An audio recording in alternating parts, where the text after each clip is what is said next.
Hello everyone, how you guys doing? Welcome back to the official NickWalshTV channel. Welcome back to more Spinning Goes. We are on day 2 of our second day of streaming this week. Specifically, we streamed yesterday for about 3 hours. We're going to do the same again today. And we're going to see if we can't sort of continue the grind here. Let's take a look at our results so far. We'll talk a little bit more. All right, so if you guys haven't been around very much, this is our chip graph so far. These are the chips that we're winning over time. For those of you that don't know, chips are very important in Spinning Goes because if you take the total number of chips that you're winning in EV and you divide that by the number of games, you get very close to what will be a respectable measure of your long-term profitability in the game of Spinning Goes, where there's a lot of variance and there's a lot of nonsense that goes on. This year, we have won more than we've lost in EV. Yes, it's true. This graph even looks remotely like it's going up at this point. However, we need to win more chips faster, and you know it comes in bouts, right? So we were winning at first, and then we went down, and then we were winning lows, and then we went down, and then we were winning lows. We need another big run like this or two, and I think we can get back on track before we complete our 10K goal. If you guys are new here as well, the idea is we're going to try and play 10,000 Spinning Goes this year at the $25 stakes, and we are going to see what the results are at the end, for better or for worse. We're about 3,500 or so games in total. We're obviously behind schedule for the year, but we are going to ramp up the volume that we're playing on stream, both in days played and also in time played and also in tables played, so that we can catch up a bit. We can take the pressure off to a certain degree. I believe that the last couple months have been very tough for us, but I do think the last maybe 5 sessions or so have been very solid, despite the results not showing it that much. Let's go back a little while. Let's say we go back to like the start of May, and let's filter from May until we're in July now. Let's just do this and let's apply that and see where we're at. So over the course of these sessions, I don't know how many sessions this is. It's about 16,000 hands of poker. You can see that we are literally fighting for our lives just to stay on this break-even path in chips. We have, towards the end of this, actually started winning at Showdown, which has been a big thing for us. Our red line has improved since the last time we did a challenge. That was the 50K challenge at the $10 stakes last year. We played 5,000 games, $10 at a time, over the course of about 5 or 6 months. However, we did not struggle this hard to win pots at Showdown, which is something that we're not doing very well this year, which a lot of the times is outside of our control. Just not having the best hand, not making the best hand, getting the chips in, not winning at Showdown, blah, blah, blah. But you can see that we have been putting in a fairly good shift, and the results just aren't represented there, you know, in the actual level of play. So that's what we're here to do, guys. Let's just keep grinding. Let's keep the focus up. I feel like the last couple sessions that we've played have been particularly good. I really do think that we're playing pretty good spin and goes. I'm just hoping that at some point we're going to go on a bit of a heater. You know, maybe we're just going to get aces a bunch, and maybe we're just going to stack a bunch of regs. Maybe it's our turn to have the ace kings and ace queens, all that kind of stupid shit that makes you look good in the short term, but you know, in the long term will balance out. It is my belief that the fact we've managed to maintain some semblance of flat EV during this period of prolonged sort of stagnation is probably testament to the fact that we're doing a lot right and we're keeping a lot of the fundamentals very strong. We just need a little bit of luck, and I'm sure another big jump will come in the next 10,000 games or so. And then we'll be looking at this, we'll be like, I wasn't even scared. I don't know what you guys were talking about. I wasn't crying. I had allergies that day. What are you talking about? And we'll get back on track. So let's get into our first game, guys. Let's fire up stars, $25 games. Oh no, I gotta restart my stars. 1 sec. Okay, let's try this really quick.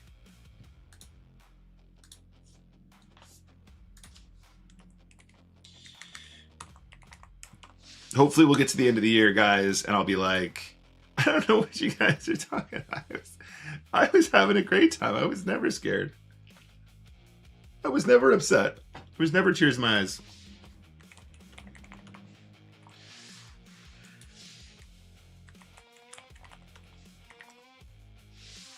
Okay, we're logged in. Let's play some games. Stars is behaving strangely. Give me a sec, guys. First game.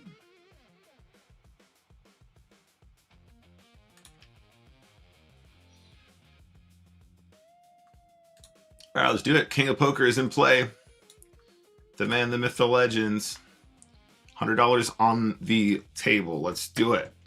Let's do it. Shout out to everybody who came to join nice and early. Murphy is here. Denphus is here. Raksha is here. Hello, everyone. Don the Dude, the ever-present, the lovely Don the Dude. Hello, Don the Dude. John Edwards, of course. Special shout out to my girlfriend, Demo203. Hi, guys. Hope you're all doing really well. We're gonna go ahead and raise this bad boy up. We want to play pots in position against opponents that do not raise us often. So let's try. Oh, okay. We're not folding for 2, but you know, when you min click in this spot, you deserve to get stacked by Queen 10. This is just the science. Now we're gonna get stacked.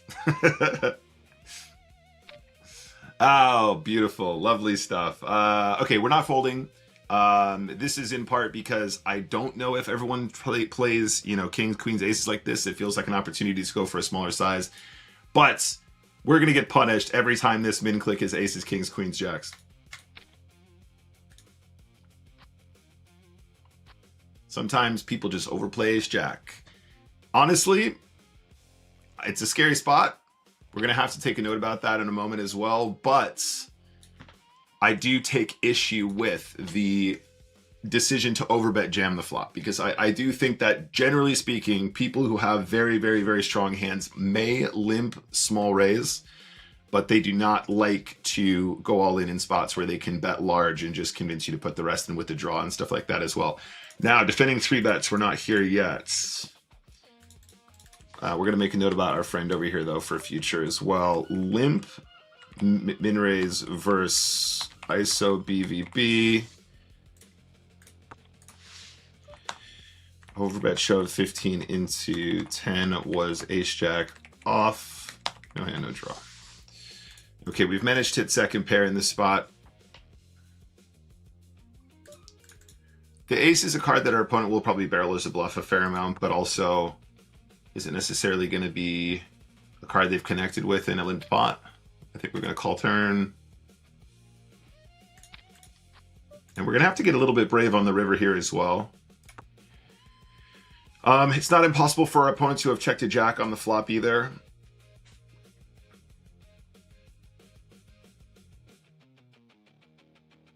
King of Poker kind of knows what I'm like at this point as well, so it's not completely ridiculous for them to have an ace here. Should we start the day brave is the question. We're starting the day brave. We now have him under 10 big blinds effective. We are actually at 9.67. The GTO is to push here.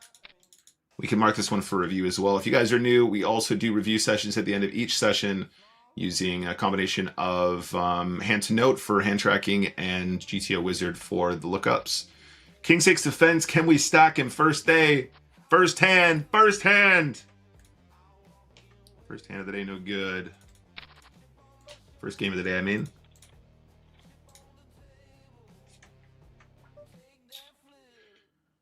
Okay, we'll mark the 10-7 suited really quickly. 7 tray at the stack, that's fine. We'll mark this for review. Hey, Quistboo, what's up? Good to see you. Whose birthday is it? Whose birthday is it?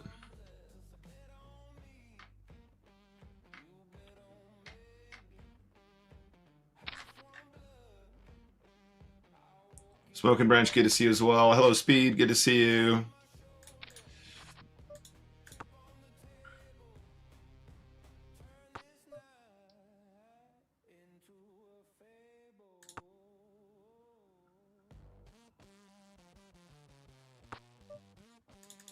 Can we win against King High here? That would be cool, right?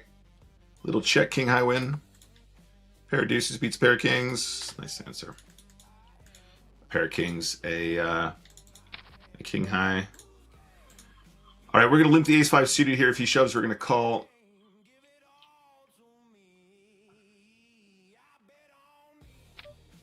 If he does that, we are probably going to do a mix of both. Okay. And then we'll go broke on this flop.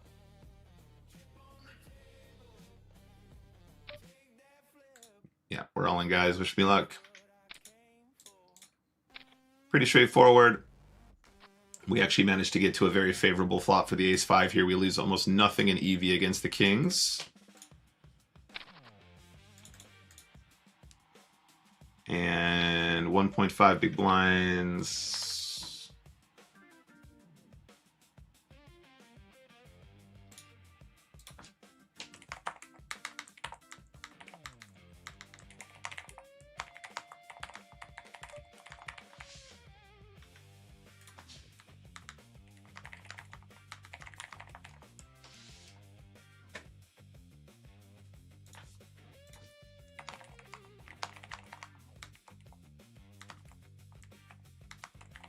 All right, game number 1, King of Poker. We managed to do it. We've got the 10-7 suited mark for review. Obviously, the idea is what we do is throughout the session, any hands that we feel like we want to sort of investigate later on and do some study on, we just mark them for review in hands to notes. At which point we save them all up, and at the end of the stream, once PokerStars is turned off, we will review all the hands in the replayer, and we'll do some study with the material that we have, see how we are doing, and if there's anything to be learned.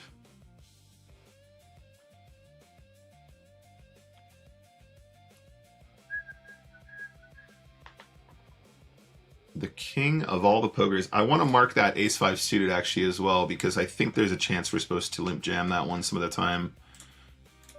I always get those ones wrong for whatever reason. 2 regs. 2 regs game, king 4 off. Maintain the 15 big blinds.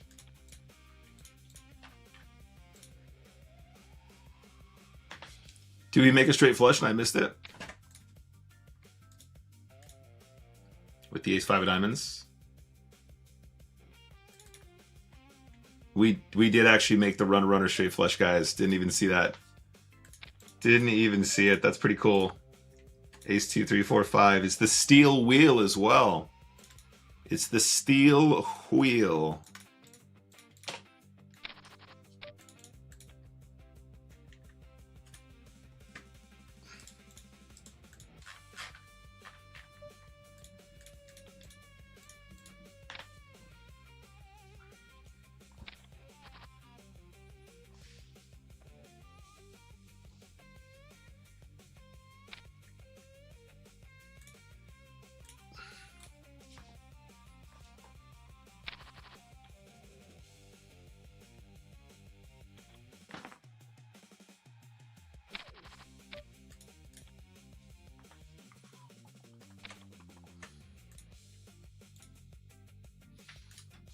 Okay.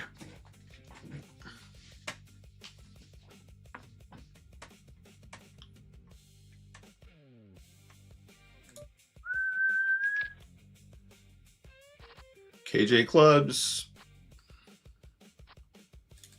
Nice. 13 big blinds next. Fine.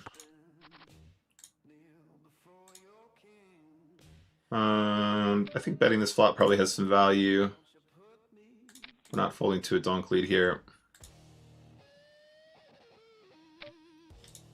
Turn starts to feel a little bit weird.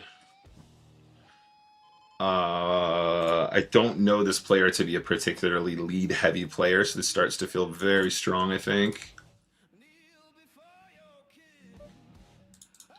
Okay, King Jack. Let's go for the large ISO here with the KJ. We'll be stacking it here. What's up, Undersea Monkey? Good to see you. While I'm not currently in a meeting, I'm having to use the time to find out what new and exciting way HMRC have found to screw up my taxes. Don't get me started on that, buddy. Oh my God, it's mental what they're doing right now. It is absolutely insane. Now, don't get me wrong. I pay my taxes. I have an accountant. We handle the thing. We do everything we're supposed to do. But my goodness, is it a real slog?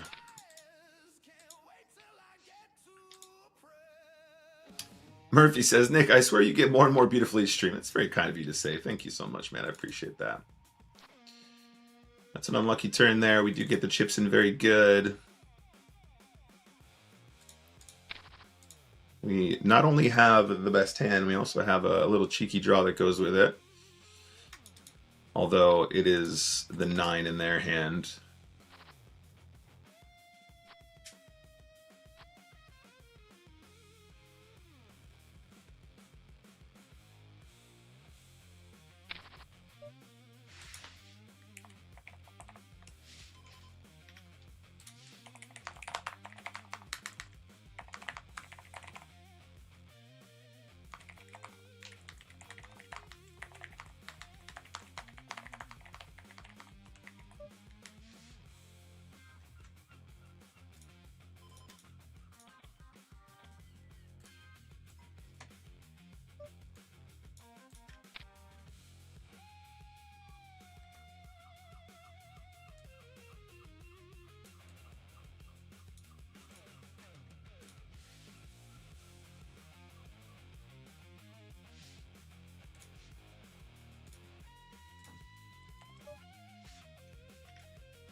Okay, massive comeback here.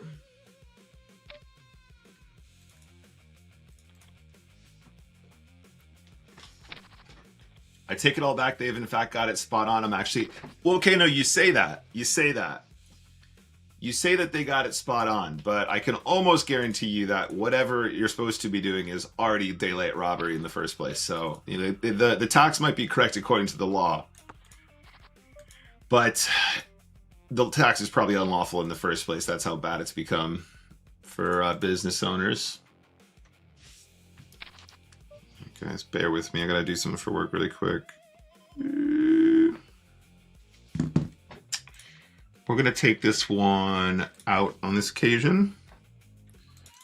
And the blinds are up for both players. Once again, we're 9-6. We're gonna get ace king all in. The comeback is very real here, guys. These are the games that we have been on the wrong side of very, very, very frequently in the last couple months. And if we can just get a couple games that look something like this, you start to look like a real genius real quick, guys. I tell you what, you start to look like a real genius real quick. Nice. Is that 2 in a row? All right, guys, bear with me. I gotta do something on the stars. So for those of you that don't know, PokerStars had to, for legal reasons, withdraw from withdraw their Instagram account from specific markets.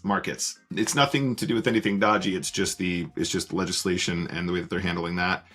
And therefore, I've been invited to collaborate here. Here it is. Review, accepts. So what I have to do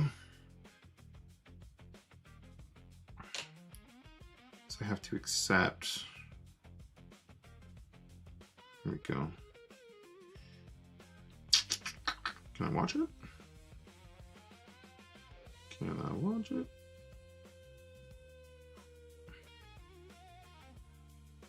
Let's try that again. Anyway, there's a new post on Instagram, guys. If you guys want to check it out.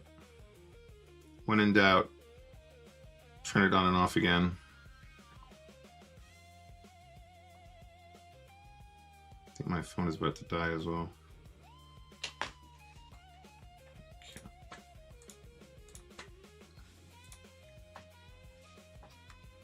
Okay, that's functioning.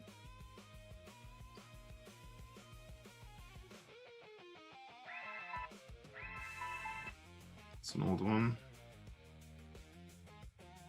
This is an old one. All right, ace queen, let's go. We're gonna look like a genius today.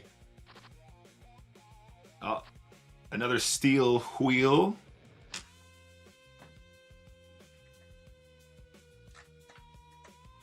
There we go. Nice hand, buddy. Nice hand.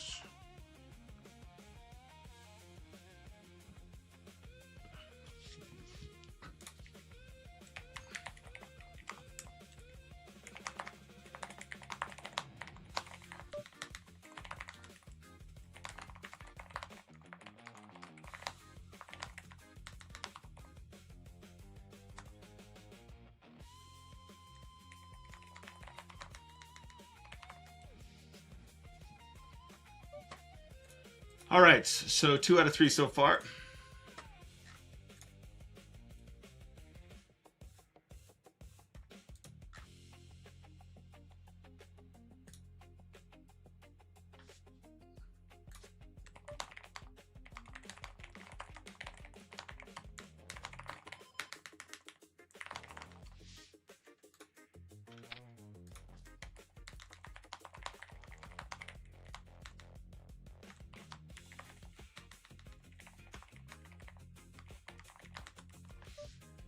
Okay, sorry guys. A bunch of stuff popped up right away.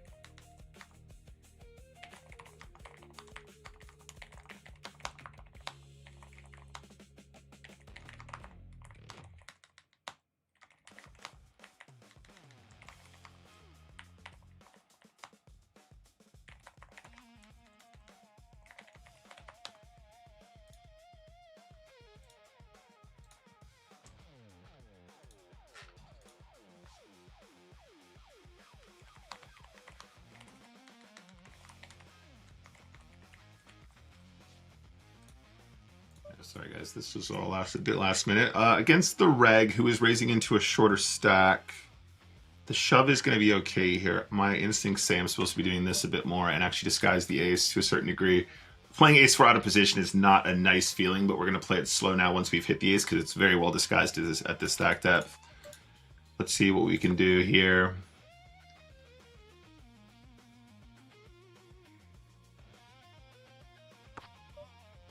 Okay, and then they're going to have to check this turn a fair amount here. Let's try this.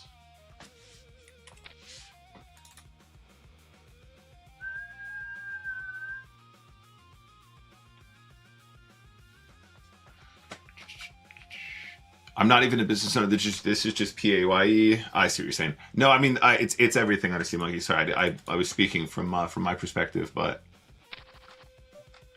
I mean I follow a I don't know if you guys have come across her. She's actually got quite a following now.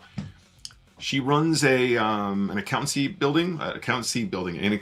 business, but she's doing lots of social media posts about like the changes that are being made and just keeping you up to date with like new things that are happening and like, you know, how policy is changing and stuff like that. And she's really, really good at like explaining like new policies that are coming in and basically also just being like, what are we doing here, guys? This is insanity. Like, it is actually very shocking the amount of tax that we pay and where it all comes from. I think check raising this is a good way to play if we do see a bet. The check raise size here is probably relatively small. I'd be willing to check call the turn as well. We have king high for showdown backup here. When our opponent checks on this flop, they can have queen high, jack high, king high as well. I expect them to bet the ace a fair amount here and probably barrel again. Okay, we have a pair of fives now. Our opponent might just have queen jack or king 10. I don't think value betting here is a good idea, but we will maybe check call river. Nice. They end up here with 6 trays, so they have the bottom pair. Also kind of weak showdown category.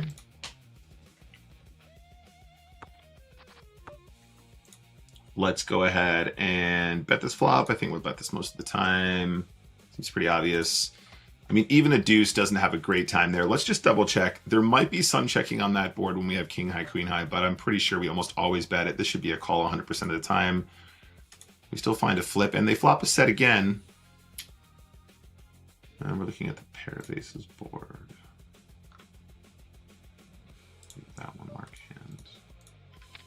King 10 in the middle. Nice.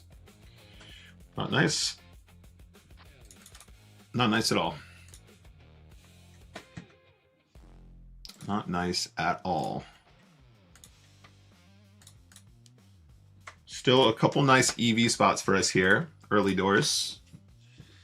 Like I said, guys, there's a lot of stuff in this game that you just have to do by default. And if you are on the wrong side of those default decisions, often enough, your EV is going to look like garbage, you know?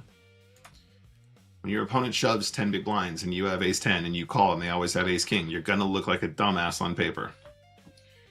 And that is why it is important to keep it real. Ace 8 suited. Let's start with a big bet. Well, let's do small bet here. This is fine.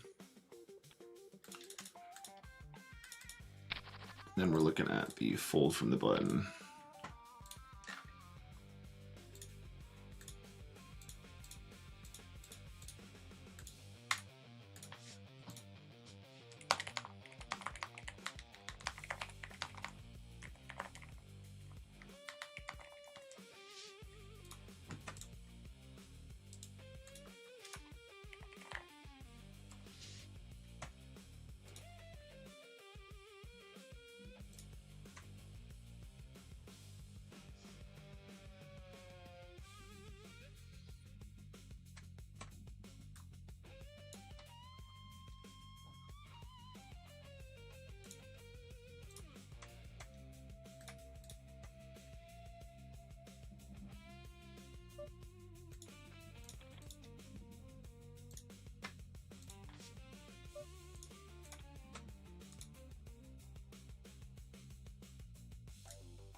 Why are we getting min raised here? Donas, why are you min raising us like a weirdo?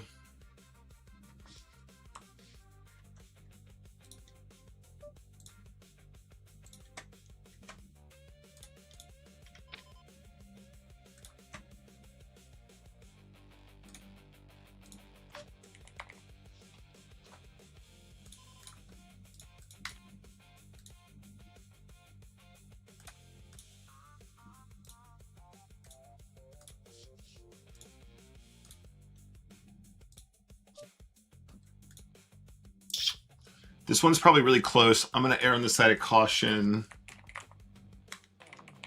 just because of what we've been discussing over the last couple weeks about our opponents and their tendencies. Desktop's calm.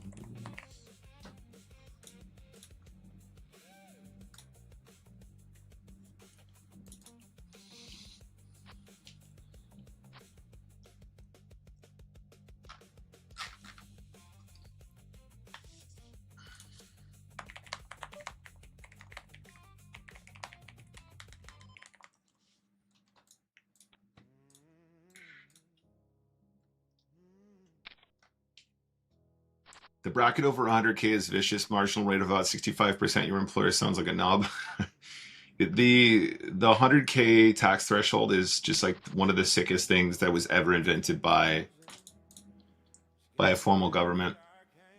The idea that you work and work and work and work and work and work and work, and then you get paid marginally more, and you benefit marginally more, and you finally get to the point where you think to yourself, you know, this is actually going to be a reasonable, you know, I'm finally getting to the point where I can take care of my family or whatever is required.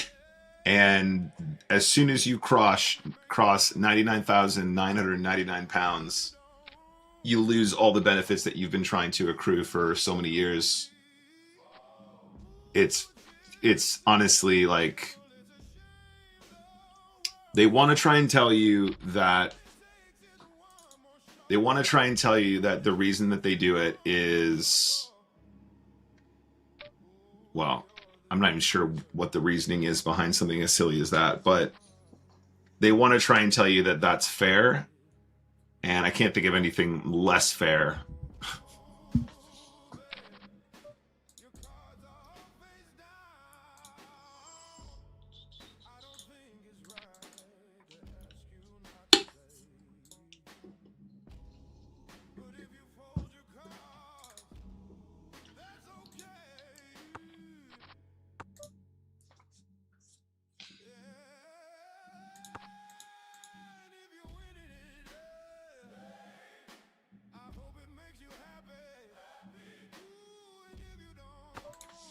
Ah.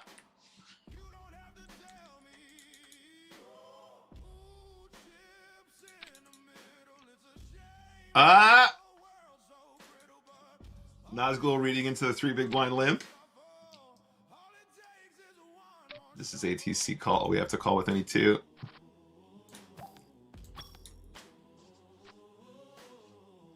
Nice river anyway. Well done, Nick. King 7 will go here.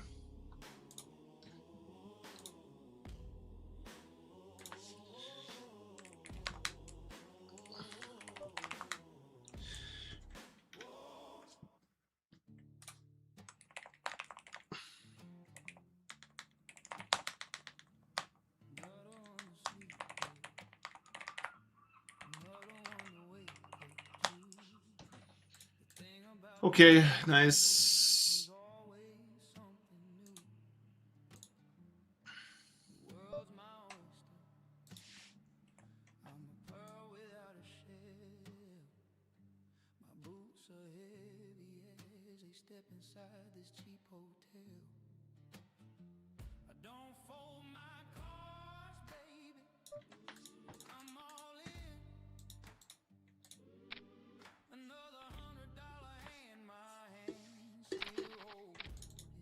Yeah, it is a bit silly, isn't it, guys? The way the government trying to take all my money. We're going to mark this one for review. I would be pretty hard pressed to imagine we're allowed to fold a6 on this flop once we play it slow. That's cool. Once to bet big turn, we kind of got to fold, I think, though. We'll mark that one for review as well. You know, a lot of those suited aces are just calls pre. We actually want to get some of our better aces all in there, but generally speaking, this is fine.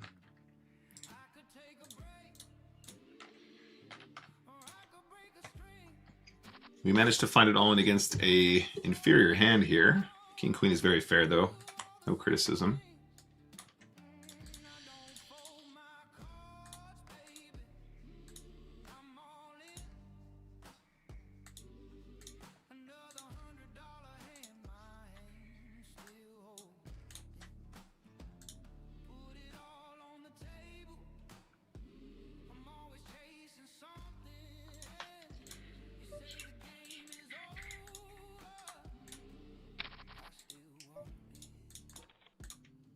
Okay.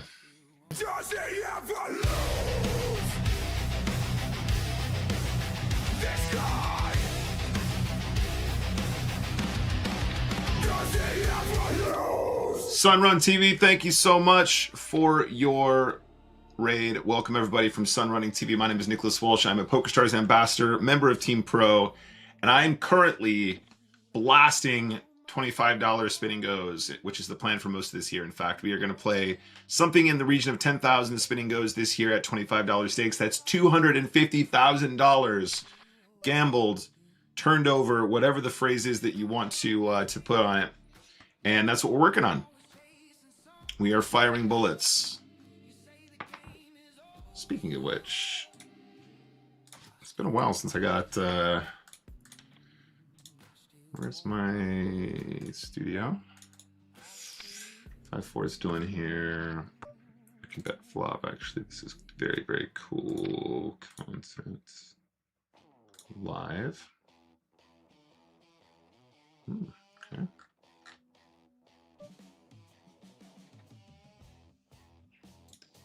Definitely a call with a king six. Nice hand. Okay. Anyway, yeah, we're here playing spins. If you guys have any questions, hit me up. Have fun on stream. I have a coaching now. Okay, good luck in the coaching, Sunrun.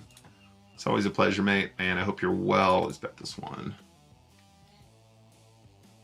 Rob Kelly is also asking, Nick, how is your summer going? The summer's going well. The poker this year has been very, very tough. It's been very frustrating, I would say, in general. We've been kind of stuck flatlining for a long time. We're actually slightly losing money after rake.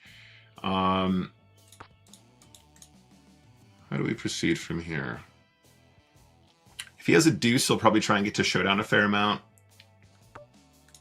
which is good for us, obviously.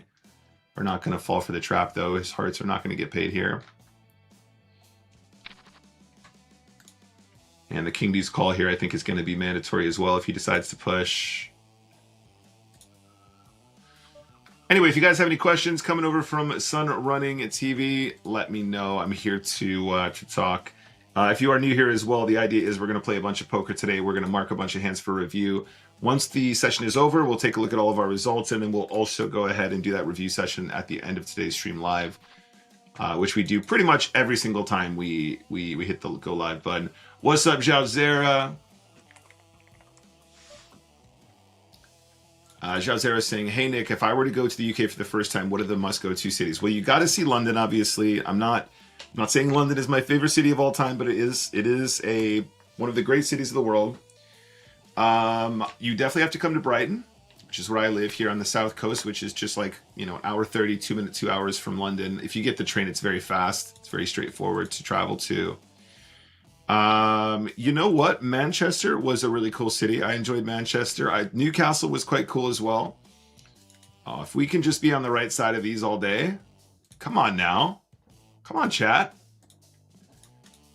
It's our turn to be on the right side of the cooler cities, right? I'd prefer not to play two regs all day, but there we go.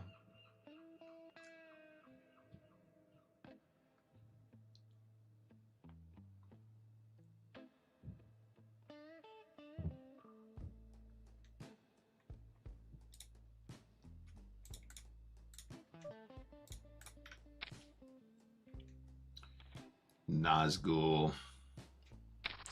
But I would say Brighton is probably the top of my list there. Generally speaking, the United Kingdom has a lot of very nice options, though. Let's go ahead and raise this up. Let's go for the 2.4. We're calling a shove here. Raksha says York. I think I've stopped in York before. I don't know if I've spent much time there before.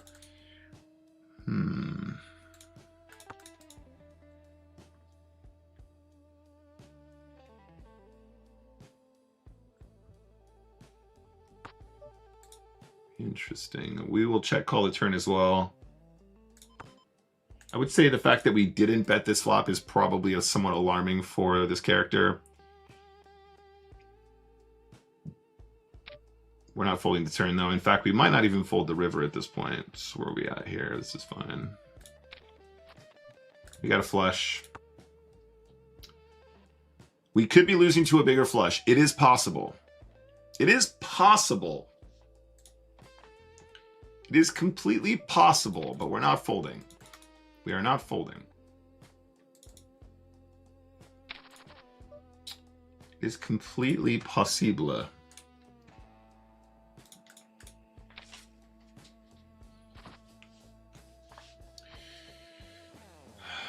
Does he ever lose? This guy. Does he ever lose? John Edwards saying Edinburgh, of course, as well. Love, love, love, love, love, love, love, love, love Edinburgh. Highly recommend Edinburgh. In fact, Edinburgh is probably higher up on my list than London in terms of places that you really must see once in your life. Absolutely stunning. Really love it there.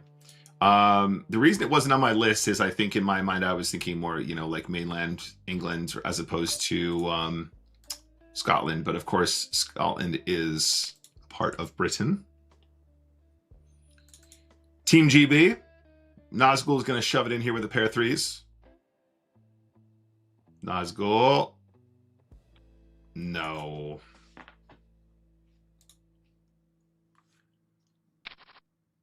Pocket fives is a good hand. Definitely calling. Can we get a little equity here, please? Just the flip then. Feeling good, feeling good. I'm loving this. I like when we win flips. I like when we have nice, easy decisions. It feels really good.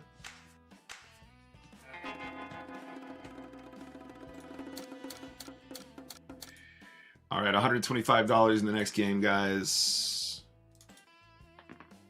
We had this character limp calling blind v blind 15 effective pocket threes. I don't think that's a thing. We're going to try and play queen jack in position here. We end up with two of our cards and the gut shot on the flop, which is always a nice treat. Now, we're definitely not folding. I think raising might be a bit OTT.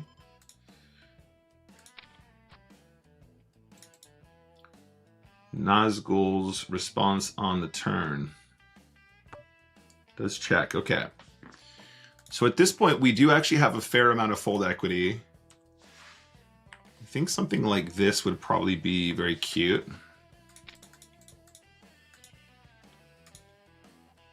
Nazgul using that big size on that flop does make it quite scary at times, so I appreciate that. I actually really like those moves. But we need to be aware of the strength of our hand here in relation to the range that he's going to bet. I want to mark that for review too. I want to study what kind of hands you're supposed to bet big there if you're in Nazgul's position. I also want to look at our defense range theoretically because I think Queen Jack is good. Do we bet the turn? Generating fold equity from King High, Ace High there is very valuable on the turn when he gives us a signal, as it were. And he slows it down a smidge. All right, we're going to end up heads up against the player who we have marked as doing something a little bit less than usual. And we start pretty deep stacked as well. Let's see if we can make the most of this one.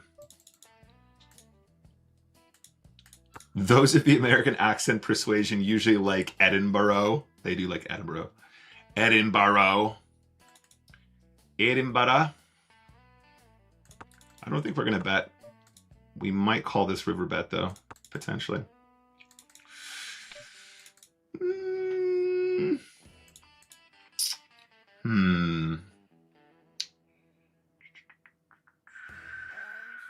Okay, against this player, maybe not.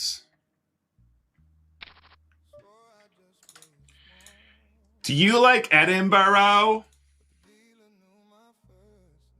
I actually really like Edinburgh.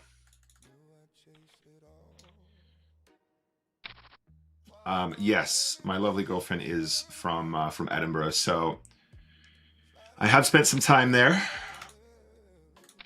I sincerely would not mind the thought of moving to beautiful Edinburgh. Edinburgh. Sixes. Sixes, sixes, sixes, sixes, sixes, sixes, sixes. Man, nice and deep, nice and deep stacked here. We like this. Oh, another 2 of our cards gut shot spot. We'll just bet the 1 big blind on this flop. Does Brighton have a poker club and casino? It does. In fact, it used to have 4. It's only got 1 that still has poker. But if you wanted to come visit Java, you're always welcome, buddy. I'll take you out. Up and down on the turn. Florentine min check raising to me says 10 or 8. Wow, this seems like a really bad move. I can't think of a hand that you want to do that with. I don't think massive overbet jam turn really has any value there. Okay, based on the passivity that we've seen from this player before in the notes, I'm actually going to raise more of these up than I should, just because playing big pots with these hands I think is going to be really good for us.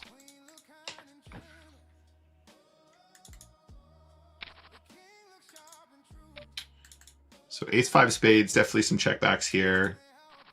Definitely some betting here. Our hand is really under-repped on this board. Now, on the turn against the more passive player, we want to really start pumping here. I wouldn't even mind doing something like this to really punish clubs and straight draws.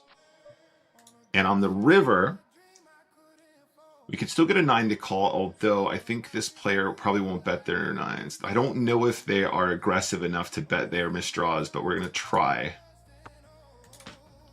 It strikes me as on that turn, they're not going to have that many actual made hands that are very strong.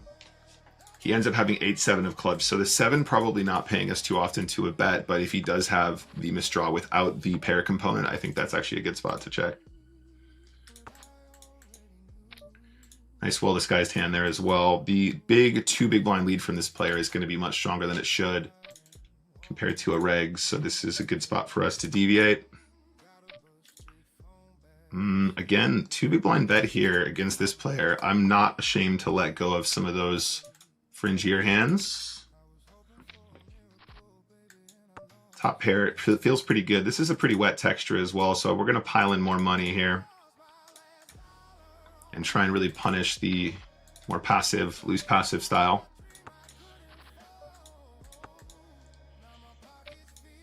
Okay, those big bets are definitely something you want to note for future. Ace-6, let's just limp this one. Take a check on the flop. Try and get to the showdown. I mean, there's an argument that he would have bet a king or a 9 on this turn quite often, so we might actually get some deuces and trades to fold if we play our hand like this. That actually might be a nice exploit as well. Exposing ourselves to being exploited very slightly. Backdoor straight draw, backdoor flush draw. Quick check on the flop.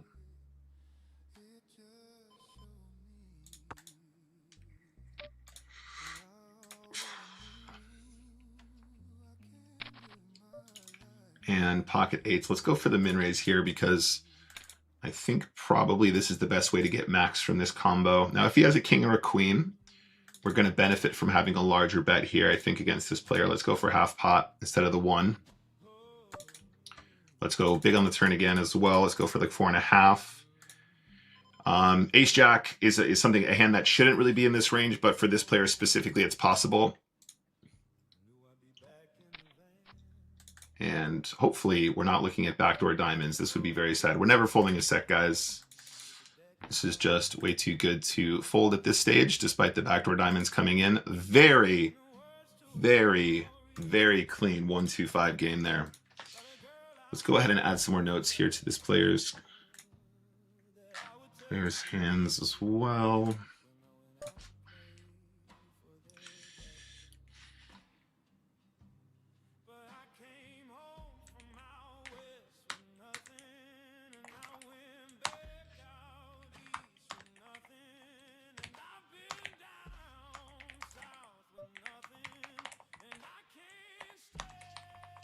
just want to be aware of the fact that, we have a set of 8s here, right? We're not going to try and claim that we're some sort of a super genius because we call with a set on that river. However, what we want to be aware of, or what we want to take into account, is that he will take some very medium strength hands and play them very aggressively in spots where, really probably they should be taking a more passive line. Let's go ahead and ramp up the aggression here. I think we're going to go for this. And we should be able to get away with some very, very small betting here. If he doesn't have a diamond, it's really hard for him to continue. So we just go ahead and bet small here and take this one off him tons. And then ace 10, of course, is a combo that we're going to be happy to get all in here pretty much every single time. Big pickup there, 2 big blinds. And very, very rapidly running away with the hands here, with the chips, the big blinds.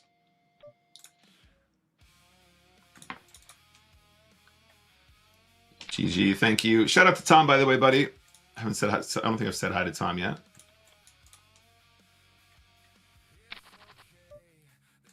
Zhao says, glad to know, Nick. I will surely DM you when I visit the UK. Please do, mate. Please do. I will show you around. You can ask anybody who has come to visit before.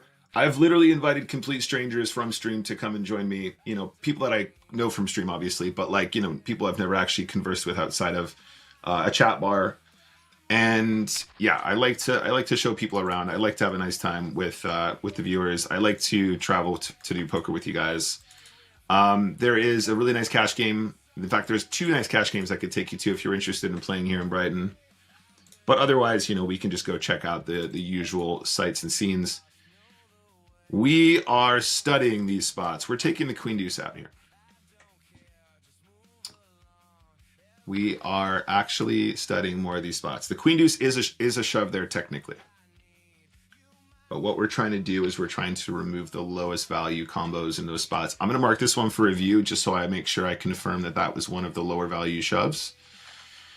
It will be GTO, it will be Nash, but I think if I remember correctly, that was one of the shoves that was like 0.01 big blinds.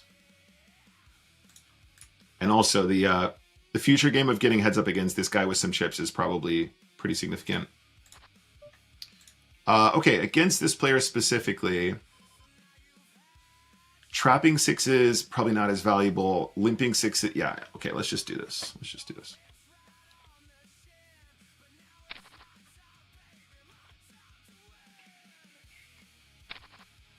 King, Queen. This one plays a lot better in position, so the limp is going to be a lot better. Let's take a free card. King or Queen on the turn would be nice. We can give up to the 2 big blind lead here. This is okay. Jacks is a good hand. No action. 6-7. Definitely want to play this in position. Bottom pair, not so hot. Take a card. This one's a bit more questionable. He can still have some draws here. I think we need to call for the 1 big blind if we're going to check flop. Interesting.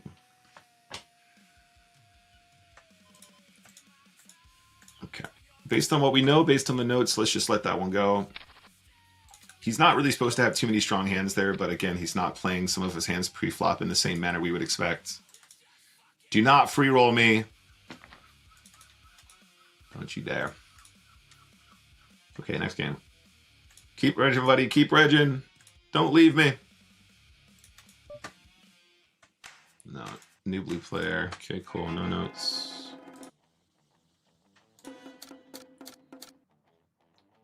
Denfis says clinical. Thanks, man.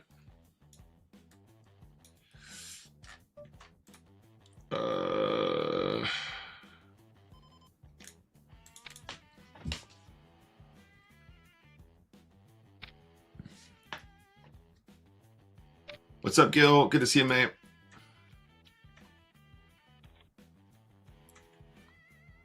By the way, guys, very excited to announce myself and Pure Gil, aka Gilly. Last night we completed my first run, my first complete playthrough of Baldur's Gate 3. And I have to say, it was really epic. It was epic. I remember parts of our quest as though we had lived it in real life, which of course we did just digitally, but I have to say we had some legitimately hilarious adventures, and I feel like we got to go again now. Now, Ruthie, my lovely girlfriend Ruthie, legitimately isn't bothered by the fact that I game. She's not one of these girlfriends that hates on the fact that her boyfriend likes to game or anything like that. Baldur's Gate is very time consuming though, so she was very patient to allow us to finish. But unfortunately, we've got the bug now, or I've got the bug. I think Gilly already had the bug. But we are very, almost definitely gonna have to fire again. We're definitely gonna do an honor run. And I think an honor run,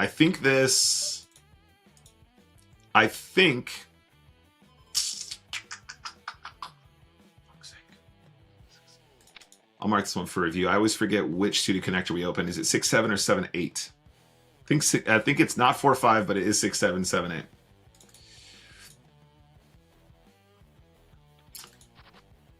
7.8. Okay. So betting this full. Okay, I guess not. It's not going to happen. So we completed a normal run. The honor run is a lot harder. We completed a normal run in about 60 hours. It was almost exactly 60 hours. I think the honor run is going to take way longer. But I'm looking forward to it, and we're currently sort of experimenting with what classes and what abilities we're going to try and put into our characters. We're calling a shove here if we need to. Come on, King Jack. Come on, King and a Jack. Yeah, baby. Yeah, baby. Come on, mate. Let's keep going. Let's do it. Let's just limp trap aces here. Do you think this guy won't panic though? It's better for us to do this. This is better. This is better. Shame.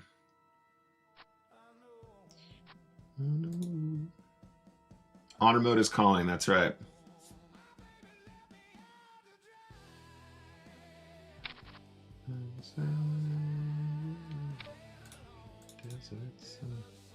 All right, come on now. Don't fold. Give me some action. Call me a true. Gonna be very tight here against the unknown player. I say unknown. Okay, we want to note down the 3x steal and see if that's something that comes up in future. 3x open raise 10 effective was ace 9 off. Again, that could just be the size that they always use as an open at that stack depth where they're not really supposed to have any opens. However, it could also be the case that they always open to 3x when they have hands that they'd rather not limp, but they, so okay, again, let's see, is this just going to be ace 9, ace queen, ace jack, or are we just going to actually 3x fold some of the time? Okay, so this might actually end up being more of a pattern. 3x open raise. We start this hand at 10 effective again. Let's finish that note first. Pretty ridiculous that we run into it twice. There you go. 3x open raise 10 effective was ace king off. So it could be the case that every time he opens, he's always opening to 3x. Like, do we have another example of him opening? Or does he just wait until he has the nuts at the very end and then opens to 3x? See, standard open was 3x here. I don't think there's a pattern, which means that all of the jams that we made so far are going to be fine. Let's try this one again. Oh, was this also the guy that just ripped into the 10-9 as well? Yeah, this is the same guy that got to this flop and then just shoved 14 big blinds into 15. So I'm gonna assume that this is actually just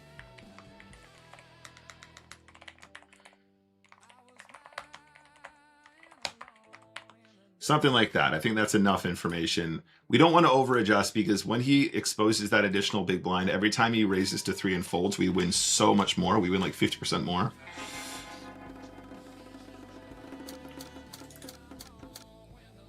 And for that reason, I think we have enough evidence to assume that there's no sizing tell necessarily. He's just playing a tighter range than he's supposed to, and he's playing it as a 3x. This is wrong. We're supposed to check a6 suited here.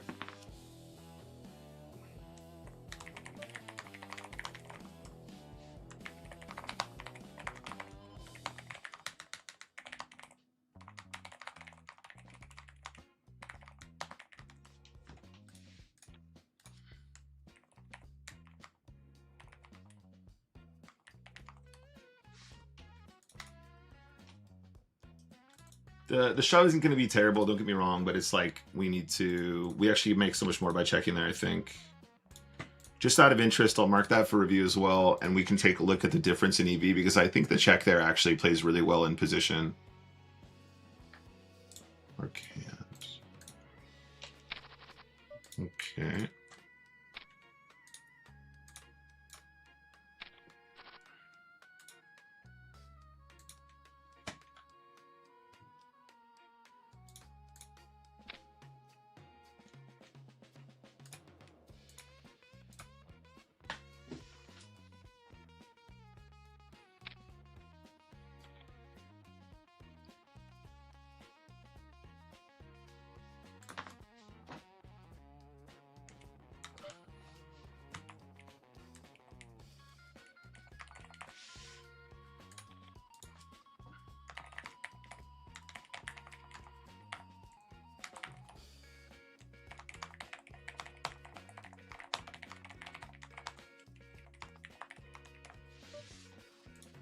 Yeah, we're going to limp here. If he shoves, we'll call. Wish me luck. 48.7% equity is so mahoosive. Can't lose. It's impossible.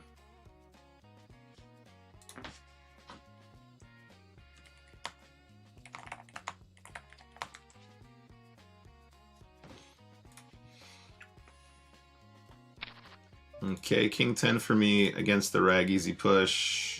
We can still get called by a lot worse here. Queen Jack is supposed to call. Jack 10 suited is supposed to call.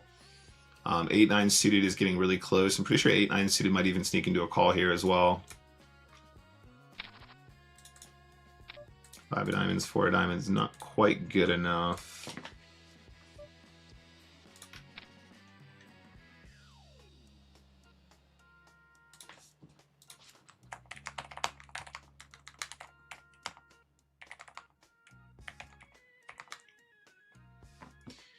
So we get lucky here. To this day, it still absolutely baffles me how many times that can happen. The cards are random, I get it, but for people to just always have you dominated in those spots is just truly, truly mental.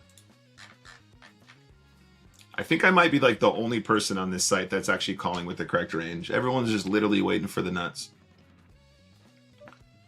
I need to really, really start reconsidering some of my ranges here, guys, because people just are not showing up with the right stuff ever.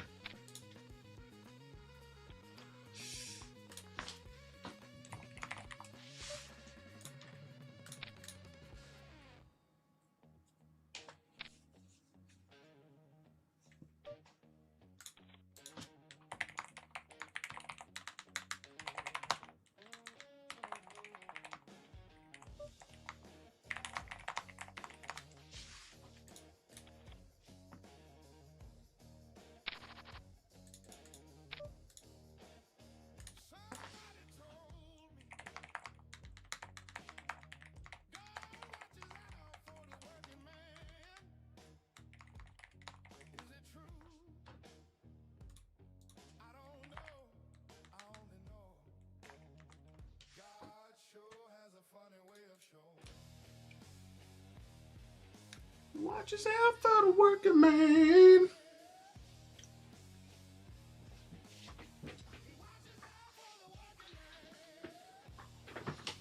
What's up, Smeebs? Hello, Senor Smeeble. How are you today, sir? All right, we might have to fire up some more tables here, guys.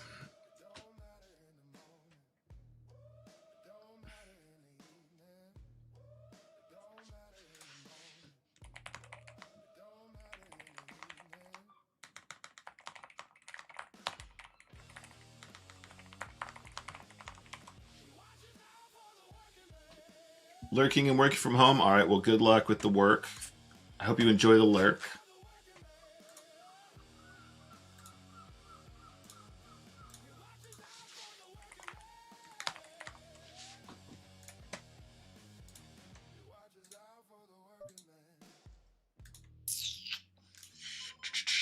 You know what? Let's just run it.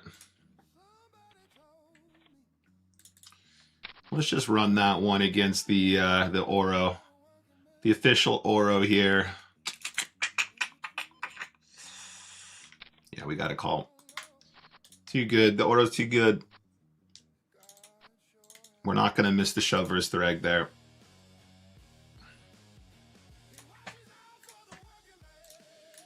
It is what it is.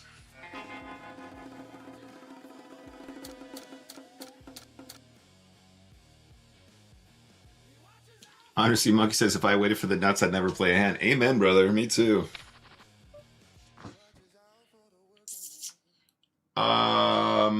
Yeah. And then potentially call a shove here as well.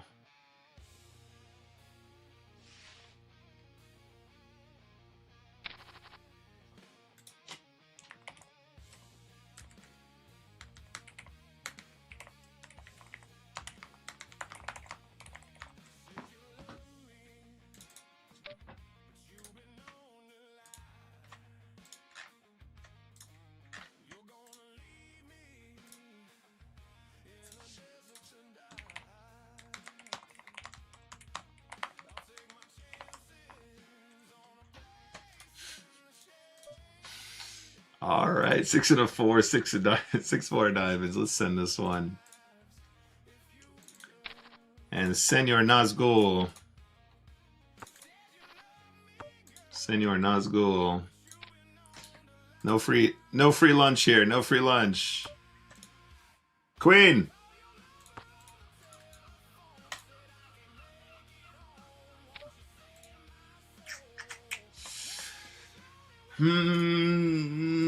This is not a good card to have.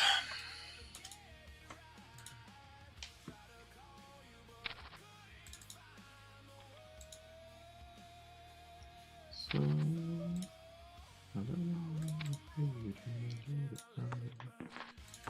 Jack deuce of diamonds. Managed to spike a deuce on the turn.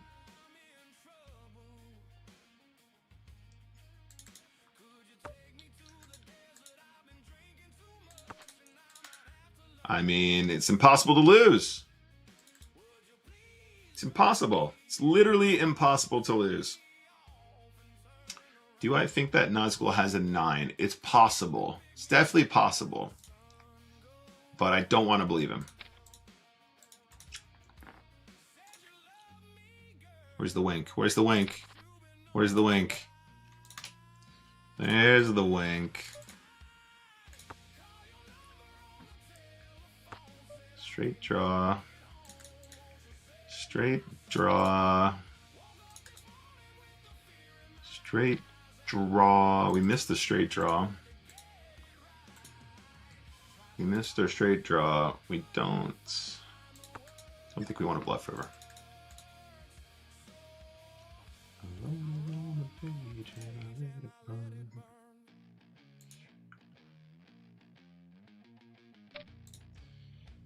Too spicy, mate. Too spicy. Ace 10 of hearts trap. The best trap of my entire life, potentially.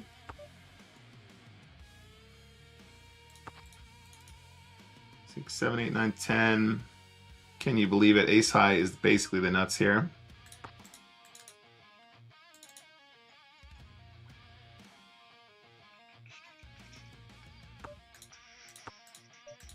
We got rivered. We got rivered.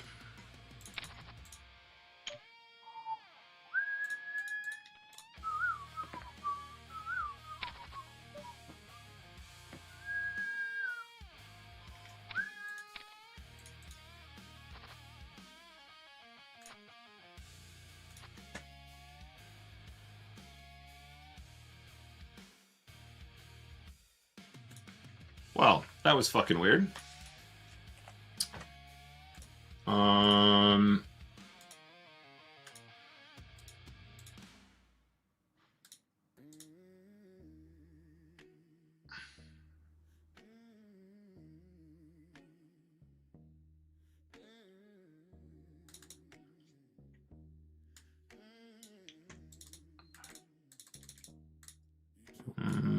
So the 5-4 suited is probably Nash. This isn't weird. This run out is weird. Impossible, right? Impossible to lose once you flop that.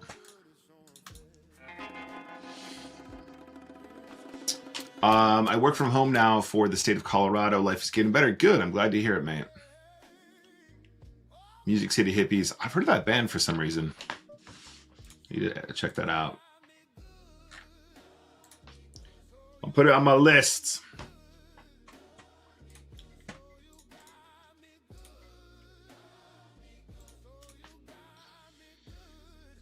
Why is this game so hard? I'm going to mark the 10-6 for review. It's definitely Nash.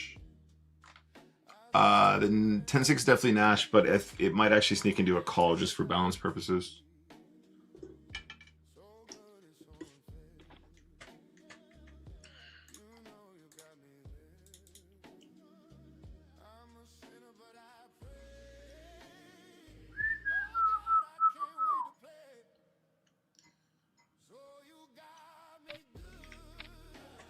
Slam, slam.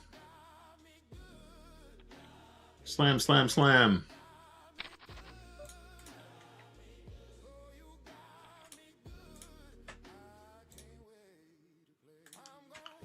Slam, slam, slam.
Ace 10. Let's try and sneak in a trap here against easy game. Does it work? Does it work? Does it work? Oh, wow. There's a donk lead here, huh?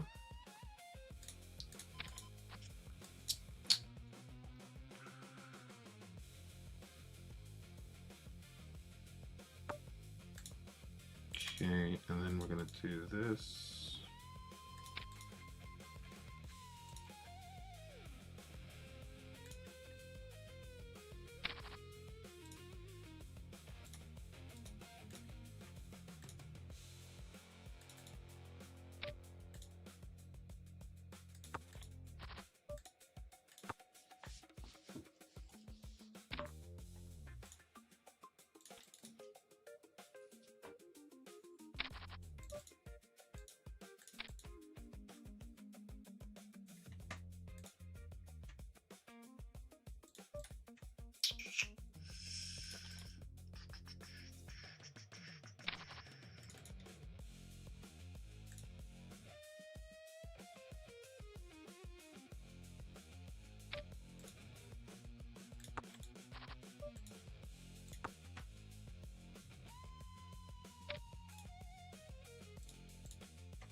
trap the sevens here.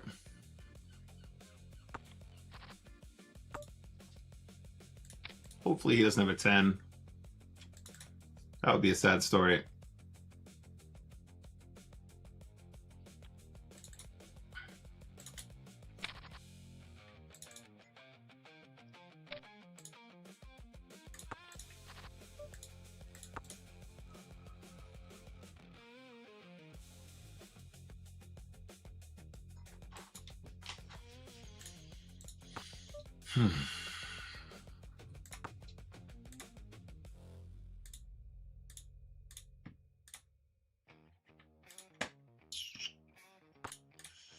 Okay.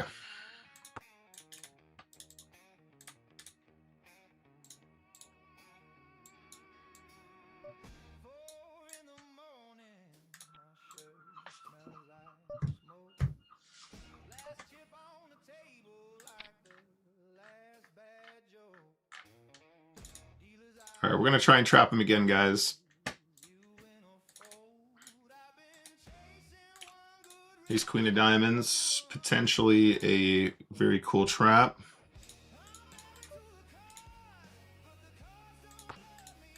We pick up a fair amount of equity on the turn here. Again, we have a lot of showdown with Ace Queen as it is, so I don't think bluffing is necessary. That is an ace on the river.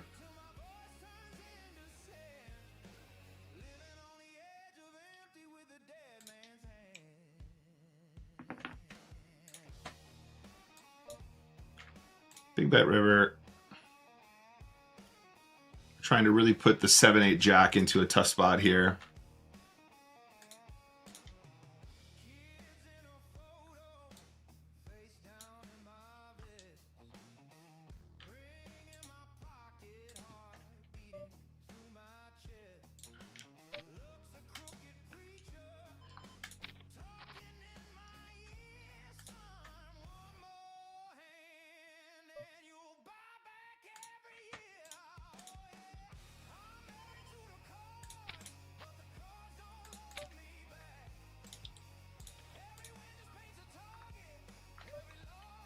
We're going to try and get King Jack to show down on the right-hand side here.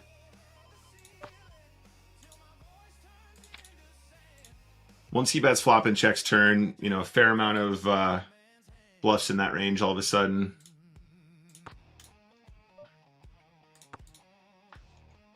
Queen 10 is one of them.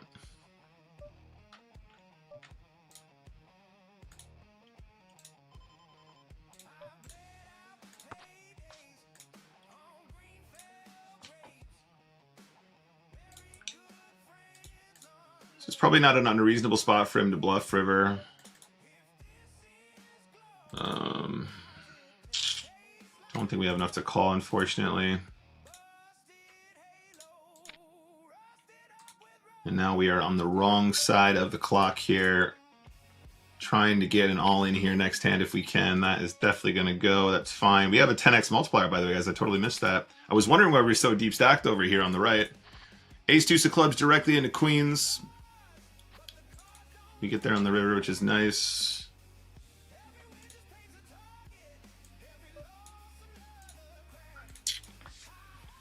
Always pushing into the nuts. Queen 6 is going to go here for sure. So I think betting here is probably okay. I think checking is probably pretty reasonable too. If we do have a bet, I think probably sizing up is going to be nice on this board. Against the reg, we'll take the call here with the jack deuce. Very live cards at the very least. Nice hand, buddy.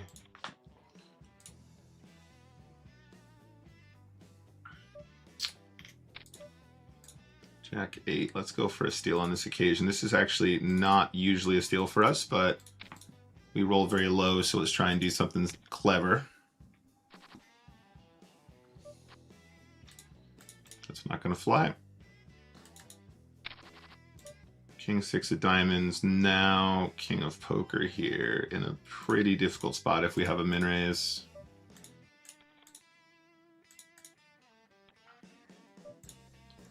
We are going to press the sixes here.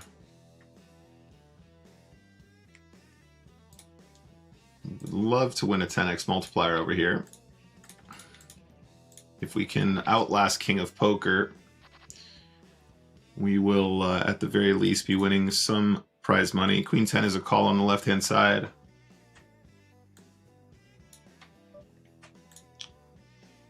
X7. Gonna play it at least.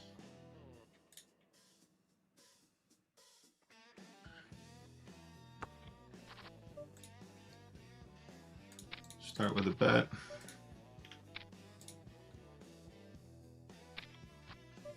Pretty weird turn here. Obviously, the heart is not just the heart, also a 7. I don't think we can fold the 2 pair yet. A jack or a 7 on the river would be extra nice, though, wouldn't it, chat? Thing is, it's such a prime spot for him to have bluffs as well. If he even has a single heart here, it's going to be a really good opportunity to bluff us.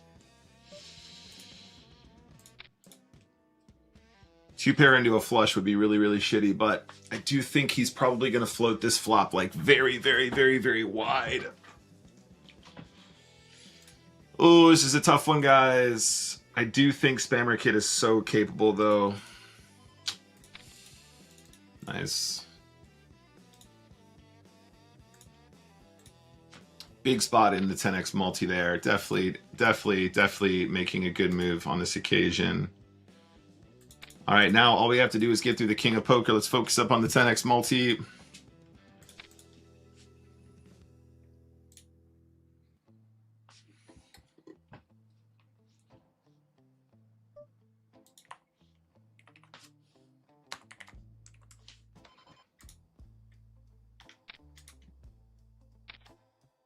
Wow. Wow. They don't call him the king for nothing, chat. Literally a 15 big blind mandatory all-in. He has queens against our 8s. That's pretty rough for us. If he raises here, we're going to shove the ace-5, guys. There's really not much to it. King of Poker is a very capable player, and ace-5 is going to perform very well as an all-in here. That's absolutely the spot we're looking for.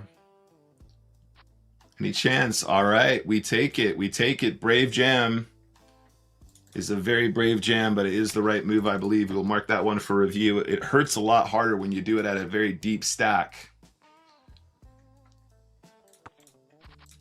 That one's going straight in for review. The 8s are going in for review. The Jack 7 is going in for review as well. That was a really tough one. We are not folding to the flop bet. See how he feels on the turn.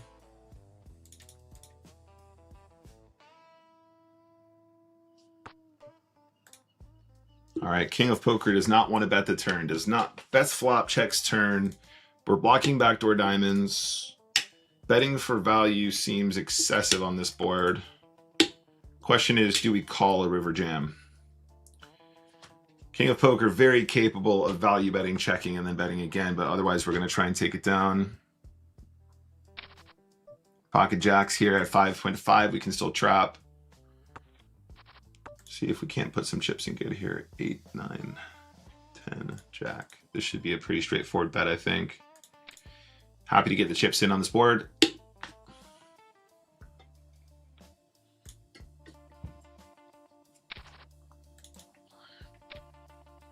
Yeah, we got a call here, guys. We have a pretty significant advantage in chips, but also we just can't fold this much equity. We will theoretically be ahead of some of the suited connectors that shove in the spot as well. 7 tray against the king, no thank you. 9.5 big blind, 7-4 offsuit. We do, in fact, have a raise here. I'm going to put this into this category.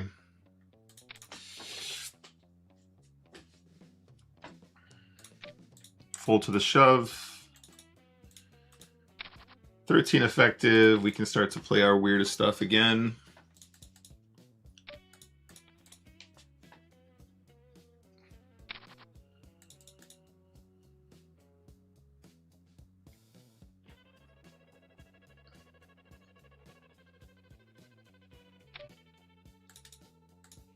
Yeah, McCoy, I do think it's unusual. I wouldn't be surprised if it's still okay, but Queen Jack suited is most often played as a normal size ISO, I believe. That's why we have it marked for review.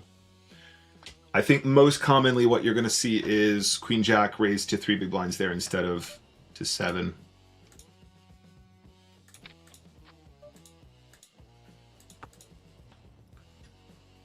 King of Poker is going to bet this board pretty much 100% frequency.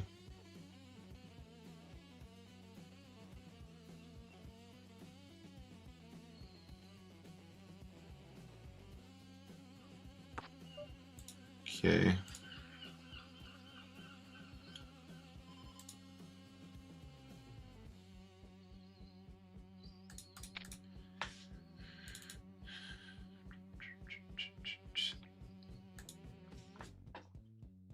Nice long clocks here, no stress, no rush whatsoever. 8-6 of spades against the reg is definitely fine to push here though. Really good combo at that stack depth. Queen 5, find a limp.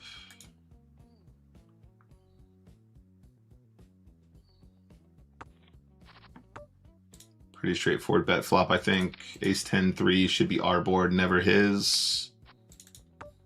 I'm gonna go out on a limb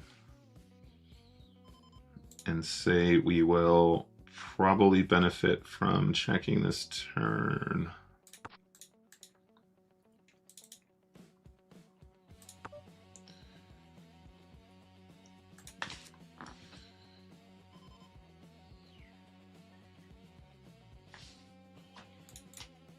Okay, he might call us with a 10 or a 3 here, but I think this is too good of a spot to miss.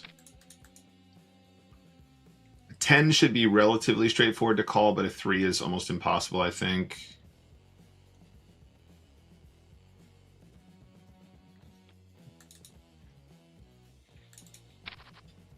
Kings is a good hand, guys. Wish me luck.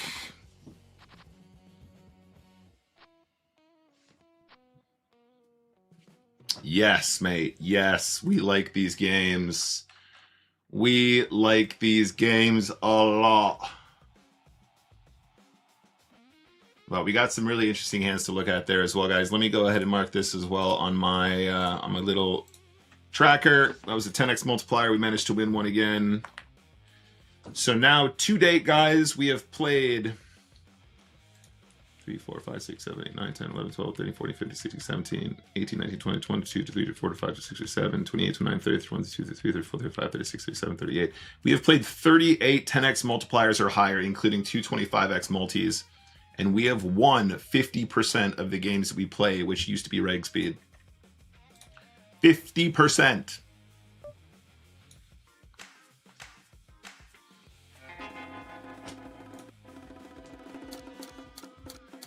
Oh, thank you, Tom. Good point. These are 25s. I'm not sure why I'd still like that, actually. That's funny.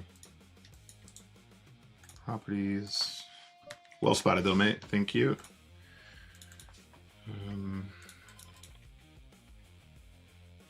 I wonder if this one is correct as well. That's still wrong, too.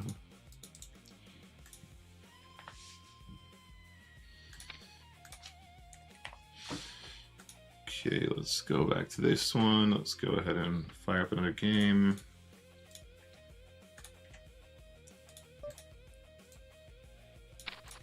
Okay.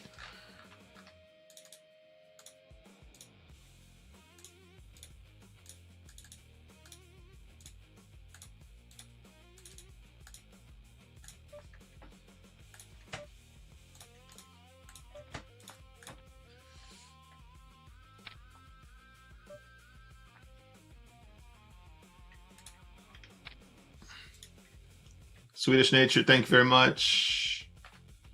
McCoy's my boys say it's a misplay on his part. Sure, it plays fine as all in, but still not a great hand to force. You don't fold out anything yet. So we can look it up. I wouldn't be surprised if it happens some of the time, but I'm pretty sure that most of your suited Broadway wants to be a normal size ISO.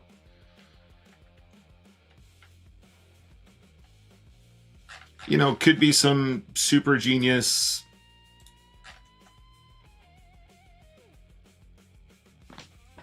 It could be some super genius.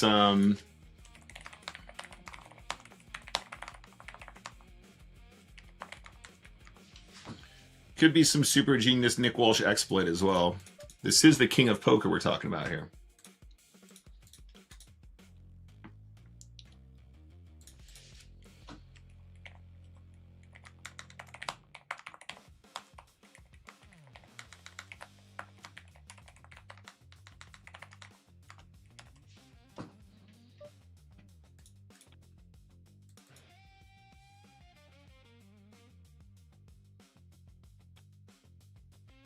It was because you were mainly doing two tables when you did your challenge last year. That's true, Tom. You're right.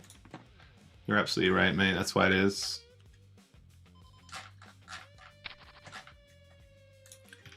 Specky says I actually win 100% of my 10x's, so I reckon you need to catch up. I mean, that's fair. I accept the challenge, mate. I could definitely go with 100%, mate.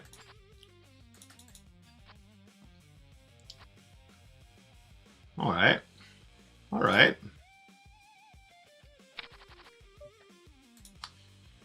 All right. Good to see you, Specky. I miss you, buddy. I think we need to come visit Specky at some point as well. I think we need to go see old Speckers in his natural environment now. I'm gonna allow Easy Game to bet the 10 if they want. We're not gonna be folding though on the turn. We might not even fold on the river. We've played our hand like we have a 3. There's a chance they have a better 10 than us once in a while here, but we could also have missed clubs. Yeah, that's just really fucking stupid. What a stupid hand of poker. Not Easy Game. Easy Game's a very good player. It's just a really, really stupid hand of poker, and there's a lot of reasons for us to not give up there.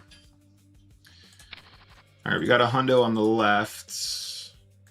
This actually might be fine to shove, by the way. The Queen 7 into the 2 super short stacks.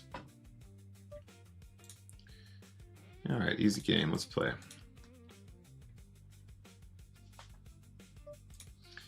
Let's play, senor.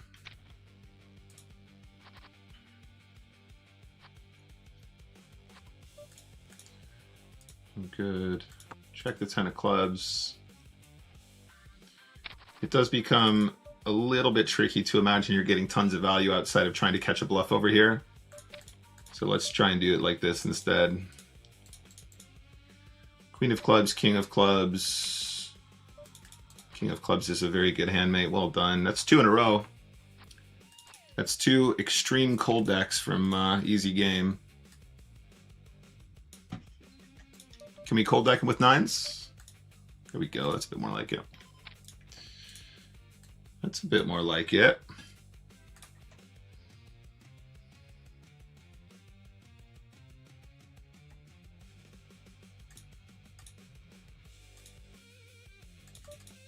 It's a tricky one as well because I play my hand relatively face up here. I play my hand relatively face up blind v blind. Like I do definitely have a club on this turn. He knows that I want to fold a club. He knows that. So for him to have a bluff there is really, really unusual. I'm not expecting to win that pot as often. What is this? What do we call this? What is this? Is this just cold deck saloon now? Is that what we're doing? This is just the cold deck saloon. Is that this is how we want to live our lives now?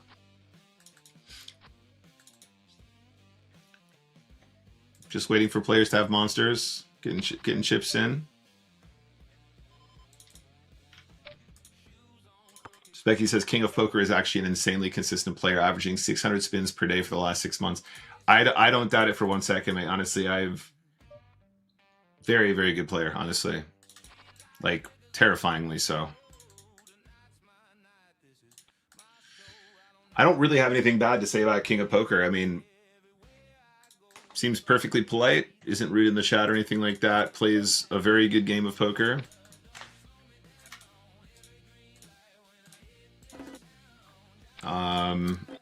Just nothing but respect, to be honest.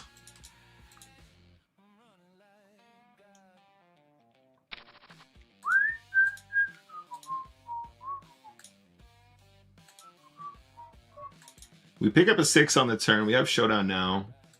Barreling another time doesn't seem quite right. 2 pair feels really, really, really good, though, I gotta say. I think our hand is good enough to go for all of it. Plus, it's absolute life tilt if you do this with a 9 or a jack, and then you get shoved on here. Which I am all for. I love, love putting my opponents on life tilt. In the game, obviously. In the game. I'm going to slow down as a trap on the turn here. 2 barreling into the king, I think, is... The king of spades is a tricky prospect to try and get more value. It seems easy game wants to pounce on this. We're going to call, and we're going to check the river. And I'm really hoping there's no spade. Let's give it some thought here. And let's try and catch a bluff now. Never mind. We're just gonna get cold decked every time we turn on a table. Yeah, every $100 game. We're just gonna go flush over flush, ace 10 into kings, 9s into 6s. Story checks out. Unreal, mate. Unreal. Just massive stacks, by the way. Absolutely huge stacks, by the way. No big deal. All of the hard work we put in every single session just goes that way every single time. Very cool. Sure, mate. Sure. Story checks out. Story checks out, guys. Don't worry. Story checks out.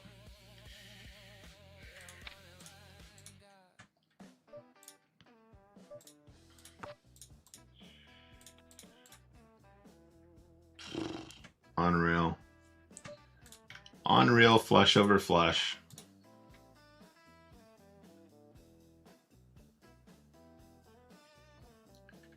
King, queen, no good. Our opponent's going to bet into us here. I think we can call. I don't think the 8 comes into play too much unless he turned us straight. Once he checks here, I think possibly we might even benefit from doing something like this. We have been playing this sort of overbetty thing recently as bluffs, and I think we can still get called by a king or a 10. Sorry, a 10 or 7. Looks like a missed diamond draw some of the time. What's up, Zintex? Good to see you, mates.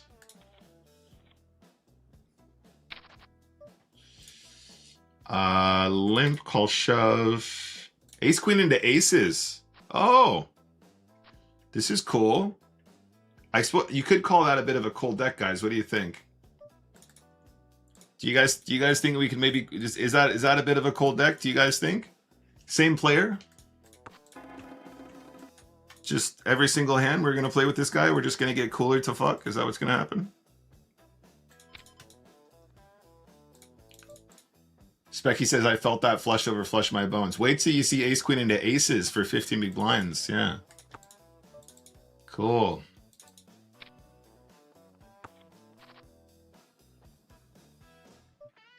Shove ace 10, 15 big blinds, blind v blind.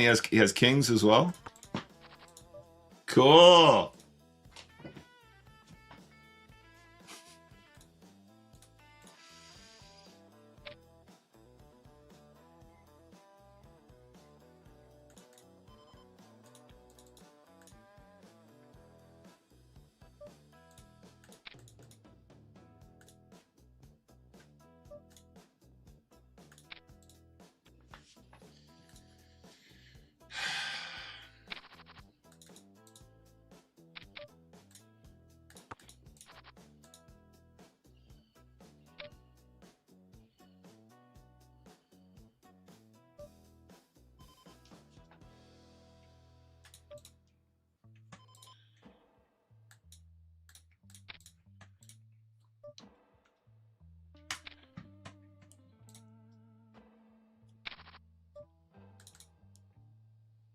I really thought we were having a good session there for a minute, guys.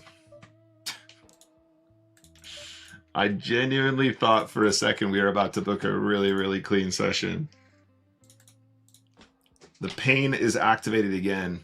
They've reactivated the pain receptors, guys.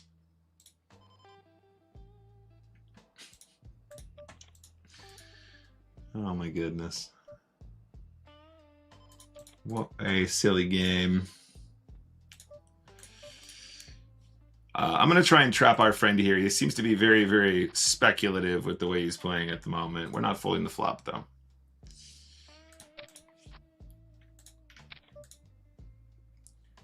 Same again.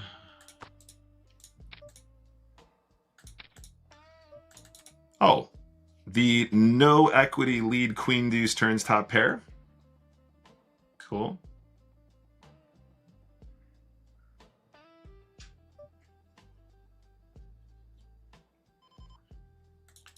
So we've somehow convinced our opponent to put chips in with no hand, no draw, immediately rewarded, of course.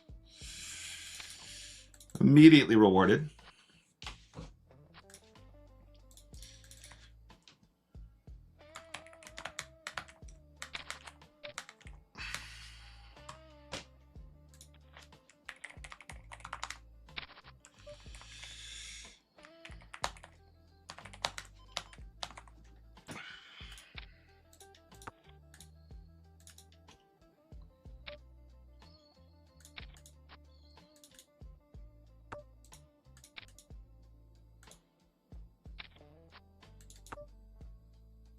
We're really going to value bet here.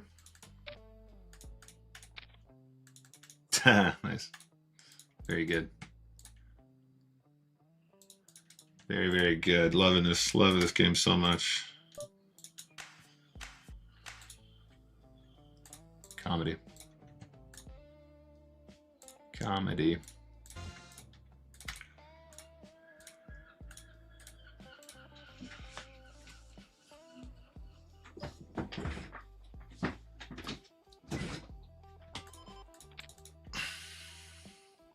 It was very speculative.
Okay. Yeah, Specky, it's not the bad beats I'm concerned about, mate. It's the cold decks. We're not out here losing because we're taking bad beats too much. We're not out here losing to bad beats, mate. It's the cold decks all year. All fucking year. Kick off a session, absolutely murder it. Kick off a sesh, murder it for the first hour and 30 minutes. And then we have ace queen into aces 4 times in a row for like full stacks. I'm not concerned about the variance associated with bad beats. I'm concerned with doing everything right and just always getting punished at some point in the session for EV, for mountains of EV. It is what it is. We're playing through it. I think we're still playing very well. I think we're still playing poker very well in general. There's always room for improvement. We're keeping it positive. When we're not keeping it positive, we're still sitting down and we're still doing study. We're still taking the time to try and improve and write down what we're going to try and work on. We're still putting in the reps, man. I appreciate the support, though. But unfortunately, the last several months have just been a lot of very tough,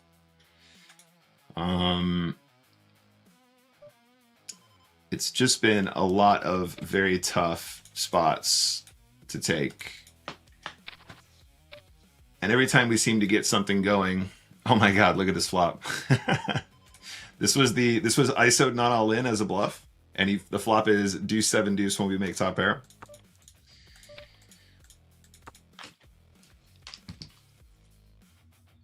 It's suddenly really hot in this room.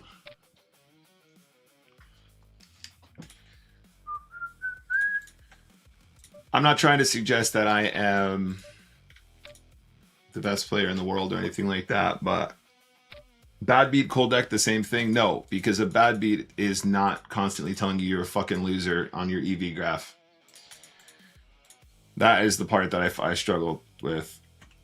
Having basically no upward mobility of my EV for the last 40,000 hands of poker. There you go.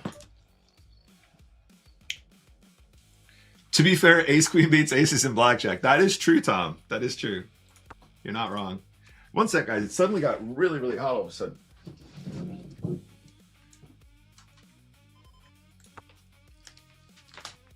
Windows open.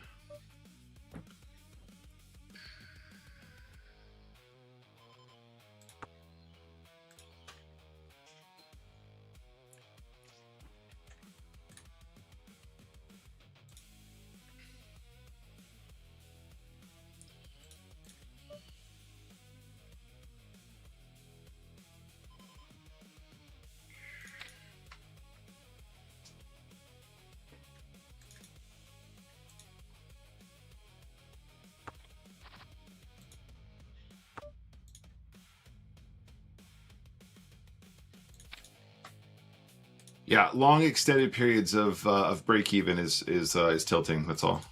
It's fine though. It's not the end of the world. I mean, during the 50K challenge, we had a 160 buy-in downswing. That was actual buy-ins. I think we're currently like bombing buy-ins as well. Don't get me wrong, but not at anywhere near the rate that we're supposed to be, considering what we're battling right now. Sorry, guys. I gotta go see if the window's open next door. Just give me 2 seconds. All right, I'm allowed to bet bottom pair if I have a good kicker here, I think. But no, it doesn't feel good when we sit down, we're fresh, we battle for an hour and 30 minutes, 2 hours. You know, things are looking pretty good. We're feeling pretty strong. And then we, this isn't quite enough. We're feeling strong, and then we just get ace queen into aces 5 times in a row for like for full stacks, and it's very, very, very demoralizing from an EV perspective, but obviously completely reasonable from a poker perspective.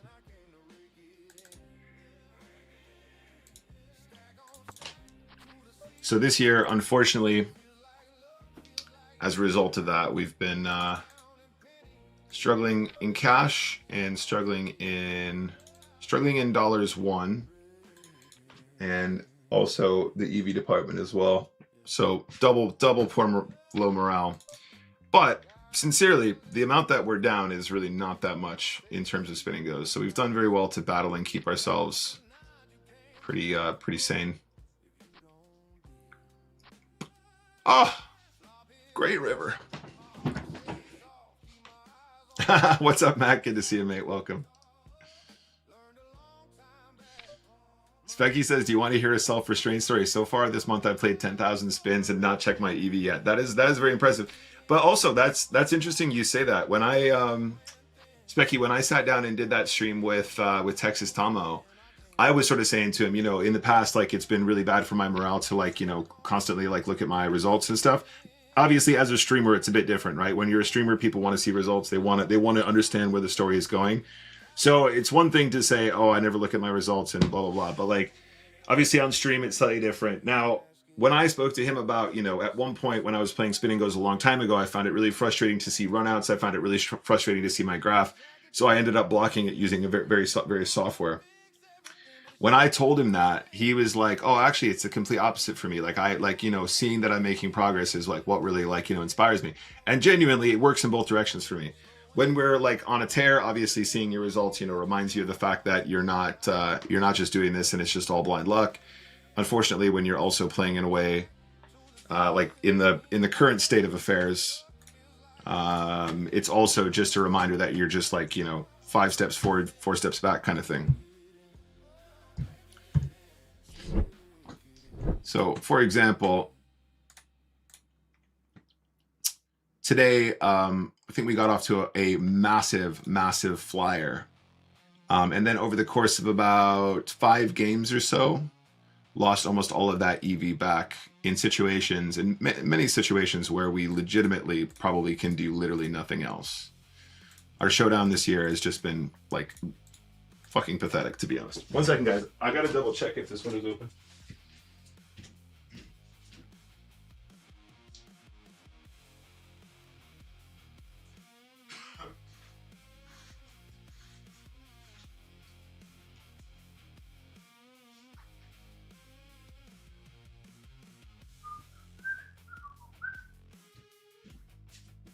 Whew. Really, really hot. I'm gonna turn this fan on, guys. If it gets too noisy, let me know. Okay, so yeah, okay.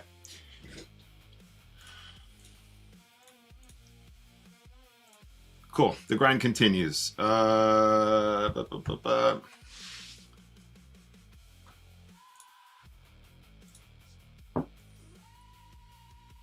You should send dollars to Linus for run good. Play a kickoff to reset the spins. The last time I tried to reg one, it wouldn't run for me. Yeah, I mean, I think sending dollars to Linus is probably a really good shout, but also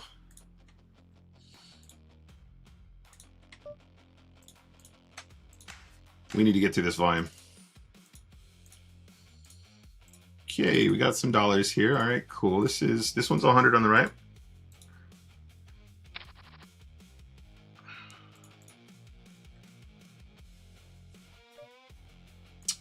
Okay, little blindy blind action here. We're not going to call a shove. We will call a defend here. King 6 of spades. Let's start with a min raise in the 10s. I was just somewhat hopeful that we were going to have a day where we could not just run into the nuts all day again. And to be fair, to be completely fair, we legitimately did have a solid hour and 30 minutes where we were just doing really well. And we were on the right side of those for a second. It got very expensive very, very quickly though. In EV at least. In dollars, we're still winning a little smidge after a 10x and a couple other nice scores.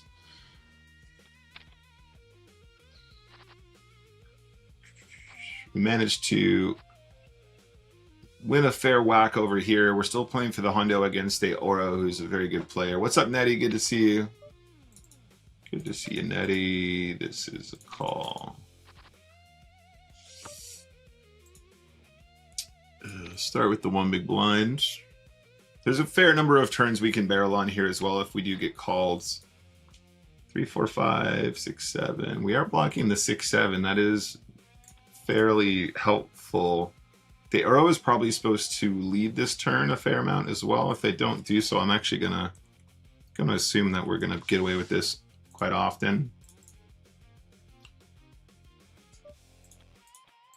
And I probably triple there quite often too. Like there's actually a lot of upsides to us going hard there. Against Aoro again over here, the Jack 7 seems like, you know, probably within a call. Do we ever lead at this board? We can lead here.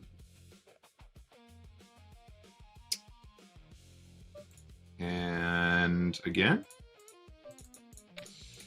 Cool.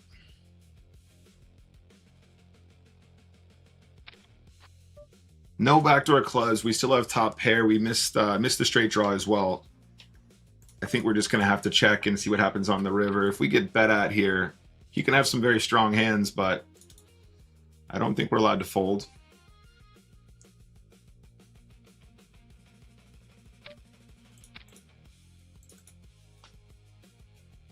Feels good.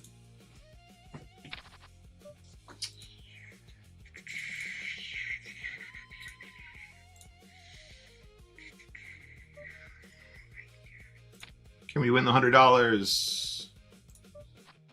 Always a sweat, isn't there, chat? Always a sweat.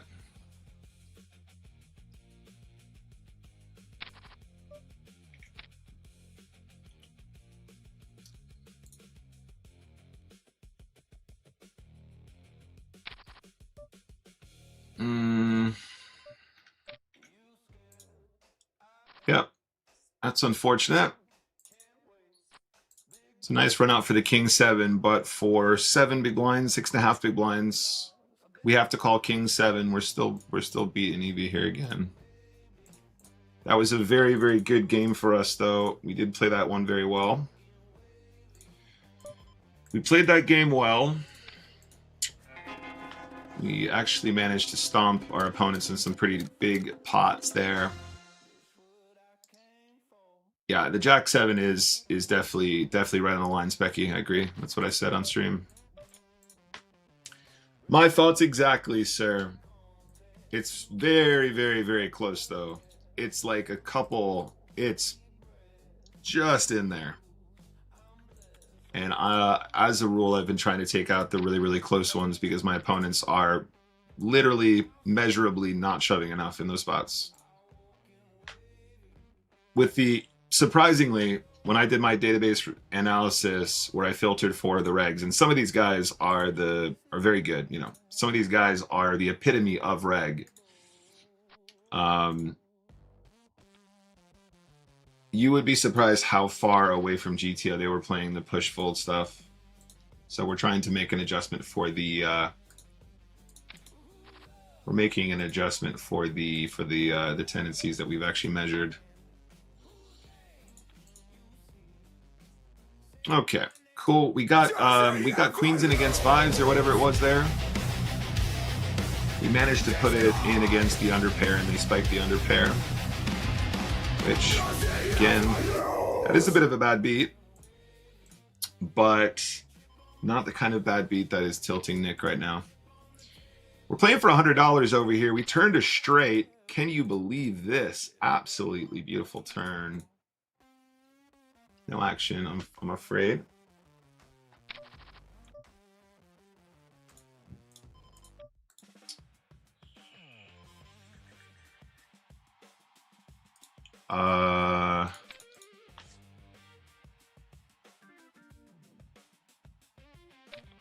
We're not folding 8-9 here. King of Poker gets the world's greatest flop for an ISO player.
Cool.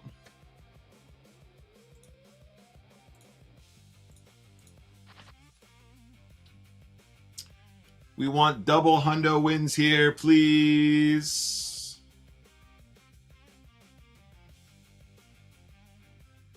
I want to mark that 10-6 as well. I don't know if we're ever supposed to lead there, but it does feel good. It does feel like the kind of spot where you do very well as a lead anyway. So I'm not that worried about like figuring out if this is GTO. I would like to see if it's something.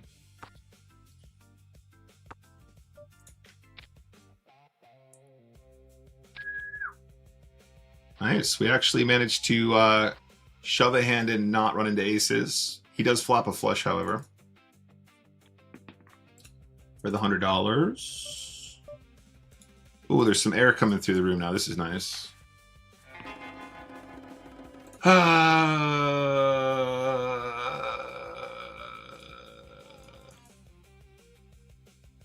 Specky saying go bananas just makes me laugh. I can absolutely just see Specky saying go bananas. Oh, we're all with ace king here on the left, guys. We got the queen jack jam through on the right. All right, we have trip aces.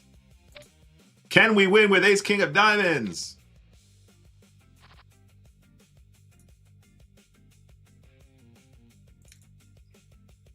Very enjoyable experience. I can highly recommend. I can highly recommend that. For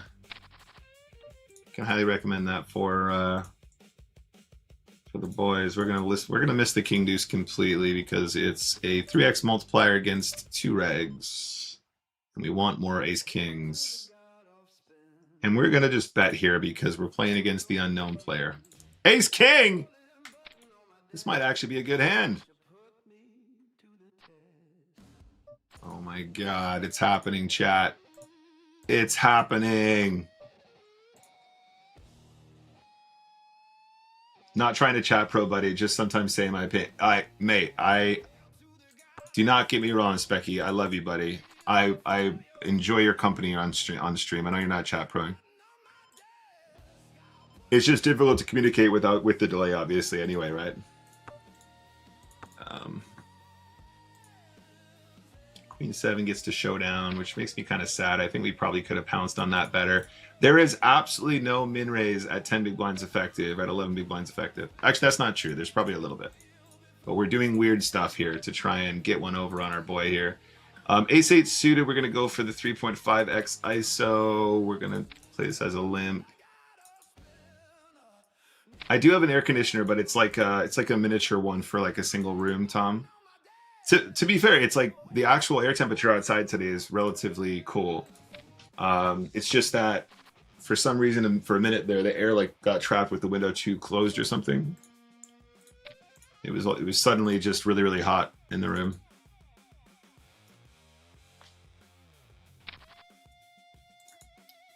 Ace Jack, baby. We're gonna put in a 3 big blind ISO here as well, and we will obviously call a jam if we need to. Queen 4 is going to be good enough to push versus the unknown. Queen 9 is actually probably not an unreasonable big ISO here as well at a low frequency. We actually rolled kind of high, so let's check the Queen 9 and play it like this instead. Jack 5, top pair, baby. We have 2 pair, baby. Let's go ahead and go like this. Call here. We might even get away with a single bet on the turn, but do we do that here?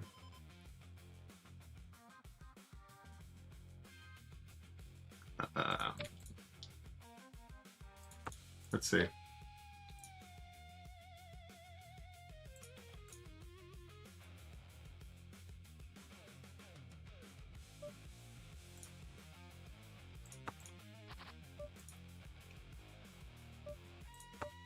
Okay, pretty hard to lose now.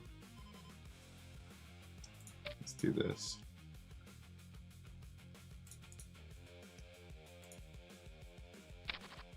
Yeah, I've got lots of hands marked today, buddy. Chopping this one off. Let's go ahead and delay this one. King deuce, fine, fine. Yeah, it's actually not too hot anymore. We had a bit of a heat wave there, but for like suddenly this room just became like a sauna. I'm going to go out on a limb and say that's definitely a fold against this player specifically. 10-9. Let's just assume we get away with this. I think his deck is cold enough. Careful how you type that.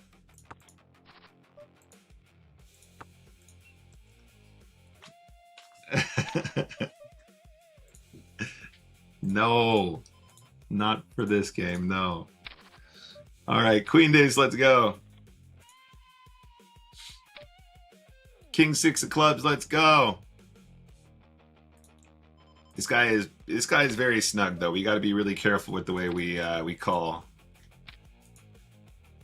Straight draw, let's go. Straight draw, let's go. Jack high, let's go. I mean, to be fair, he probably bets an 8, 9, or a 10 on his turn, so let's just do this. Let's just do this. Beautiful. King and a 4, baby. King and a 4. Get the money in good here. Hodl. Never mind.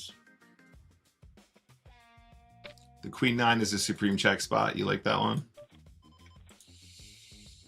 Oh my goodness. That's better. Very live cards.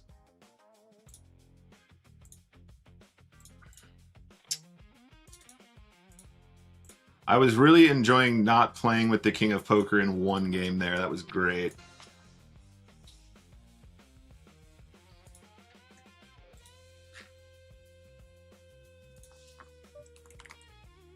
Sweet.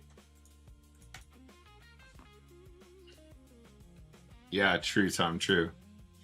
No, it was all good. Just suddenly this room was like a... I think it was when Specky arrived. He made me all hot and bothered with his sexy body. With his sexy voice coming through digitally.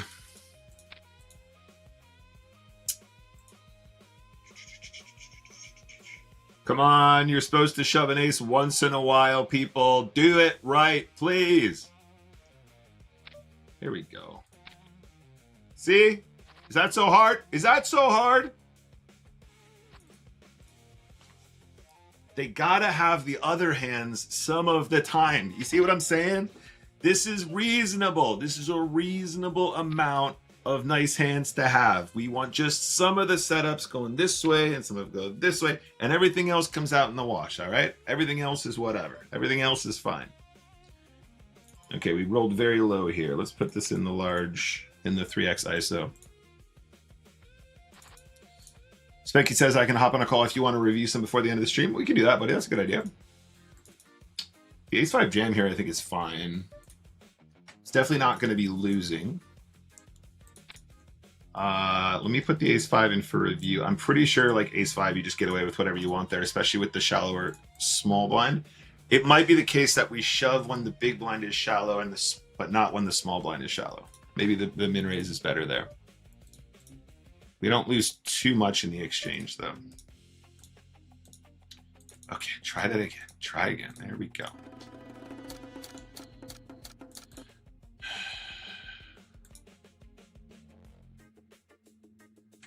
That's actually not a bad idea, my friend.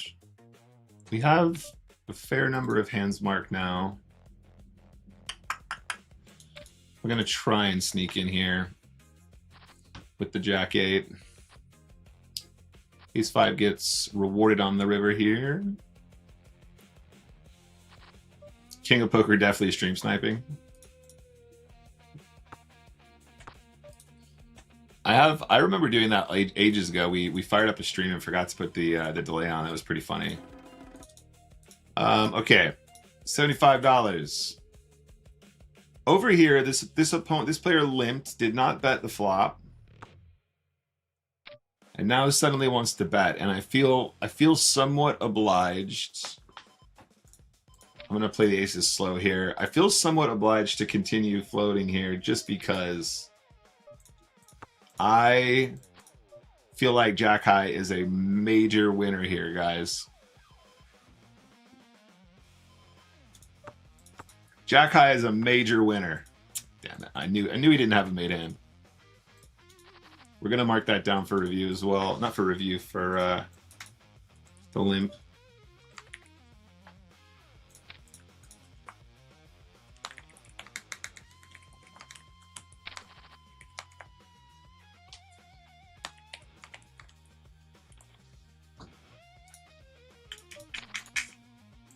Yeah, this king's out.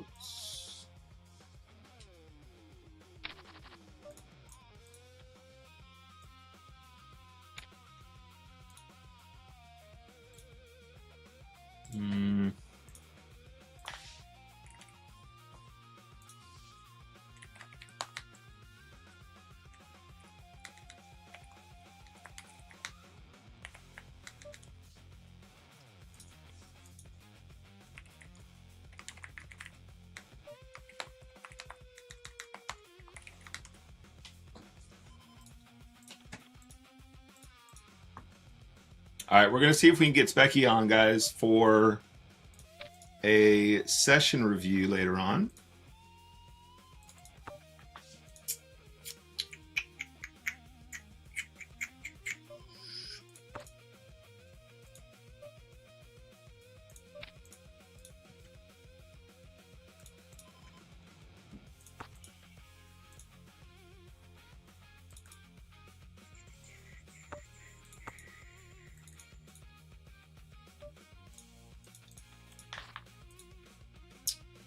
Give me an ace. Give me an eight.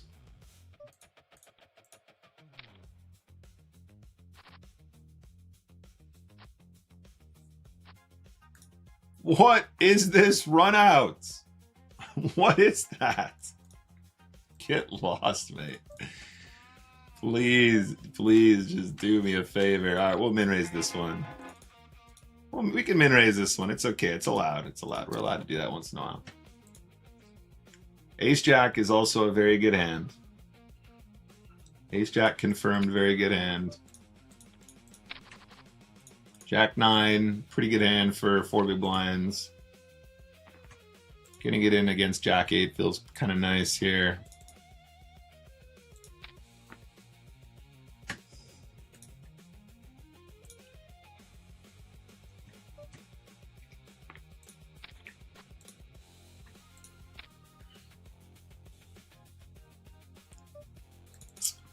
We are not going to call the Queen 8 suited jam there, guys.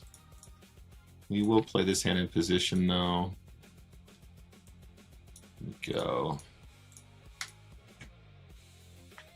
Queen 8 suited is a pretty good one when you're playing, when you're thinking about just push fold purely, but if your opponents play a bit too snug, it's different.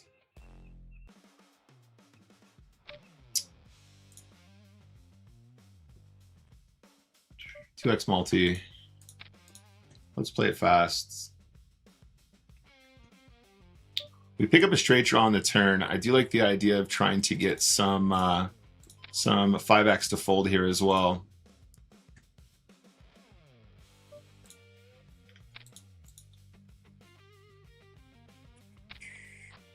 Oh, just make the straight. That's also cool. If he has diamonds, he's about to win a lot of chips here, chat.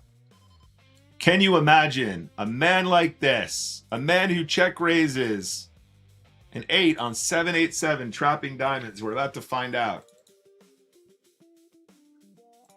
Meanwhile, on the right-hand side, we got ace-8 in against 8-9 of hearts and lost. We do get paid on the left-hand side. That's really nice. Lovely to make hands like that. Really, really nice to get to showdown with the best hand. And it feels grand, mate. Grand. Yes, 1, 2, 5. Give me all the dollars, please. You see this, chat? You see that? We may cry. We may whinge on stream. We're still out here blasting. We're still out here making moves. We're still out here clicking buttons. Just because it hurt our feelings, we didn't stop. We didn't quit. Just because poker was being real mean, we didn't turn off the computer. We just grit our teeth and we gave them both barrels. Ah, 40%. Easy. Easy 40%. Easy. Yeah. Also, the 7-4 diamonds move was more for show. If I'm being honest with you guys, it was more for show. It was certainly more for show than anything else. Let's check this one. We will be calling the big bet on the turn. Our opponent has bet over pot. We have a gut shot and a flush draw. And we miss both. We definitely are ahead of some misdraws. We are not going to get a king to fold, so we didn't fall into that trap, which is always very nice. It's a shame, though. Straight flush draws are something of an Achilles heel for us, it would seem. I would like to imagine that we make more of those more often. King or a queen or a spade. Or showdown even. Or even showdown. He bets 2 on the river. This player so far has not indicated to me that they are particularly tricky with the bet sizes here. So this starts to really scream showdown for me. And I don't know if representing a hand makes much sense. We just missed our equity, unfortunately, again.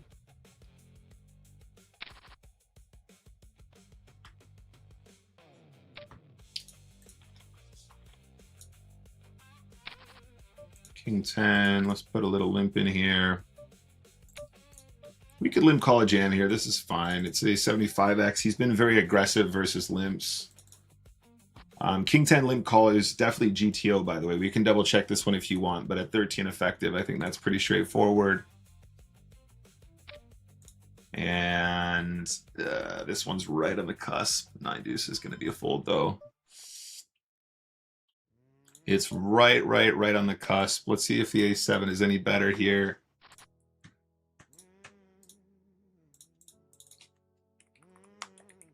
Got rivered. No, we just lost the all-in. Definitely going to call. This guy so far has been extremely pushy. Queen 9 is well within Nash to actually make the call. So it's theoretically, you know, approved here. But also, you know, he's just been spamming it in pretty aggressively here. Jack 6 as a push is fine, to be honest, but you know, very push heavy.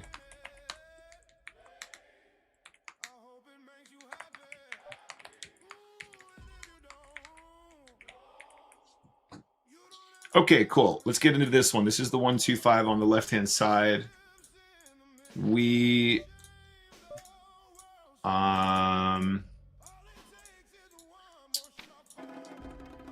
managed to win that all-in with the 7s, which is a nice treat. We put ourselves in a good position to take this one down. Does check call flop? I think we're going to do this for value.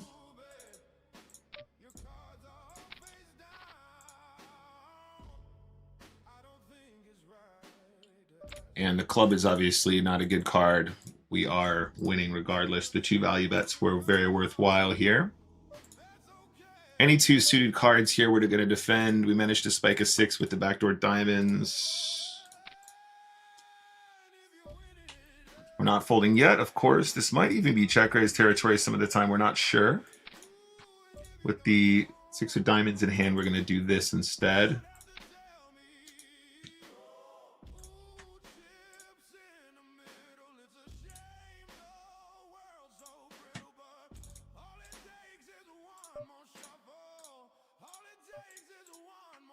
I'd like to study that one too. I think we are going to donk lead the turn trips because we're also then allowed to donk lead with the straight draw flush draw combo as well, so it balances. Or can't. I mean, put yourself in his shoes, right? If you know that we're going to do that when we have the clubs or the straight draw, you can also imagine how brutal it is to fold over cards like King Queen or ace king or ace queen or whatever on that board. Okay, so we're not going to fold yet. So he's trying to tell us that he has an 8 or a 5 when he leads the turn. He will have missed straight draws here, 2 with a 4.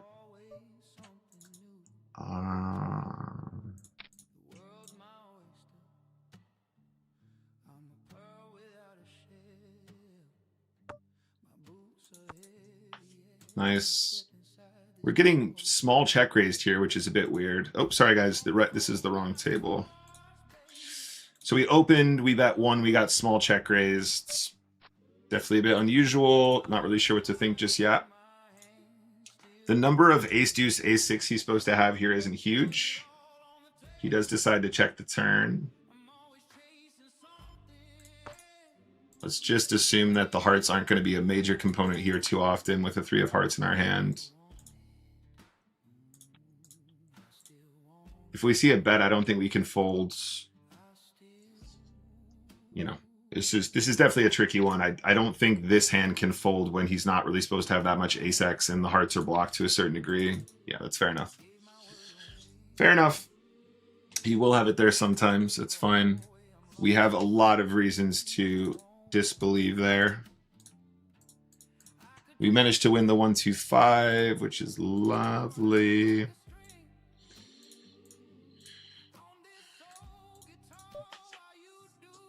I think we might have missed a bet with the ace on the right-hand side, to be fair, but there's kind of an upside to that line as well, because if he does end up having his like gut shots that if missed, he can still try and represent. He ends up having one of the combos that is tricky for him to have when we have what we actually hold as well. The 3 of hearts in particular, I think, is of relevance. So we have the ace 3, 3 of hearts. We have the 3 of hearts where the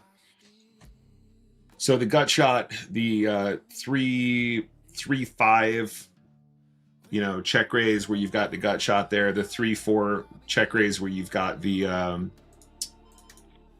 gut shot to the 5. Obviously the hearts as well. I think story checks out here. We're gonna go like this.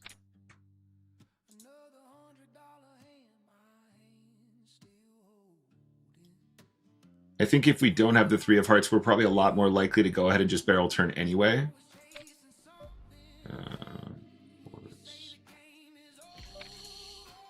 Nice ace 8 suited here. That's not a good flop though. Come on, don't be fucking silly.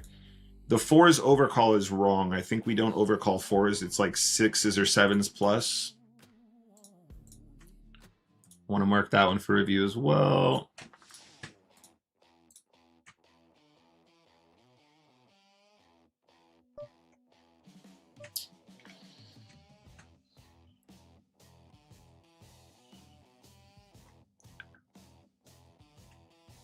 All right, so Spets was the player here who was doing some really wonky stuff a moment ago.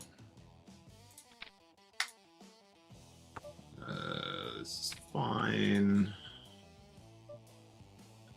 Pocket 4s is the hand we were looking for here. Pocket 4s, smart.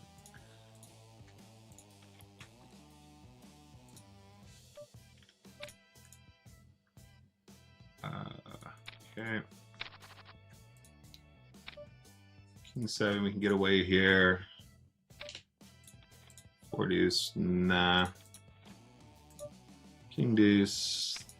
This guy did have min raise folds already stacked, so we can actually min raise a lot more. We're gonna slow play the king deuce now with the 2 pair. It's a really bad turn. We're not folding, obviously, but we would prefer to have the security of the 2 pair. We defend the big blind with king 7 of clubs on the right. I think it's probably completely fair to just jam, but also Spets, we have seen, is going to do this with a very wide range of hands, so we want to keep more bluffs in, I think. We'll call the turn jam, of course. We've kept the bluffs in successfully. Happy days. Queen 10 bet on the Jack 7 tray.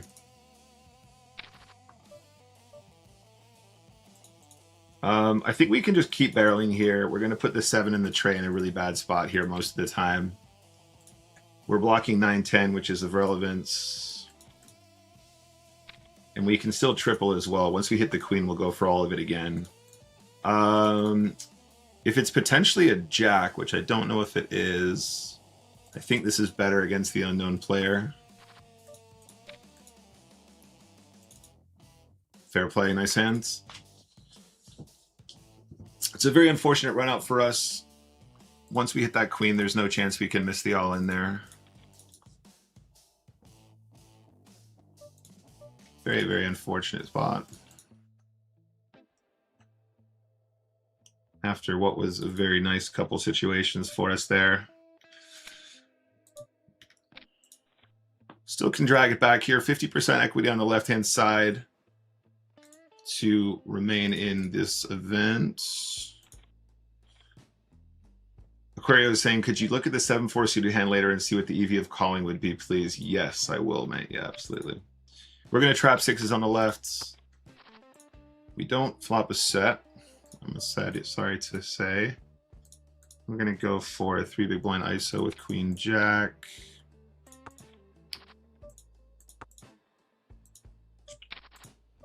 Eight of diamonds in hand. I think we need to bluff here now. I think this is probably the best way to go. Let's go big, and then let's shove the river if we need to. Queen 5. Let's go ahead and limp. You can battle this one out on the left for sure. 5s is good to go for the shove. It's a good start. Good turn. GG.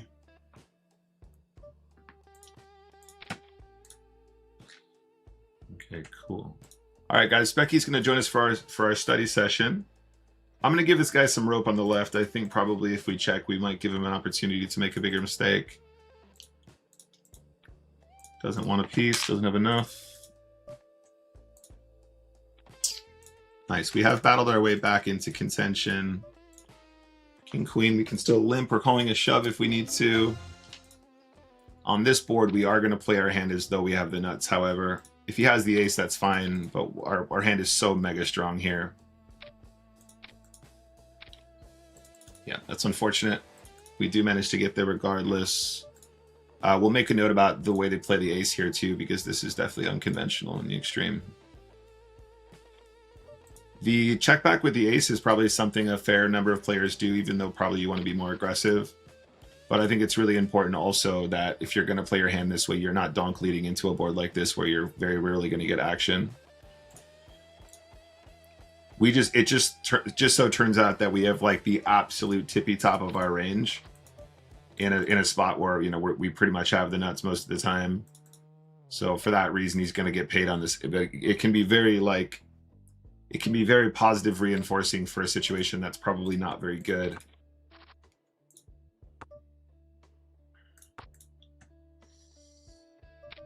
Yeah, we'll keep all the bluffs in here. We'll keep the 9x confident. There's no reason to do anything else. If he has a 9, good luck to him. It's fine. Or 5 also, obviously. Ace is getting wrecked for a big pot there. Jack 9, let's play a pot in position. Definitely get enough to value bet here on the flop. Generally speaking, like even just playing for a second with this player, we can tell that he tends to represent his hands very honestly and from out of position. So if he's connected, what he's doing is if he's confident in these situations, he has big leads. He's, you know, if he makes a hand, he's going to try and represent it very, very quickly. Otherwise, he's going to be giving up on the hand pretty quickly as well.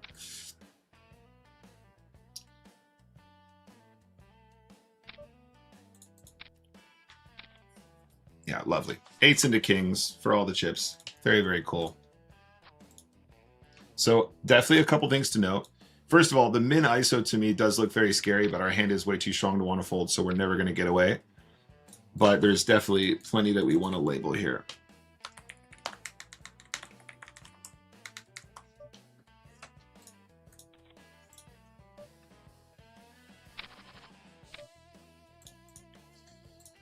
Cool. Let's see notes over here.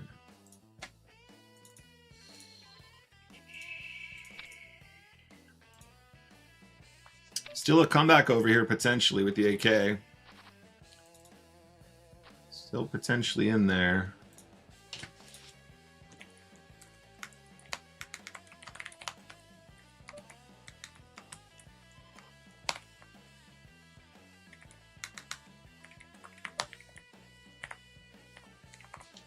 Shits.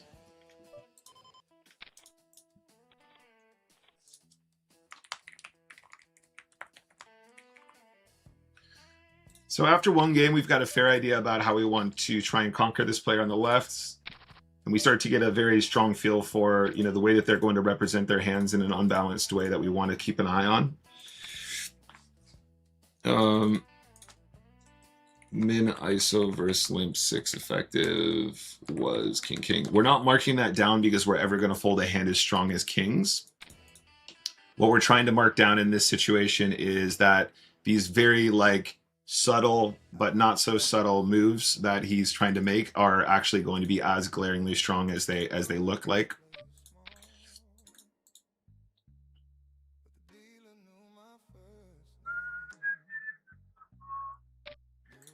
Okay, we're getting shoved on here on the turn. Where are we at right now? Shit. This is a really tough one.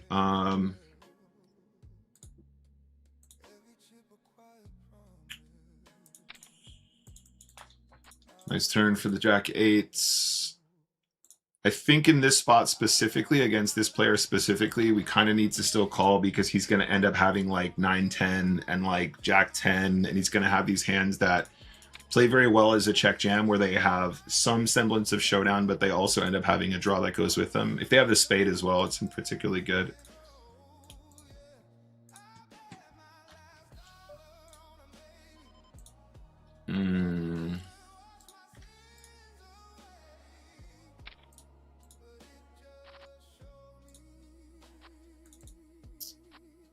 Comeback is potentially on.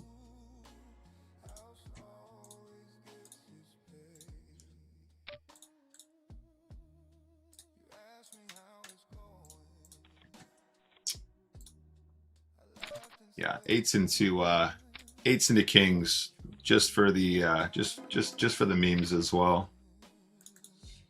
8 straight into the kings, and then 3 consecutive coolers just to put us back in the box. Just to put us back in our box and remind us where we are. Nice hand ace 5. Really nothing to see here. Pretty standard shits.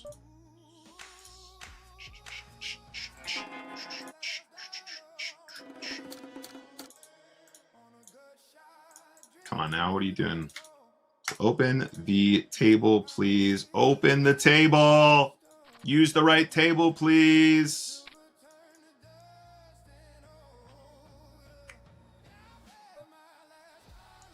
Thank you.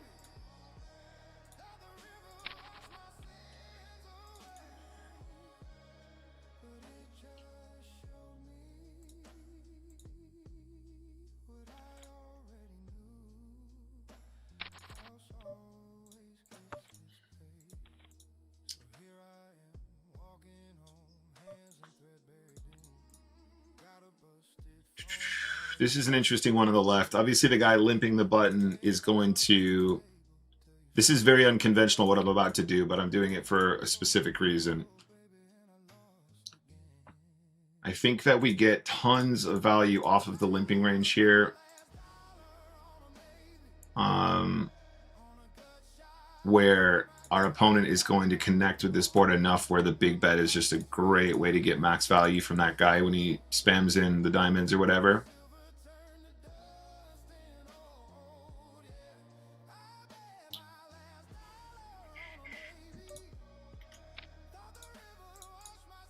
Ace 5 straight into kings. Lovely. 100% push, by the way, chat. 100% push, by the way. Yeah. Well done, mate. You got dealt kings. You're really killing it right now, bruv. Right, 7-4 suited was the request. I don't know if we already have it marked for review. 7-4 suited.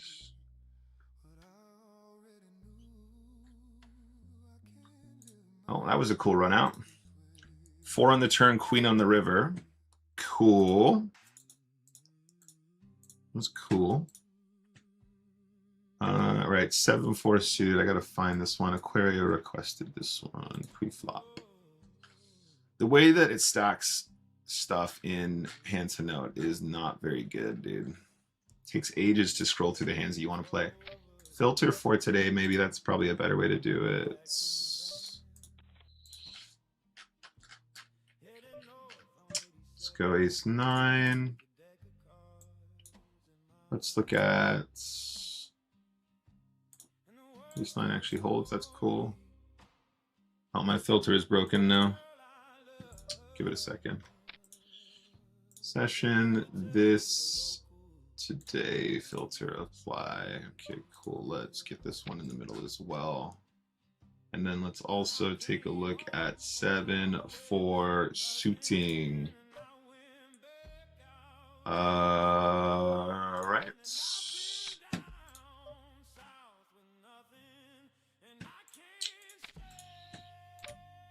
For suited. No.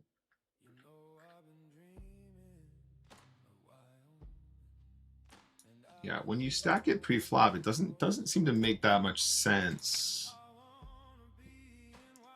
Doesn't seem to make that much sense. You're supposed to be stacking them from like low to high, but it doesn't ever seem to do that.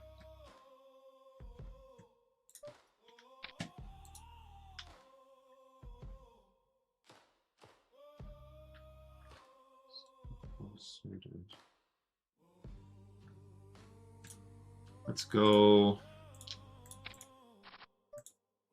Got a gut shot on the left. King 7 is definitely a call. I think we're allowed to do this. King 7 into King 9, by the way. I think. I don't think they missed the queen. They might have a 9 here, but we're going to go for the bluff. Cool.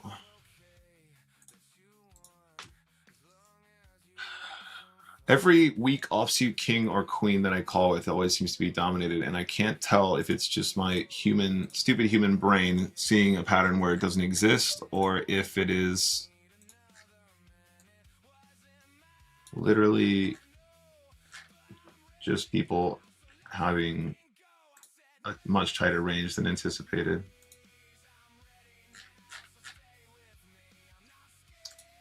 All right, what happened there? Ace 7 into King Jack, no good. 25. All right, we're coming up to review time pretty quick here, guys. This guy limped the button again. I'm gonna assume that the king is good on the river most of the time. They could have an ace here. That's fine. Good luck, mate. I would be very surprised to see this player limping that ace in that position, of course.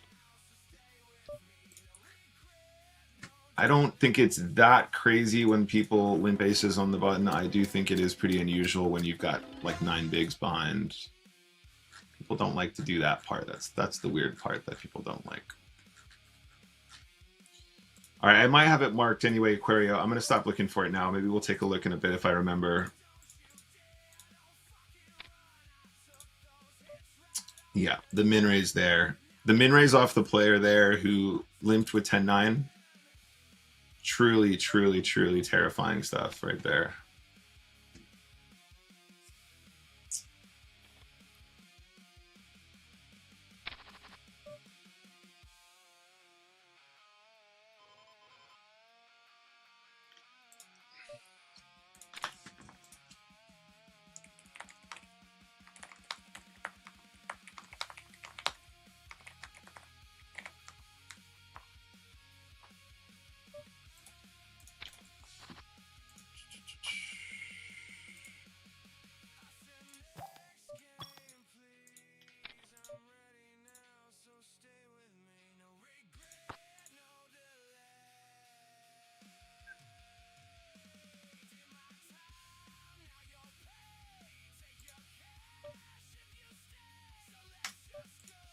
All right, we're going to check the turn, and if we get to the river and there's no more action, we're going to get aggressive.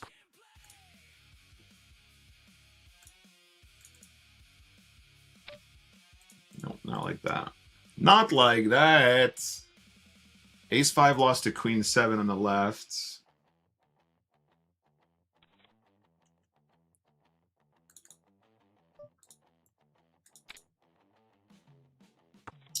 Wow. 6 is no good against the queen. We do have a double gut shot here, which is always nice.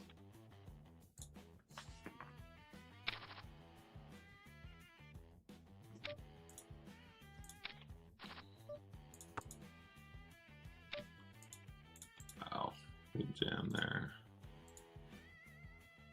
All right, we're coming up to review time, guys. We'll call up Specky DJ in a moment.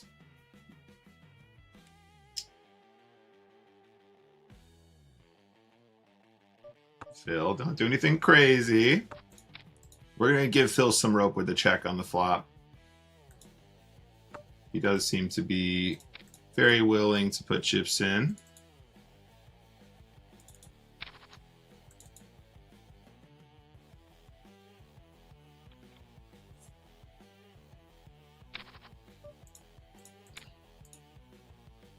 What's up, Martin? Good to see you, mates.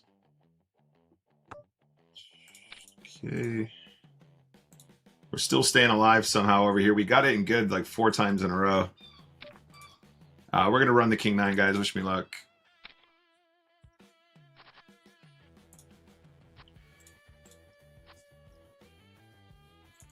Oh, my goodness. Phil. Phil!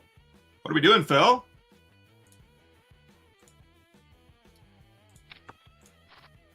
What are we doing, buddy?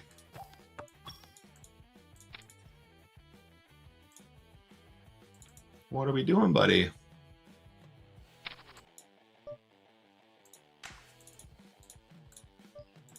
Ace King of Hearts is usually considered a pretty good hand by many. They say it's pretty good. Let's play 2 more games, guys, and then we will, including this one on the left, and then we'll do some review. We have been blasting this session. Oops, sorry, guys, wrong one. I keep opening the Stars Helper overlay instead of the table. Or Stars Caption, excuse me, not Stars Helper. Stars Helper was the old one. From back in the days.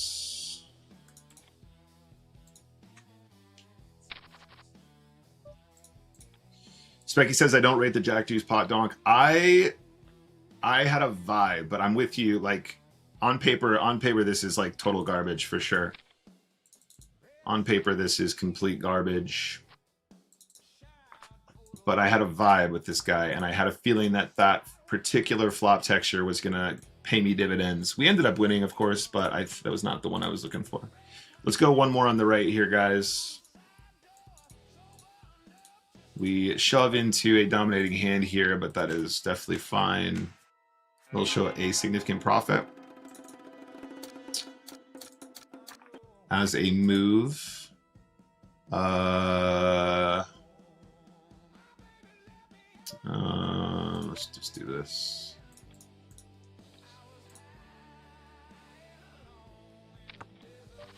King of Poker, put your chips in the middle. Small victory. Simba, thank you for the follow, by the way.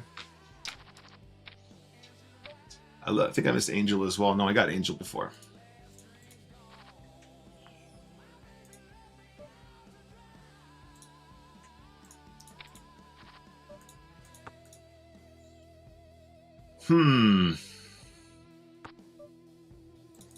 Okay.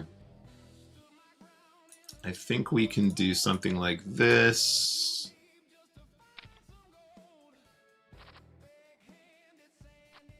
And that will be cool.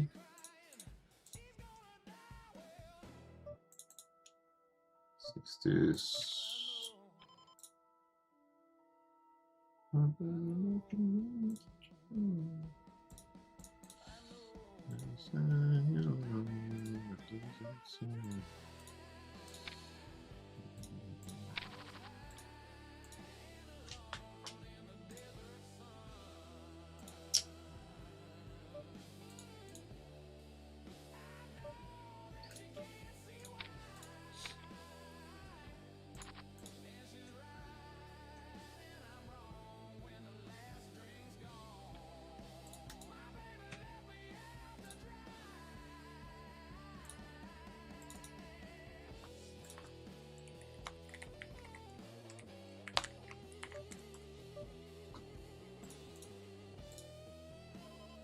All right, against the King of Poker, I think we're just going to follow the rules here with the Jack 10. And we will live with those consequences.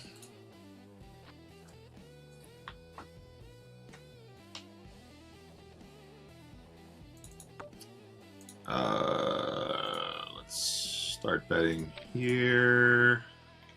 2x multi, let's run it against the King of Poker there. Dominated again, definitely an improved shove. GTO will play the 10-8 slower at some frequency as well, but the push will definitely be fine and profitable against this player.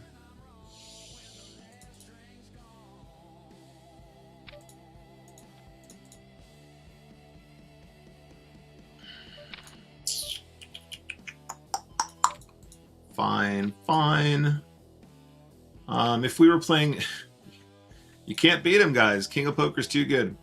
In the 2x multiplier, what I'm trying to do is I'm trying to play these faster against a very skilled player where the push fold will just, you know, yield whatever it does. On 3 occasions, we were all in there, and with hands that are definitely approved, and ran into a dominating hand on all 3 occasions. Really, really good way to finish the day. Well played, Nick.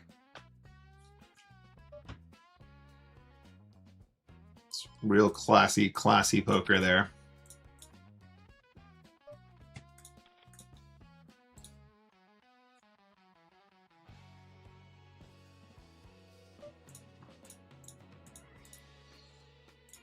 Okay, 9-7.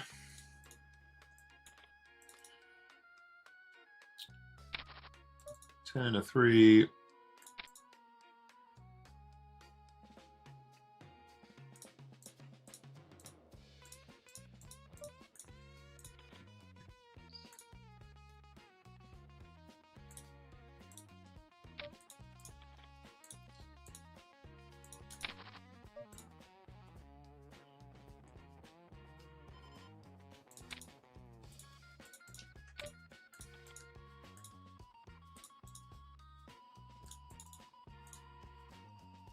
Does he ever lose?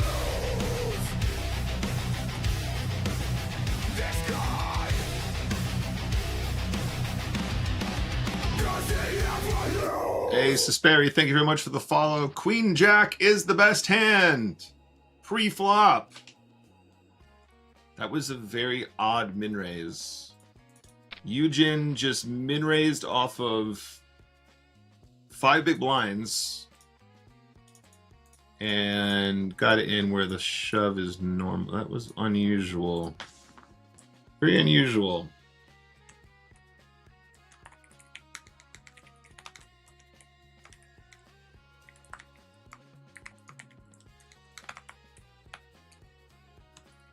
Interesting. I don't know if that's a weird exploit or something, but we put the chips in good, and that's all she wrote for today. Let's take a look at the graph today and in general. All right, so it's been a bit of a roller coaster today, guys. We did end up winning something like $225 in profit today. This is a drop in the ocean. We got a long way to go to try and get close to even. 32 chips per game overall. We lost a considerable amount of EV there at the end. Again, very standard spots. The Jack 10, 10-8, whatever it was. I think we shoved 10-8 blind v blind as well, something like that. On all 3 occasions, they have a dominating hand. We look like a dumbass. There we go. That's where we're at right now. A lot of these spots are supposed to even out in the long run. Like I said before, a lot of the issues we've been encountering are we don't seem to be on the right side of these. Today, to be fair, we did actually have a lot of very nice spots go our way. We actually made some really nice hands. We had some an interesting mix of opponents today as well. Generally speaking, today I think we had a fair whack at some pretty good situations. We also just ran into it all day as well. So we've done very well to battle through, and we've ended up showing some semblance of profitability here today. This is good. If we filter for the year overall, however, we are still making up for lost time. And we are very much trying to... sorry, guys. We are very much still trying to break free from this plateau. Now, there is a slight sort of correlation here to the trend of upward motion. That's very good. Our red line is staying stable. Our blue line actually today was pretty decent, but yeah, like we're still working on it. Still a work in progress. We're still looking for another upswing that looks like this. If we have a couple more days like today, it's possible. So with that in mind, let me call up Specky and see what he's got for us today. I'm not sure how this is going to work. I'm going to call him anyway. I'm going to call him up. We're going to have a chat. I'm going to share my screen with him. We're going to close up Poker Stars as well. Keep the chats open, of course.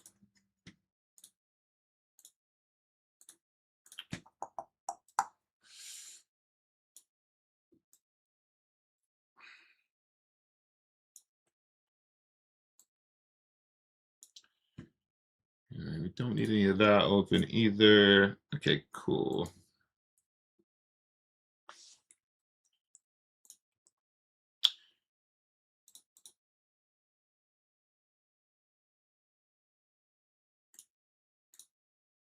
Hello. Hi, can you hear me? Yeah, all good. Hello.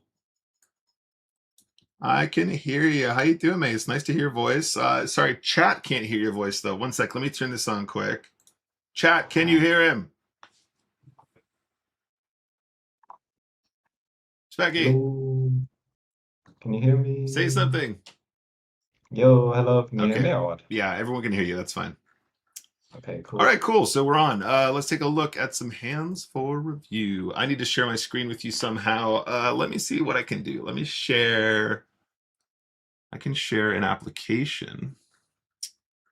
What if I were to just pull up the share? replay on hand to notes. Yeah, so the thing is, hand to note for whatever reason is a bit of a funny one because it doesn't. It's like it black screens you when you try and share. Let me see if it actually will work for you. But oh yeah, okay, cool. Can you see that? Yeah. Okay, cool. Show the replay. Nice. All right, now let me actually open a replayer and then we'll take a look at what you can see here.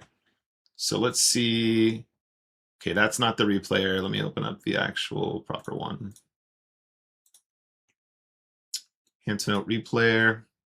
There we go. Let me have a All right. look. Can you see what I see? I can see.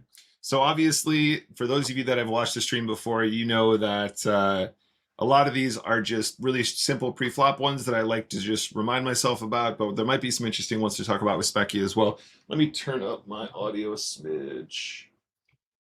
All right, Specky, are you ready for a world-class masterclass in Texas Hold'em spinning goes? Yeah, can't wait. Okay, good.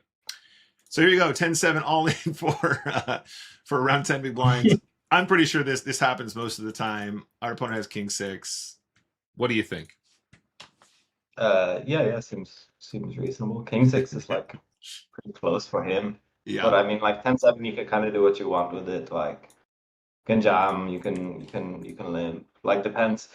Like the main thing that I would like think about in this one is like, I mean, King of Poker plays like a ton of spins, right? Yeah. And I would imagine that his calls are going to be like pretty on point. Like he's a rag, right? Like, okay, maybe he's going to overfold a little bit, but like this King 6 off and it's like a good one, right? It's a call, right? For that stack depth. Yeah. You know, and it's like the bottom, right? So like this shows that he's at least knows what to call with it. He's not significantly overfolding. Right. So like that's one avenue that you can take with this. Yeah. The next thing is like, what is his tendencies post flop, right? And if he's very aggressive post flop, then you would probably prefer to jam. But if he's more passive post flop, then you would be happy enough to take it post, right? And like, Yeah. so say for example, if you have any read on him, like, oh, he bluffs a lot in X, Y, and Z line, Yeah. or he folds a lot to delay bets or something like that, like this is one of the things that is going to shift, like whether you want to like limp or Totally. Yeah. Yeah. also I his mean, ISO jamming. I'm a big believer in actually taking these post flop against, you know, unknowns more frequently, right? Because as you say, I mean, there's two sides to it, right? If they're the kind of unknown who like has no idea what they're supposed to call versus jam, then obviously you're printing as a jam. But then also if they are the kind of people who are printed to the jam, they're probably also already maybe quite passive post flop and pretty easy to play post.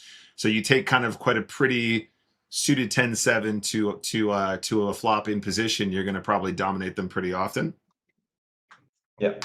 Yeah. Okay, cool. So we're looking this up in GTO Wizard, and guys, as per usual, PokerStars is completely closed. We're doing study now. We're not playing, and we're not in the client even. 10-7 suited technically is pre-flop. Yeah, 100% push here. It's a pretty straightforward one to remember if you do want to just include this in your games. As Specky is saying, if you were playing tons of tables and you just defaulted this to a push and you were playing in a relatively soft field, I think these moves actually probably do very well, you know, in terms of autopiloting your brain to shove around 10 big blinds here with 10-7 suited. Yeah. Okay. The main thing is like this hand, it does fine against ISO's non-all-in, right? But Yeah. it does really terribly against ISO jam because you're just like stuck there Right. with your whatever it is in your hand, you know, like sitting there, just like completely indifferent against the jam, right? So Yeah. that's why you prefer to jam it yourself. Just take your equity rather than trying to induce anything. Okay, nice one. Let's take a look at the next spots. So ace five diamonds here. Specky, you can still see. Yeah, okay, all good. Cool. So then ace five diamonds. We play this as a limp at 14 effective, and our opponent decides to raise to 3. I just wanted to double check if this was a jam. What do you think it is for you, buddy, before we look up the answer? I mean, honestly, you can kind of play this both ways. Yep, like I think both definitely is fine. your offsuit ones that you prefer to jam, right? Because they don't have as much playability post flop. Correct. But like the suited ace X, it's like there's some really good things that happen post flop with these hands. Like not just the fact that you can make a flush, but like ace high boards, the ISO or the play who ISO is going to be really, really aggressive, right? And there's also the thing that and like say for example you make a 5, generally an ace kicker is really good to have to bluff catch because like the other player isn't really going to bluff very much with an ace. So first of all, they're going to be aggressive on an ace. Second of all, your hands makes really nice bluff catchers. So like unless you have, yeah, I mean even if they're over ISOing, you can like deny some equity or like if you know that they're going to have some hands like I don't know, like queen 9 off or like some hands like this where. But that would be a really, really specific read. I don't know if you'd really need to have that. But yeah, like these lower ones, you don't really dominate anything. Like he's not ISOing king 5 suited and calling, right? Yeah. And so it does pretty all right post flop. Yeah. I certainly wouldn't fault anyone for jamming it. Yeah, absolutely. I feel it exactly the same way. And I think that, you know, in a game with very small edges where, you know, a lot of the edge comes from your opponents making mistakes, I think actually arriving on a flop where you make top pair and they're just going to rep the hell out of it, I think that's very powerful. You know, obviously, like there's a lot of spots where your opponents are going to be really happy to like sort of raise here. It comes ace high, they bet small, and then they shove the turn, and it's just going to be very effective, obviously, where we're not going to have as many ace combos. So it is somewhere in between. Let's see what GTO says anyway, but I completely agree with what Specky is saying. As usual, guys, not interested in just being a GTO robot, but, you know, thinking about these things a bit more deeply. So on the pre-flop side of things, We are playing this as a call most of the time from a GTO perspective. Apparently, there's also some raising here as well. Sorry, the call is 100%, but the all-in I think definitely plays quite well too. Anyway, let's continue the hand. Apparently, there was actually more post-flop as well. So what ended up happening here, Specky, as you can see, sorry, not in the replayer, 1 second. So we end up calling, which apparently is the preferred line here from GTO. And our opponent ends up betting 3 big blinds on 3, 6, 8. So I think this is a pretty clear get in. I mean, if we can get better hands to fold here, if we can get like, ace jack to fold here, that would be pretty mega. Obviously that's maybe wishful thinking, but if we get hands that have any equity here to fold, really, it's probably quite good. There's also plenty of hands that Jack 10 of suited, Jack 10 of diamonds, for example, is a smash hit for us. King Queen of diamonds is great for us. So anyway, I end up playing this as a jam, and our opponent calls and he has kings, and we actually backdoor a straight flush, which is kind of fun.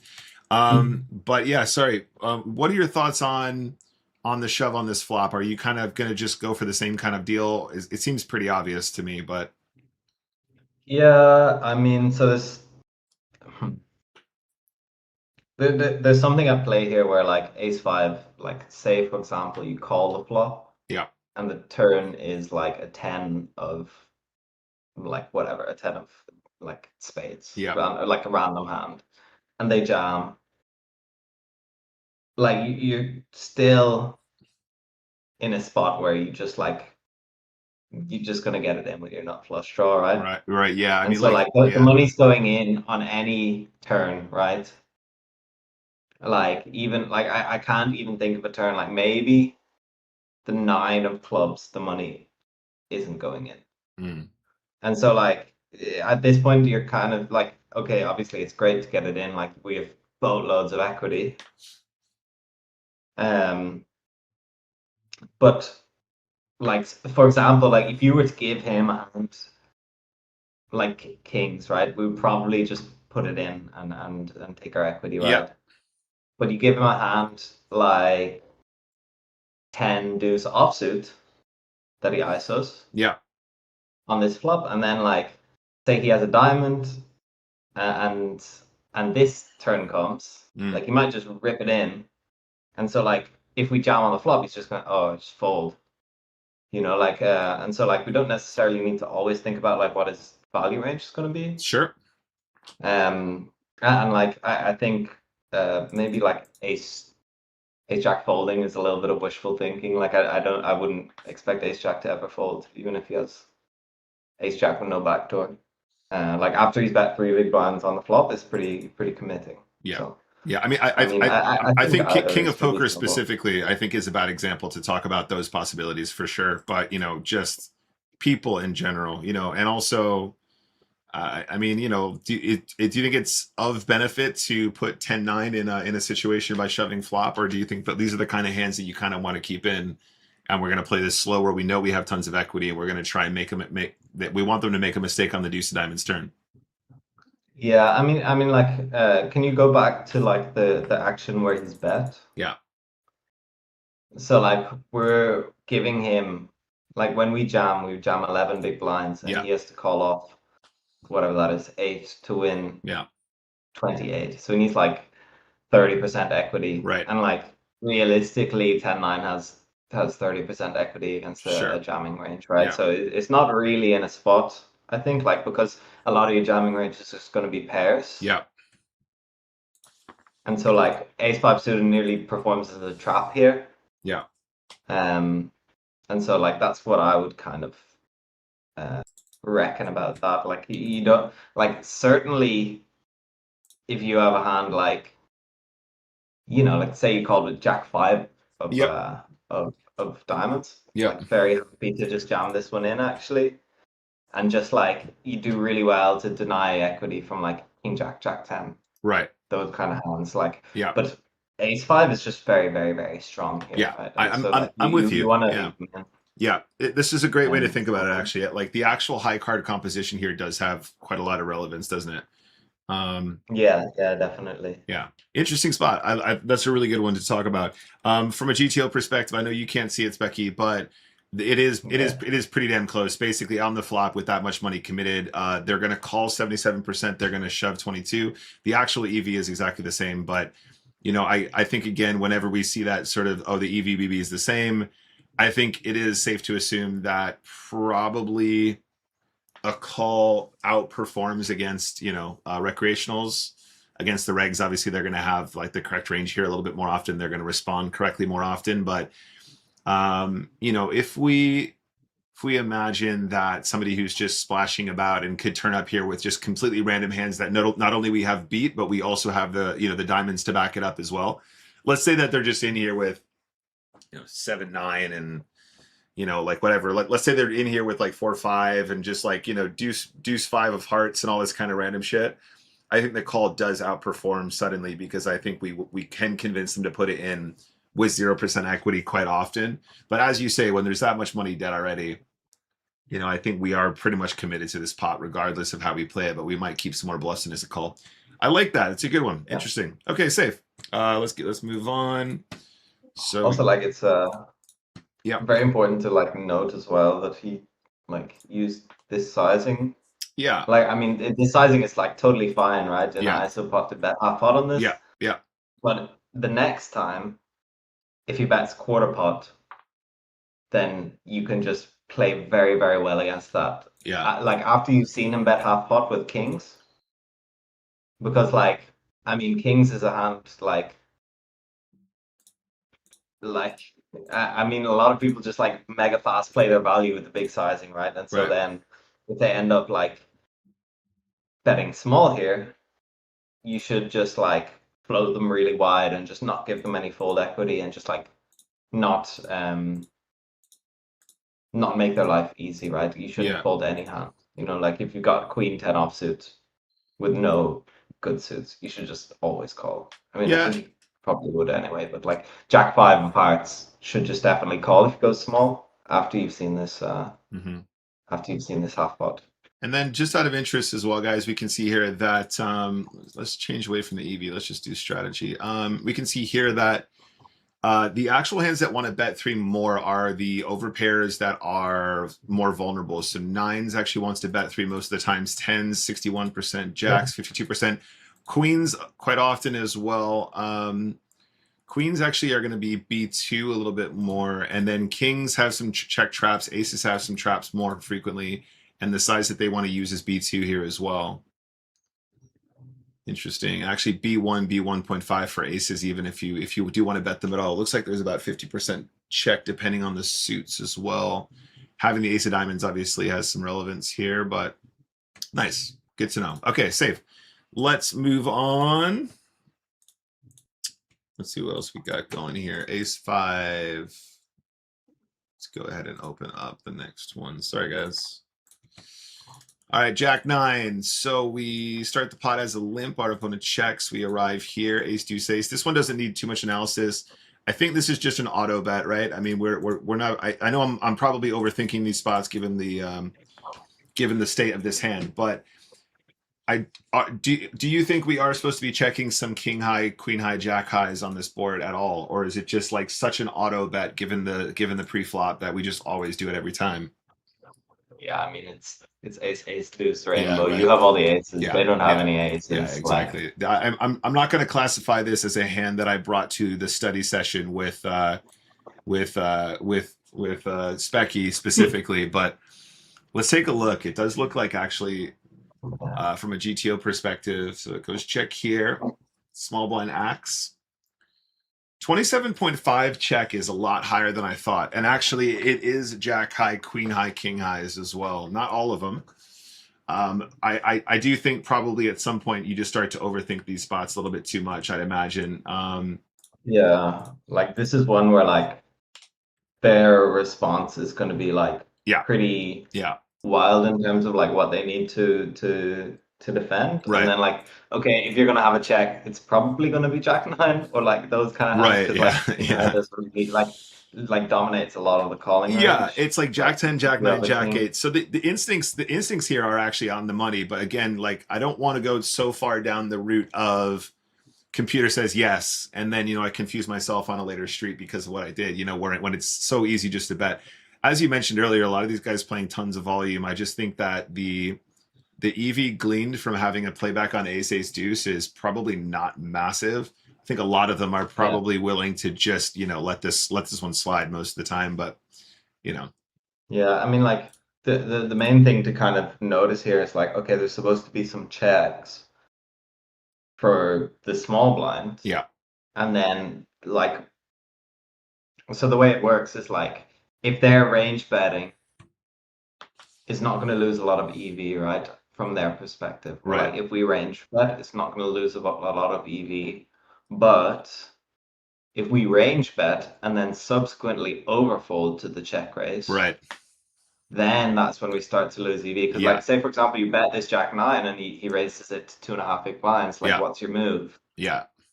I mean, And like, if he's overdoing it and then you're folding Jack Nine, because like I would imagine that hand shouldn't really fold. no, I mean, To a if check my assumption is that we always call a check raise, like if anything, we should basically only ever be up against like a deuce or 4-5 or 3-4 or whatever, right? Like some gut shots, some like the actual two pair that's trying to protect its hand. Basically never an ace, like pretty much never an ace, right? If we do end up betting Right. one, I'm going to assume Jack Nine needs to call a check raise, right? So let's say, I mean, the check raise here at 10 is going to be probably like two. The most common check raise is to 3, which is really interesting. It's so big at the stack depth, but that also goes to show you like the reality of what a check raise needs to be in order to be effective, right? Because you'd assume that if you're betting 1 big blind into a 2 big blind pot, right, you're going, hey, like, you know, I know that you're betting here and you don't really have that much to call with. But the reality of it is that if you have 2 overcards to a deuce, you probably not only have the best hand quite often, but you still have like 2 overcards to a deuce that gives you the best hand, like most of the time, right? So in order for the check Yeah. raise to be effective, like even just looking at it here, check raising to 3 with pretty much all of your deuces, because that's like the only way to make it work, and then like 5-3, and then 4-3, and then 5-4, and then 5-3, and all this other stuff.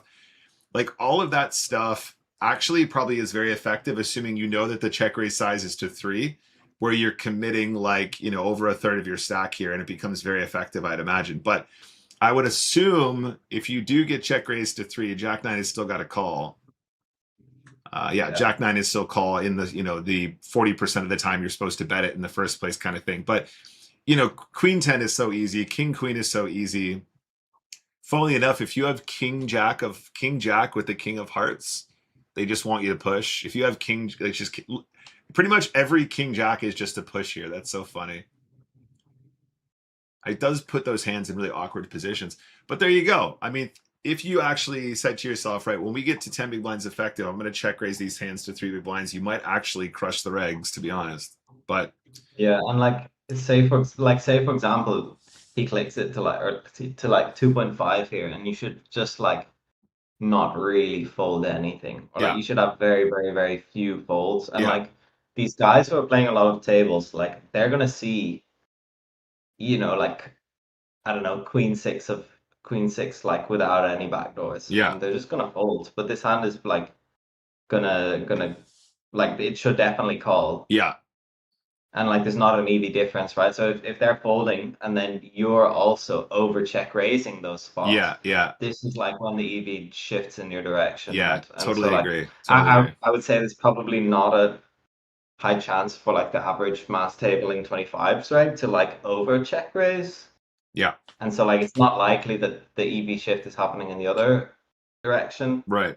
But it's just like something to keep in mind that like Yeah, totally. there is this like bet raise dynamic on flops Yeah, where like if they're betting too much and you're raising too much and they're folding too much, then this is just like the numbers just make it that the EV flows in your direction. yeah, yeah. I totally agree. This is definitely a really good example of that for sure. All right, cool. Next hand, A6 diamonds.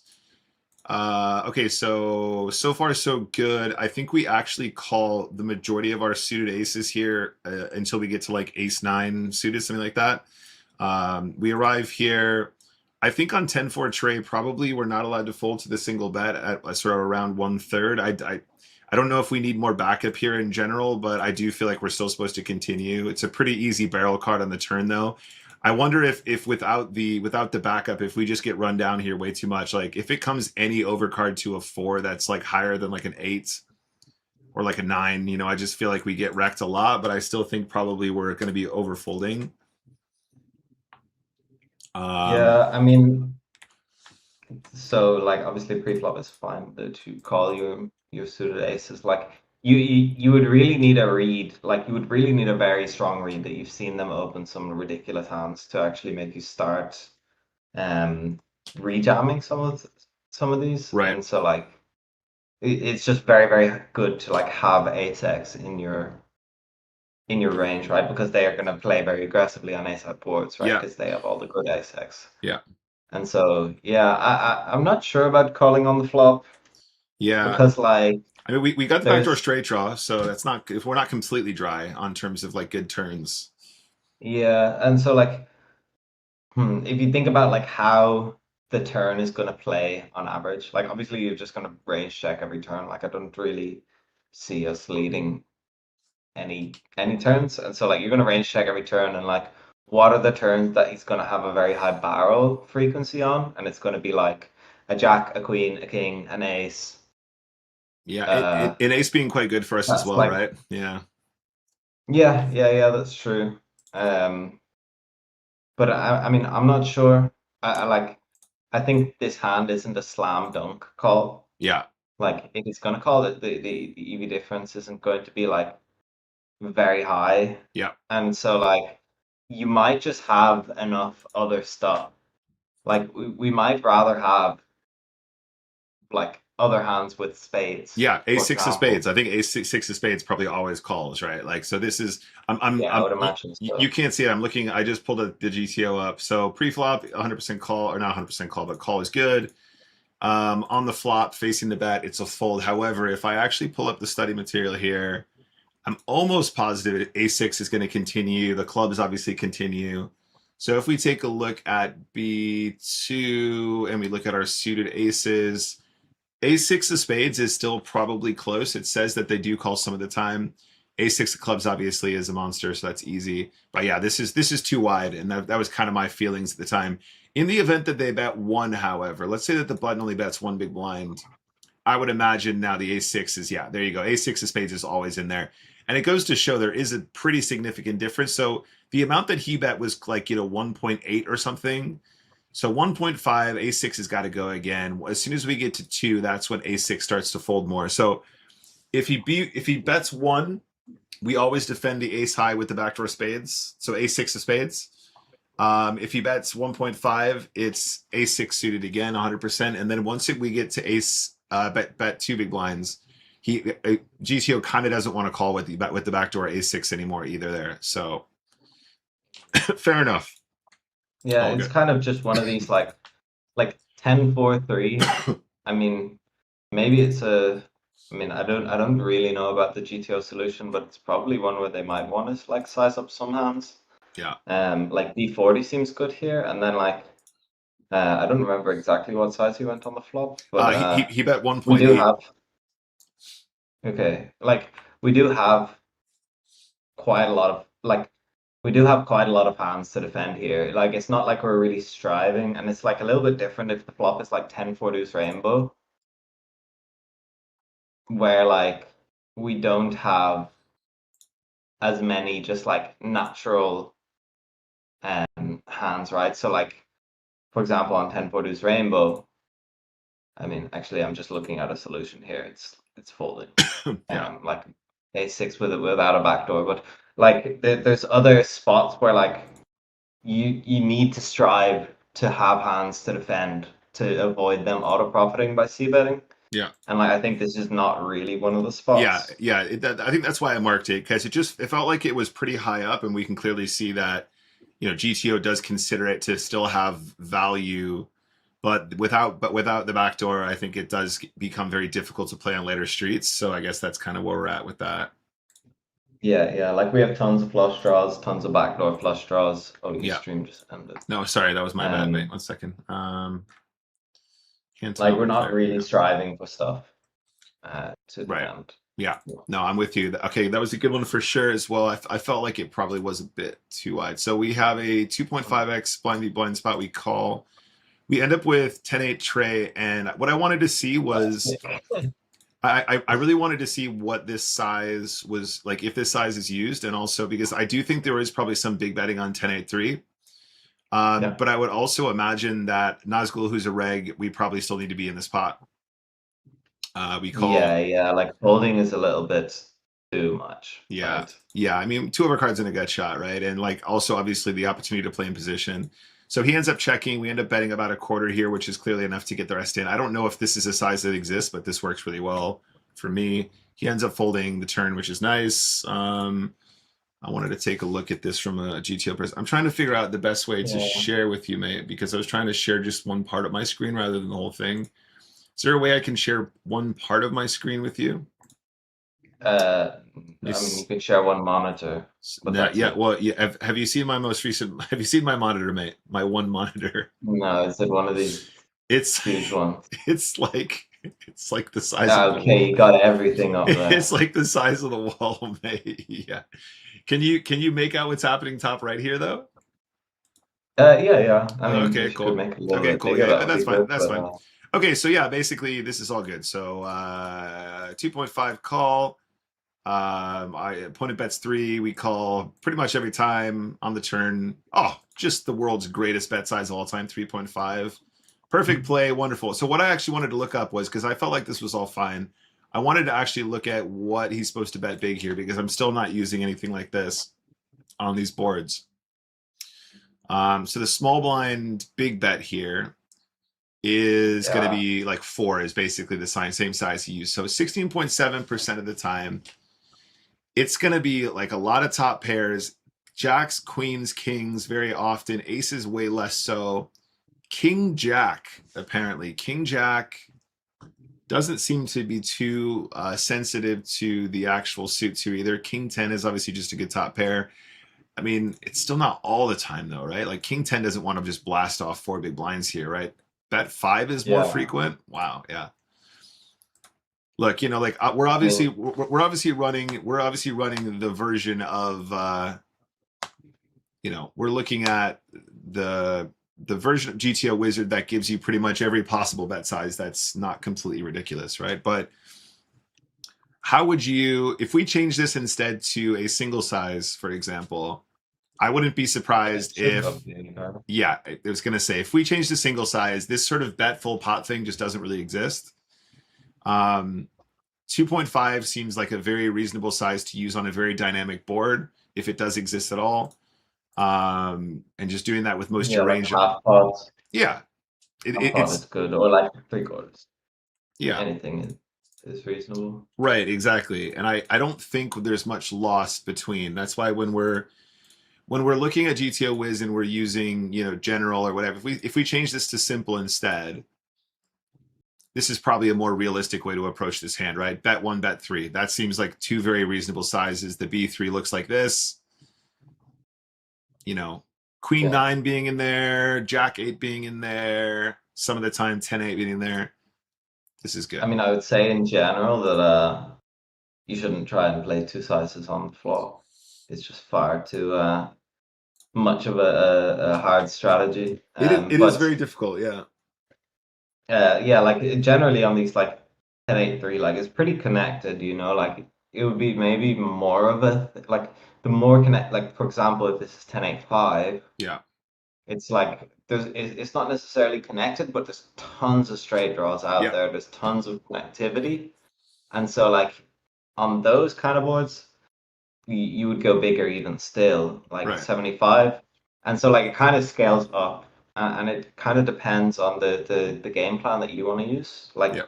if you use, like for example, me, I just use like B25 and like B75. Yeah. Like those are the sizes that I use on the flop in a blind versus blind raise pot. And so those are the sizes that you'd want to use, and then on 10-8-3, this would be a one that you just used 75. Yeah. And And so it's like, I think I adopt something quite similar for sure. But also I think there's an interesting lesson there for the viewers as well. Like a lot of people will see all this complicated shit on the screen and they go, oh my God, like how am I ever going to remember all this? Like this is why like poker is like way too intense for me and blah, blah, blah. Like just remember that as long as like the concept of what you're trying to, as long as the concept of what you're trying to accomplish with your bet sizing is not ridiculous, as long as you understand like the requirements for like a larger bet or a smaller bet, you can simplify this into a strategy, and it can still remain balanced, right? Like if your opponents see you always betting 25% pot on dry boards and then 75% pot on wet boards,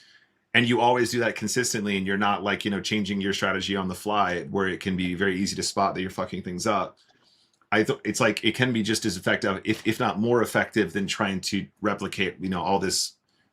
How many sizes are here? Six sizes. One, two, check. 1, 2, 3, 4, 5, And 6, 7, 8 sizes potentially, which is obviously yeah, just really really crazy. So yeah, and if so we just like there you go, something like this. yeah, like generally like sticking to simpler game plans just makes your life a lot easier because if you have a more clear eye on the strategy that you're using, like, and this goes all the way up to like high stakes, right? Like where like these guys, like if you use a bet three strategy only Yeah, and you never bet one, like what's another guy gonna do? Like there's nothing that they can do to gain EV from that, right? But if you're mixing between various different sizes, then probably you're putting the good hands in your big sizing and the bad hands in your small sizing, right? And then this is the natural inclination, correct? Yeah, yeah, and so like yeah, even a lot of breaks at lower stakes, like they bet big on 10-8-3, they're just gonna have jacks. Or yeah, like not just have jacks, but like they're gonna have strong hands. yeah, 100%. A I'm with lot you. more, rather than having like, I don't know, queen four diamonds, something like that. They're just not gonna have those. So I'm interested to have your opinion on this one, Specky, because the blind v blind here, this is definitely a push. Blind v blind, it's under 7. Yeah. Queen deuce is a push at 7. So one of the things that we were looking at recently, and this is also probably a symptom of the fact that we've just been running into big hands like a lot, in these very normal, basic, like sort of blind v blind spots.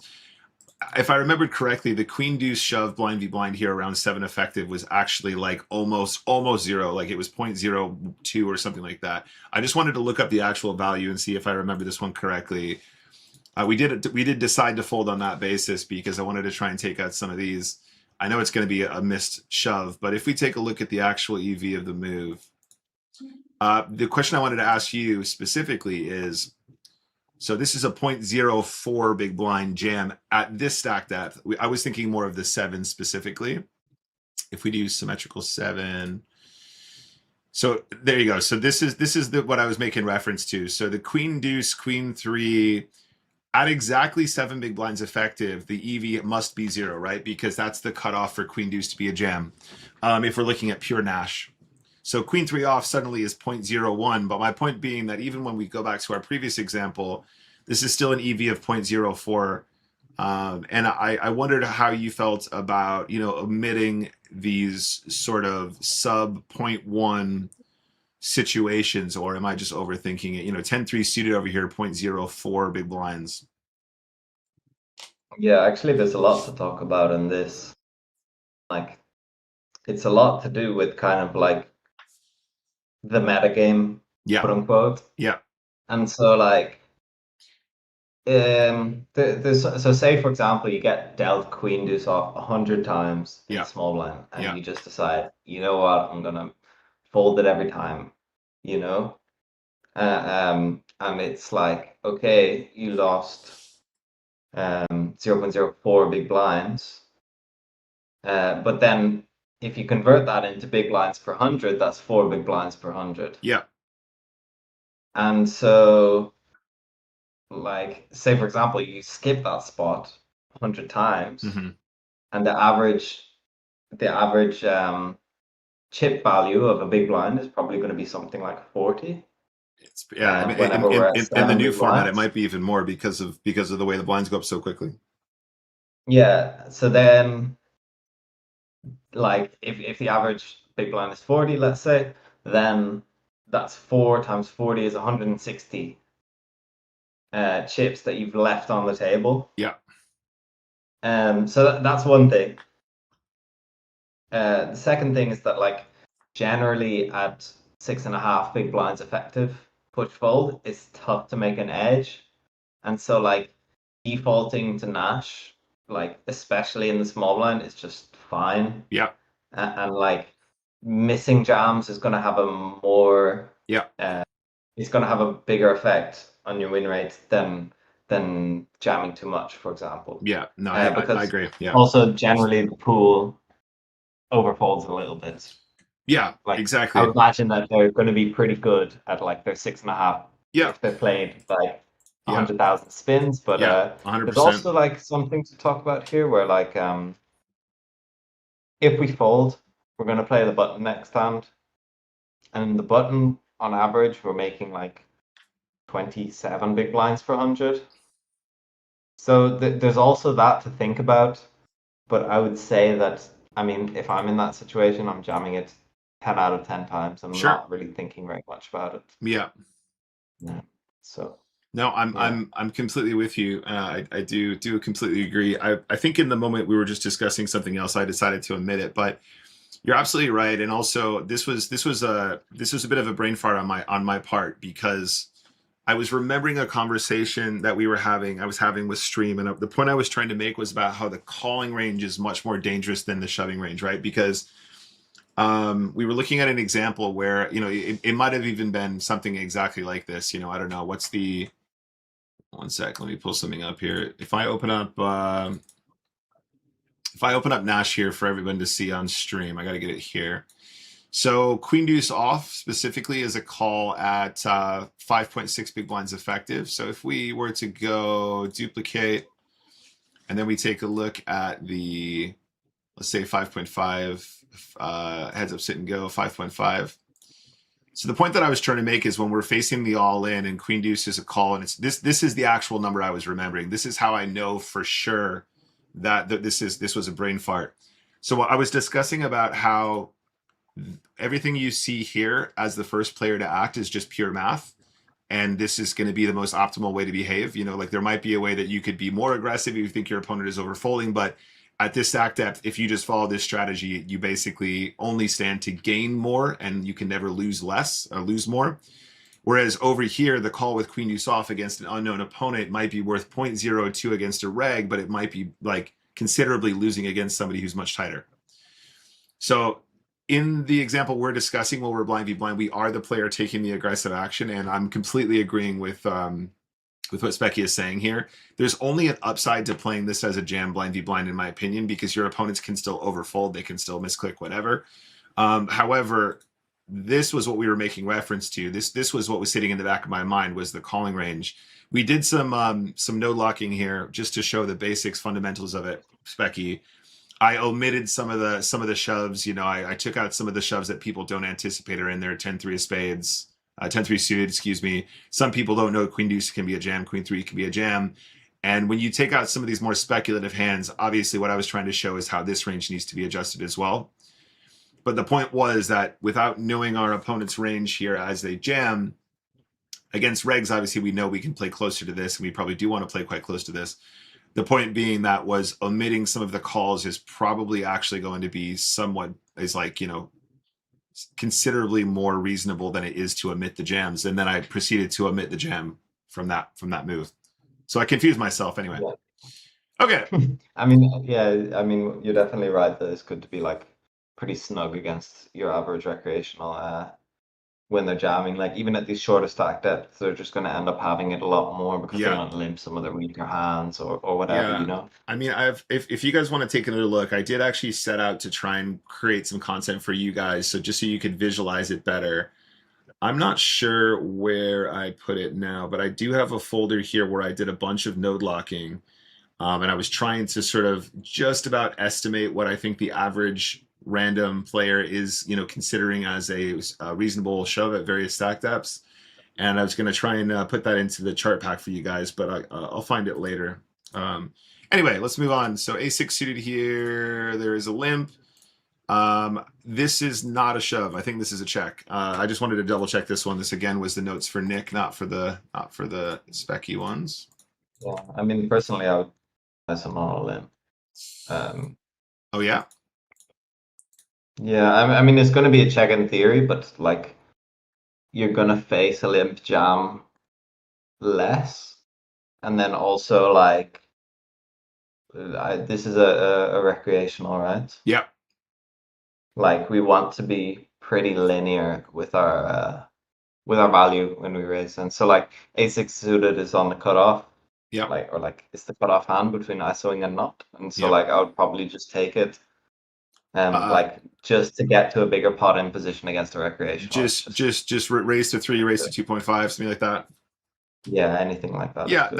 that's actually that's a good note here. I definitely think that's fine. Anyway, I panicked in the moment. I just shoved and then immediately marked it because I was pretty sure I missed an alternative move. Yeah.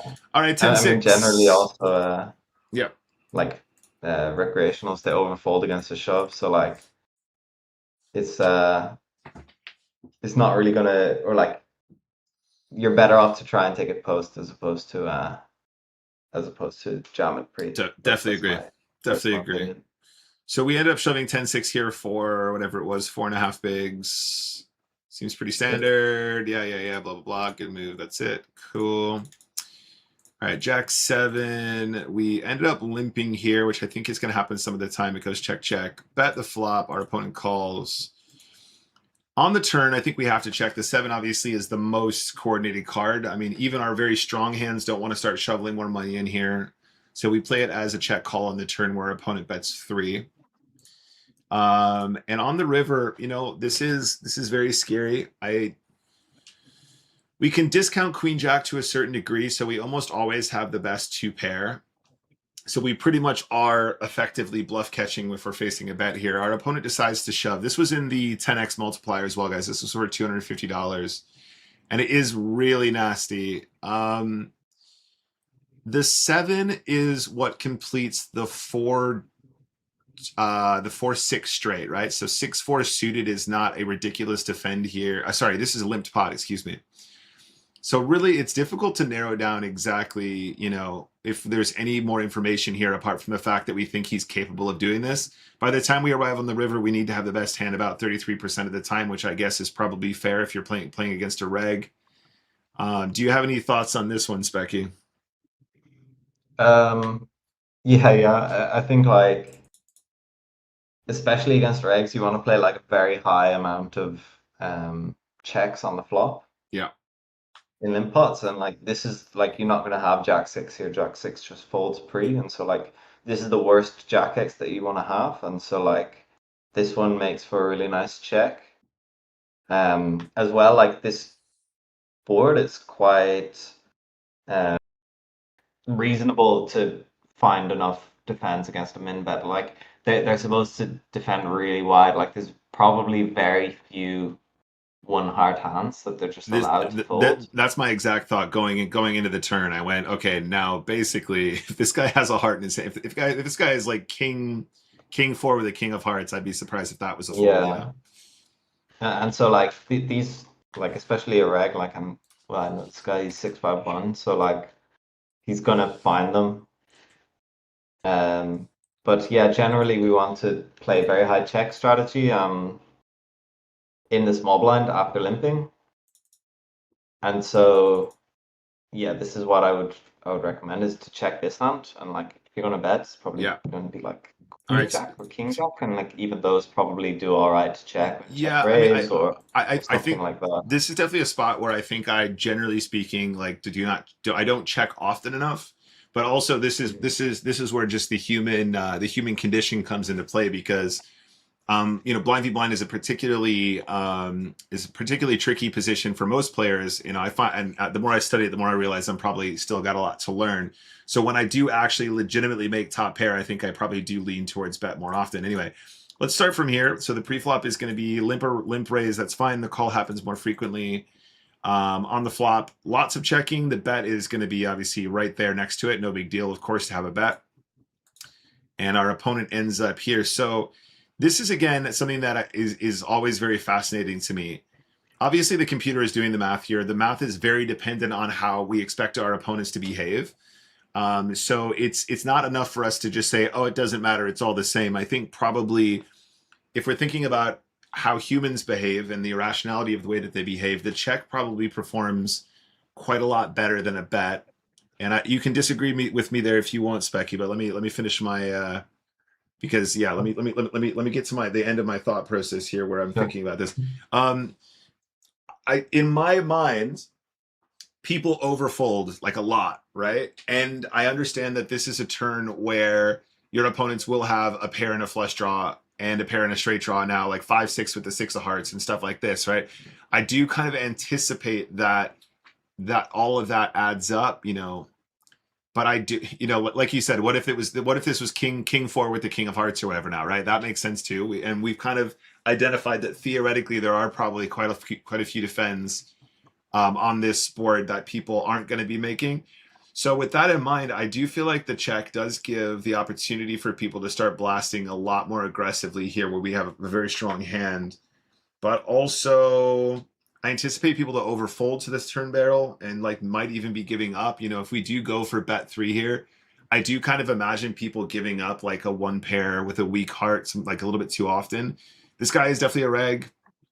You know, we can treat him differently in general, but yeah, this is a particularly interesting spot. What are your thoughts about the turn here, mate?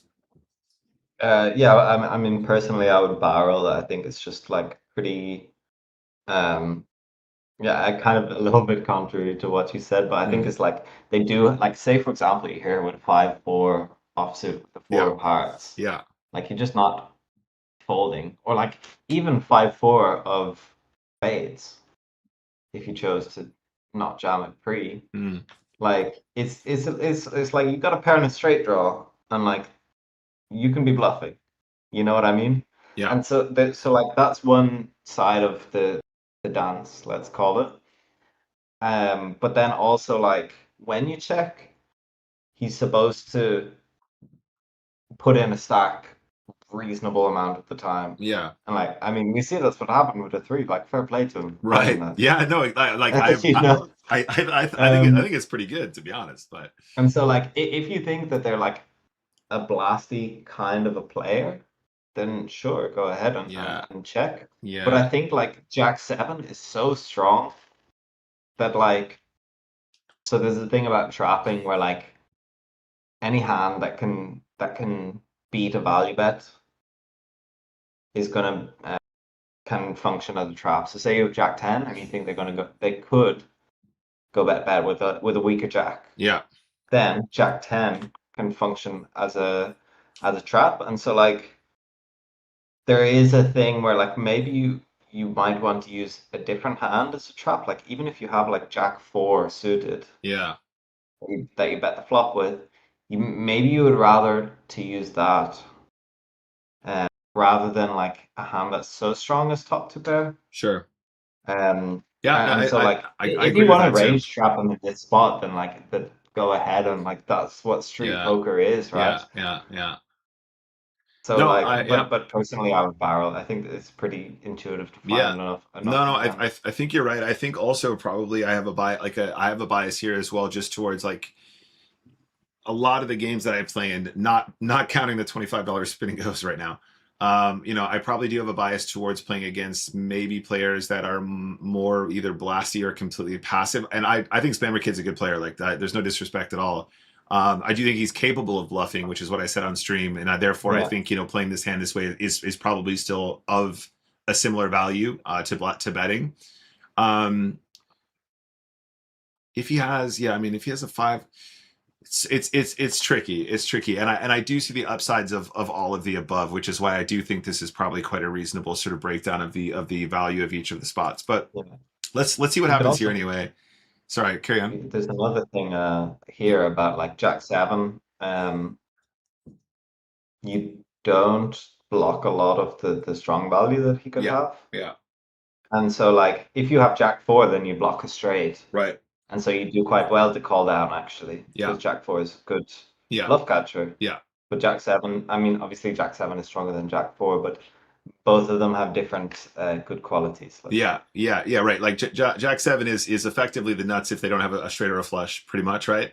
Hmm. But also Jack 4, having played it slow, giving the incentive to represent hands. Like if you have Jack 4 with the 4 of hearts here for whatever reason, you know, suddenly that probably is a better bluff catcher theoretically.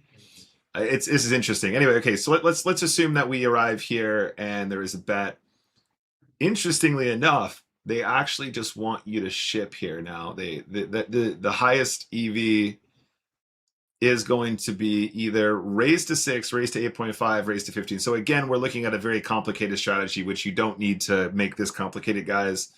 But the check shove turn, this to me, this is so interesting because it just feels like it completely removes their opportunity for them to just bluff their ass off if they are bluffing, while also shoveling chips in when they do have it. This seems very counterintuitive to me. Yeah, so like I mean the theory behind this is that you just get like tons of equity denial, Yeah, and like we can get called by a lot. Like because he checked back pre-flop, right? So he has yeah, like nearly all of the jack X, right. including the ones with a heart, and so Yeah, like to get it in against those hands, it's just like mega printing. yeah, And so yeah, I think like also the worst two pairs, like there's a lot that we can get called by that we're just like massively ahead of. And yeah, then we just do it like if you give him king four with a heart, uh, then like he's probably got like 28% equity yeah, against you, or yeah, I don't know, yeah, whatever that is. He's like like he can hit a straight, he can hit a whatever. And so like there's a lot of equity denial in this spot. So you yeah, probably want to play uh, yeah, a reasonable amount of shoves, and like this hand does pretty well. yeah. So But I the mean, trapping is also fine, right? If you have the note that he's capable, But a lot of rights will just not yeah, find enough, in yeah. my opinion. I think there's a lot to unpack here. It's also a really good example of how reality is a lot stranger than how the computer imagines, right? There's a lot of other things at play here, but yeah, this is an interesting one. I think a big takeaway from this, guys, is a limp check pot, and that does change things quite dramatically, right? Because suddenly he, like as you say, Specky, he can have a lot more of these random two pairs. He can have a lot more of these sort of one heart floats with maybe some straight draws and all this other stuff. Whereas I think if this was a raised call pot, the ranges are much more constructed in a way that this would probably play out very differently. Like it's probably true to say, Specky, and tell me if you disagree. It's probably true to say that if I decided to raise Jack 7 pre-flop, he's going to have more combinations of suited hands than he will offsuit, right? I mean, Yeah. when you think about the combinations, maybe that might not be true mathematically, but you can assume that he prefers calling with suited hands to unsuited, right? Generally speaking. Yeah, I mean, he's not going to fold a suited hand when you raise pre. Right, exactly. Yeah, yeah. And there's obviously 12 combinations of the offsuit variety, but anyway, good one there. Like that one. Cool. Pocket Yeah, good hand. eights. Min raise, shove, call, Yeah, queens. Yeah, okay, cool. fine. Yeah, obviously. Nick's just a crybaby. Remember, we Okay, see any cool. any need to do anything different. Yeah. All right, we limp this one. He raises to 7. No, Specky. This is a very special one. This is one of the big ISO spots. Now, interestingly enough, King of Poker, if I'm not mistaken, if I'm going to be a real nerd here, I believe that even at 25 big blinds effective, the largest ISO that we use is 6.5, and he's using 7 at 20. So I think this is actually a bit too big. But he's obviously doing this whole 1/3 stack dynamic ISO size situation. And obviously, if he's constructing this correctly, I do think Ace 5 becomes a push, but I could be completely wrong here. Let's take a look. Yeah, there's some.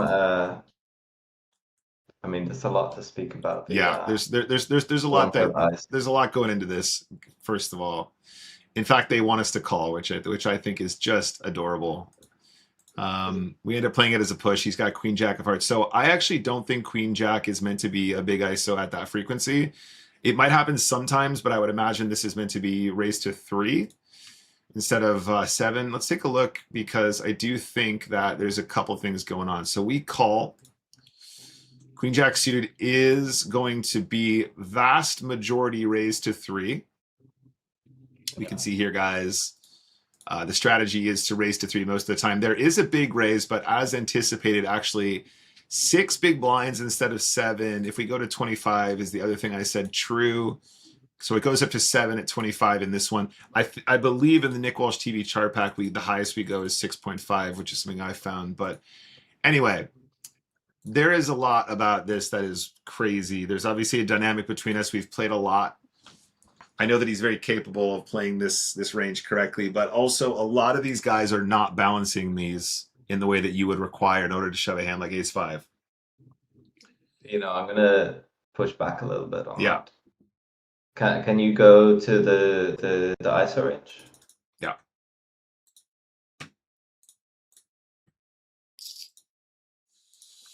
So And this is this was at, we're going to 20 actually. Sorry, we're at 20 effective. 20 big blinds, call. Here's the ISO range. Yeah, so if you just hover over that and like there's a lot of hands for value here. Yeah. And there's not very many bluffs. So if we jam, you're gonna get like, I don't know, that's gonna be like 75+% of calls. Yeah. When we rejam. And so like it is definitely the kind of spot that someone can overdo it. Like Yeah. if they don't need to throw in a random 9-4 off, like for example, I don't know how often 9-4 off uses the big sizing, but some guys will just take it sometimes. Yeah. It's And so like 16% of the time or whatever. yeah, so like you take some of these hands and like if they're you doing it too much and overfolding, like they're supposed to call you 80% of the time. Yeah. And so like if they call you 70% of the time, and then like you do a good job blocking value with an ace, because obviously the majority of their range is going to be an ace. Get it in a head sometimes, we get like a lot more fold equity. And so like I'm not really advising you to go and jam these all the time, but like it is the kind of thing that people can overdo it. I agree. So if you see someone and they're just like, if they're just really often taking this, yeah, you might want to just like start putting them to the test a little bit. Yeah. No, I'm totally with you. And actually, I mean, part of what I've been talking about with the people on stream here is, they're like, oh, how are we ever supposed to do this properly? I'm like, I don't think anyone's really doing it properly. Like, I think they're, it's like, it's very difficult to do correctly. But the whole point being that previously 7 deuce offsuit is a hand that we have to give up with every time, right? Like if we don't have this move, it's going to be very difficult to make that hand do anything other than, check fold or, whatever, check. Hopefully we'll make 2 pair, whatever, blah, blah, blah.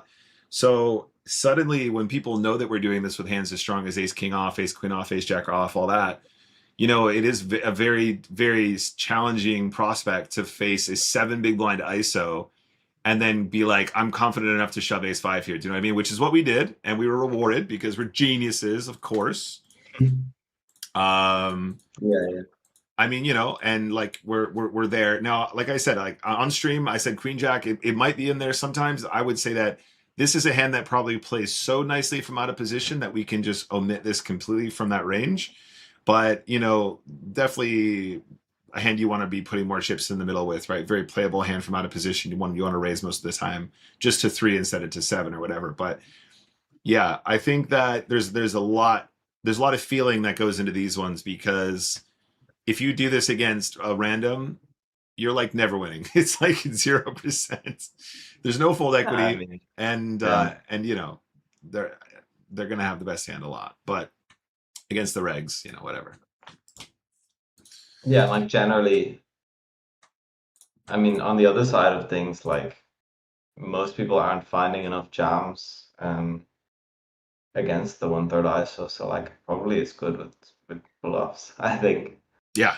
I think people are going to overfold in general, so like take those bluffs quite a lot. Yeah, no, I think they're great. I think that strategy as a whole, however assuming you're doing a reasonably good job at trying to find some semblance of balance against the right people, I do think it overperforms. Like what is the EV of this 6 big blind ISO, for example, right? Let's take a look at this. Playing, this is the EV of this large ISO, this 0.47. Like, isn't this insane though? Like, I think this is probably highlights exactly what I'm trying to get across is, if we assume that you're always going to check 7 deuce when your opponent limps, like you make almost nothing from it. Like if sometimes the bluff's going to come 7-7-7. It's going to be the same. No. Yeah. Okay. So the check has value. It's not completely worthless. But what I mean to say is to have this like alternative maneuver that's probably going to massively outperform against real people, I think is kind of a superpower. I think it's very cool. Yeah. Yeah. Okay. Okay, I got to get going soon. Let's wrap these 4 up. So there's a limp, we check, and we arrive here. So this is the one that we were talking about. I don't think we're supposed to lead here. I don't think this is a thing, but for some reason the power compelled me, and it went lead call, check as a trap, shove call, genius, best player of all time. So when we arrive here, first of all, I want to get your thoughts on it, Specky, but also this reminds me of a conversation we had on the podcast recently, on the Spin and Bros podcast. I say recently, it's been a while since we've done a podcast, guys. We had this conversation with Baldarian about how sometimes you just got to do shit. Sometimes you just got to do stuff. And I was like, what do you mean? He's like, sometimes you just got to do shit. And then he showed us a hand where, no disrespect, I love him very much, he showed us a hand that he played like just badly. It wasn't even like street poker. It was just so bad. And he goes, that's fine. If they called and they saw it was bad, like I want them to think I'm bad. It's like an investment. You know, I made the move. And I was like, okay, well, I think we're disagreeing on this spot, but this might be an example of stuff you can just do. What are your thoughts, Specky? Yeah, like I'm a big fan of just like if you look at the way that I play compared to like the average reg, Yeah. like it may or may not be better, but I fuck around a lot, like a lot, and I like if I'm just gonna find a random donk jam in some spot, then like I'm gonna leave it to you to figure out whether I'm bluffing or not. You know, like this is like, and it's also the thing that like this is something I kind of thought about, that like a lot of these guys that are playing spins, they've been playing spins for a long time, and they've kind of like lost the love for the game a little bit. And so like if I'm just gonna like check back pre-flop and donk on like 10-10-4, yeah, you know, then like what are you gonna do about it? Like, are you gonna figure out what my strategy is and like play well against it? You know, or like what if I min bet like the turn in some random spot? What are you gonna do? Like, you just gotta keep probing and asking people these questions. You know, like I mean I don't really know Bildarian very well, but like he like, in my opinion, he's spot on. Like, you just gotta do stuff. You gotta like get in there and like call some guy down with queen high. Yeah. Like, I had a hand where it was blind versus blind. He ISO'd, I call. I donked the flop, he raised. Let me find the hand. Because like, yeah, okay, so heads up. He ISOs, I call. He bets, I raise. He calls. Right, so I raise an ISO, or I raise a C bet in an ISO pot. He checks. I bet, he calls, and then he just donk jams the river, and I call him down with queen high. And it's like, it's gonna swing one way. Yeah. Like, he's either gonna have a value hand, and I'm just gonna get absolutely egg on my face. Yeah. Or I've just made the sickest read of all time. And I call this guy down for like a whole stack in an ISO pot with queen high. Yeah, hell yeah. And hell like, yeah.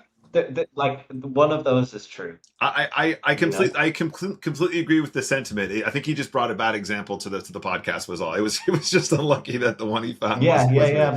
But you know, like in my career, I've made so many hero calls with, just like sometimes trashy hands, or like jam the river with whatever, and like it's sometimes it ends up going back on you, but like also like just it's a really good way to make win rate, and like a lot of the guys would agree with this, that like it not only can increase your win rate, but like if you feel like you have an edge and you just like understand the spot better than your opponent, then it doesn't matter if the move is GTO approved. It doesn't matter if computer says yes, right? Exactly. Completely agree. So if you want to donk and check call the river with this hand, which is like also I mean, if you're gonna donk donk and check call the river, then this is it, right? Yeah. No, yeah, Um, it feels like a nice hand to do it with, yeah. yeah, but I mean, something on a more theoretical and down to earth note about this is like when you donk donk and check, you want to kind of call a lot, because like this is what's called a give up line, and so this is a spot where maybe not in this case, but like their bluff is going to be plus EV, whereas normally bluffs are neutral EV. Yeah. And so like this is a give up line. Hmm. So like when you end up here with a bluff catcher, they're probably going to be over bluffing, even Right. if you're over folding on the hole. Right. Right. Right. Actually, Um, me and Texas Tomo had so a conversation about this. We're having a brief conversation about frequencies and stuff, and it turned out that one of the things I was doing a lot of was um I was betting a lot versus bet check bet check lines. So if I was out of position and my opponent bet the flop check the turn, I was betting a lot of the rivers, and he was saying like, "Oh, this is like maybe one of the highest like numbers I've ever seen in terms of like the frequency." He's like, "Why do you think that is?" I'm like, "I don't know. I just kind of always assume that we should be going for value when we have a hand, or we should be bluffing if we don't, and that's like how you balance it." And he was just like, "I think you'd be surprised how much you make when you just check and just see what people do, because it does feel like a give up. It does feel like, okay, yeah, cool, whatever. Like, he's got something weak that he wants to fold, or like he doesn't have very much showdown, or he was trying to get the showdown with king high, or whatever it is. yeah, Um, you had this hand earlier today. I don't know if you remember it, but I do. yeah, Where you had like a queen nine, yeah, and like I don't know exactly what the run out was, but like by the river, it was like 10, 10, 9, ace, and a four or yes, yes. something like No, that, no, right? I remember it was ace And 10 you bet the 9. It was river. ace 10 9, ace 10 9, 10 on the turn, 10 on the river, and I bet one big blind, and you Yeah. said, yeah, yeah, yeah, And so like, okay, he's gonna probably call you with a king high. yeah, Like that's reasonable for him to do that. But then yeah. also when you check, he's got so many hands that are like No jack high and hands. below. Yeah, right, yeah, And that might just like take a stab. And so like, okay, you're gonna get that one big blind off those king highs, but like you might get two big blinds off like, I don't know, jack five suited or something like right, that, right, yeah, yeah, which might be good. And like this is something that I noticed in like yeah, there's quite a few people that play that way where they would just like pro versus c bet a lot, but yeah, like yeah, inviting them to bet check bet is like probably quite good because bet check bet is like you've just checked so many times to them yeah. that like they might just take a stab Yeah, and no, totally. and And also like if I do probe too much versus like the misturn C bet or the misturn bet in general, like, I do end up probably being pretty unbalanced in that spot as well in general, right? Like probably end up over bluffing because that's probably what I like to do. But yeah, that's really interesting. Anyway, as played guys, just out of interest, I want to see if there is any leads at all here because I would be interesting if there was some. I'd imagine that this is way personally I don't see this it. one is way off piste, guys. Way off piste. It's pretty out of line. Oh, on the flop, bet one. It Yeah, exists. It it's on the exists. 5.6%. What was the actual answer, by the way? So on the river. So okay, basically it's approved. This is okay. This is definitely a possibility. This isn't something I'm going to do often, guys, but there we go. Bet call on the turn. Bet three. What was the turn? What Bet should we three. jam there? Bet three was the size. On the river, I guess they want us to be one. Bet one. Don't be so ridiculous. Bet one. Bet one. Induce. Get shoved on. Let's see it. Let's see it. Yeah, I mean, Uh, personally, I like check calling here, to be honest. yeah. No, I think it's way better. I think it's way way better. But also, like, what's the response? We're gonna be one, and then they're gonna how much? They're gonna shove 37.8% of the time when they have 8-5 and 7. You know what I mean? Like it's these are hands that like 7-5 will just shove for value anyway. Like we don't need to induce those hands. 9-5 will probably do the same. 10-5 is the one pair and the straight. Sorry, that's two pair 10-5. Yeah, I don't know. Anyway, interestingly enough, P1. There's a lot of shoving here. Are they really gonna shove ace 9 to b1 on this river? Don't be so fucking ridiculous. See what I'm talking about, chat? Oh, It's important that we good dive point. in here. Bet Ace nine one. is too big. Yeah, bet one, and now ace eight. Ace eight suited is going to shove this river. I mean, it is the eight blocker under. Like that's fair, but like also ace nine is not shoving this river. Just behave yourself. Oh, it's two pair. Never mind. Ignore me. Yeah, this is what I was Ignore thinking. me. Ignore me. Ignore me. I was going to say. I thought it was just a second pair on the flop. King 10. Yeah. King 10. Are you insane? Yeah, I mean, you don't really have an ace, do you? Oh yeah, I suppose. Still. Okay, yeah, but wouldn't King 10 just value bet the river then if I check? I mean, Yeah. these whales, you never know, but you know, there you go. Queen 10, Queen 10, Queen 10's all Yeah, in. 10-8 as well. 10-8. 10 eights, 10 eights, yeah, 10 eights the flop straight.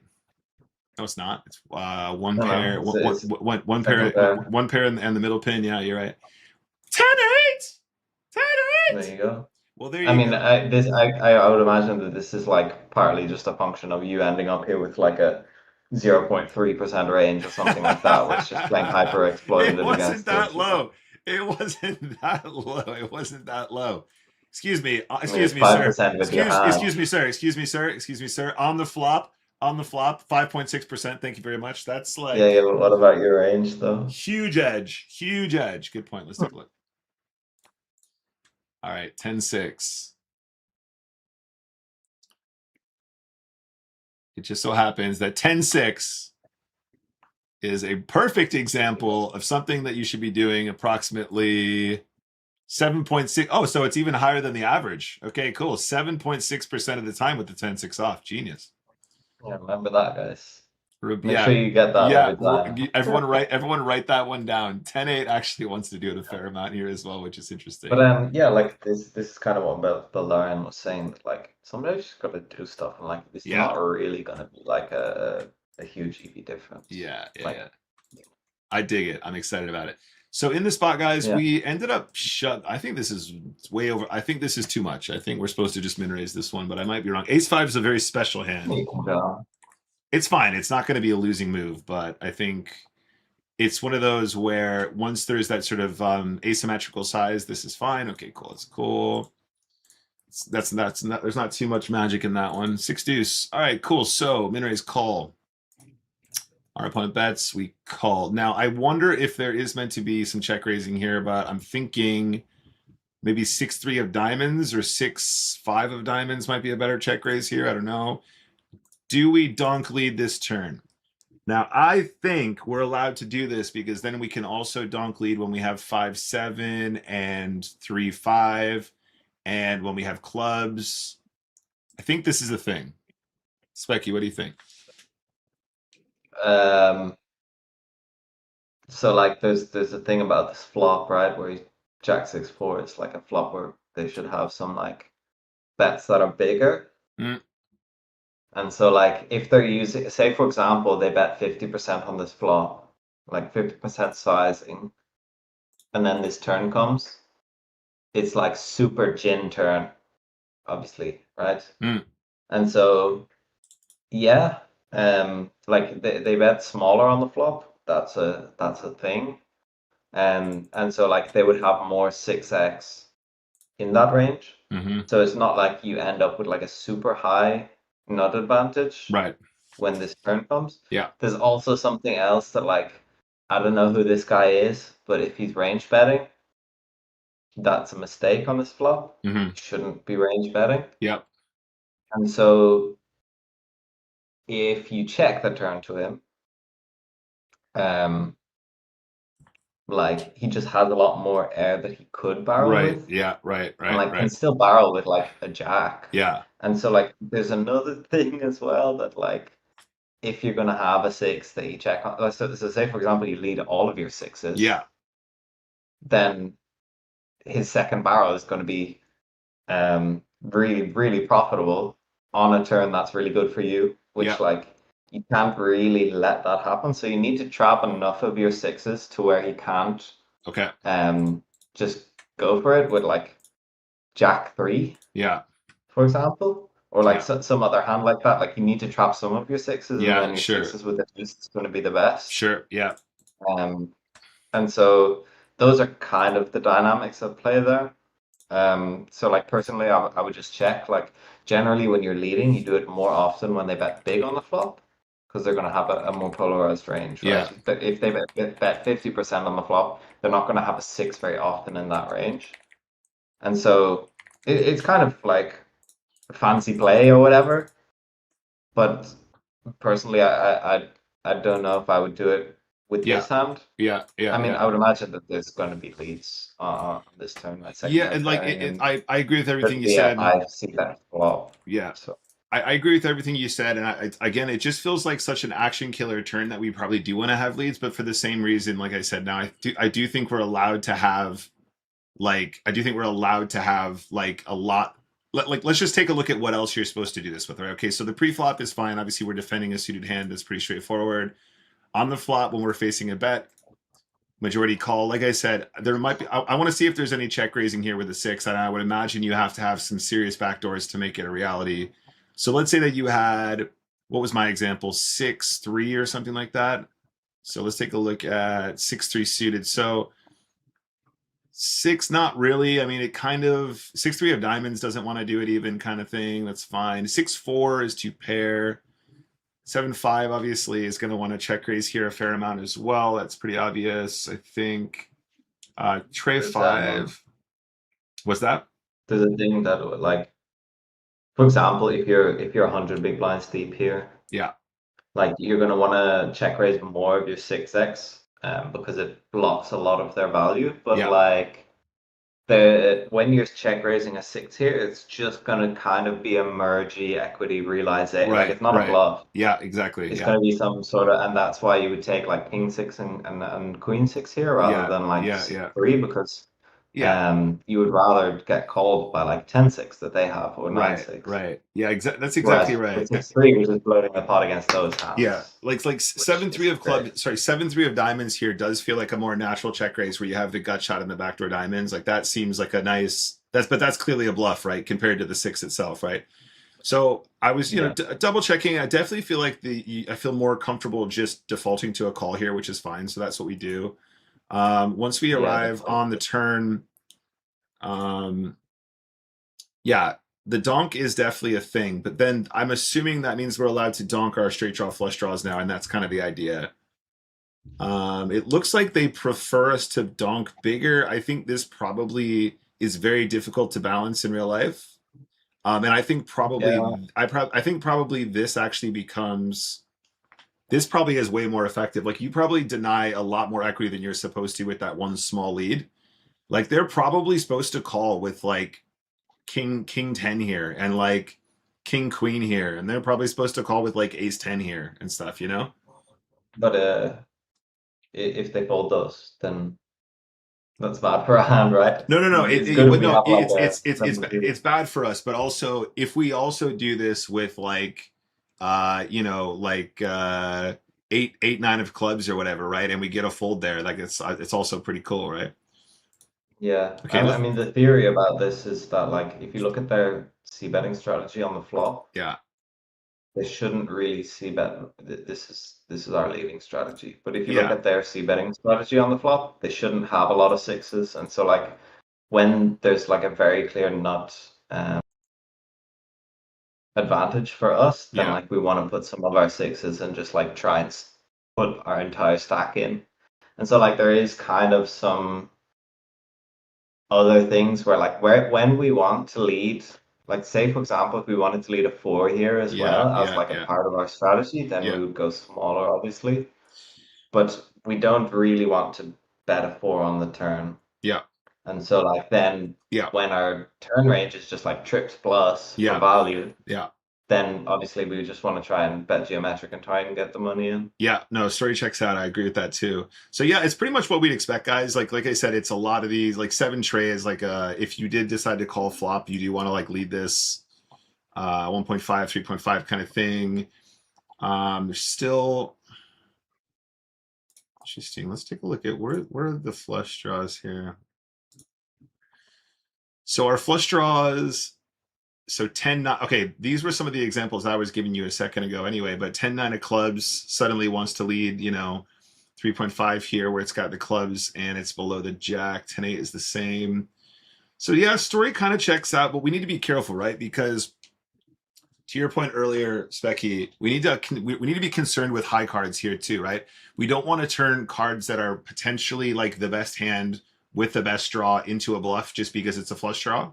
We don't just want to go, oh, if we don't make our flush, we don't have the best hand, right? So like King 9 here, King 9, for example, is strong enough where it doesn't actually want to do any sort of leading here. It doesn't want to start turning itself into a bluff. But the stuff that is sort of in the middle or very, very weak, so like 9-5 of clubs, these hands suddenly start piling in more money in a way which I think is going to be quite powerful.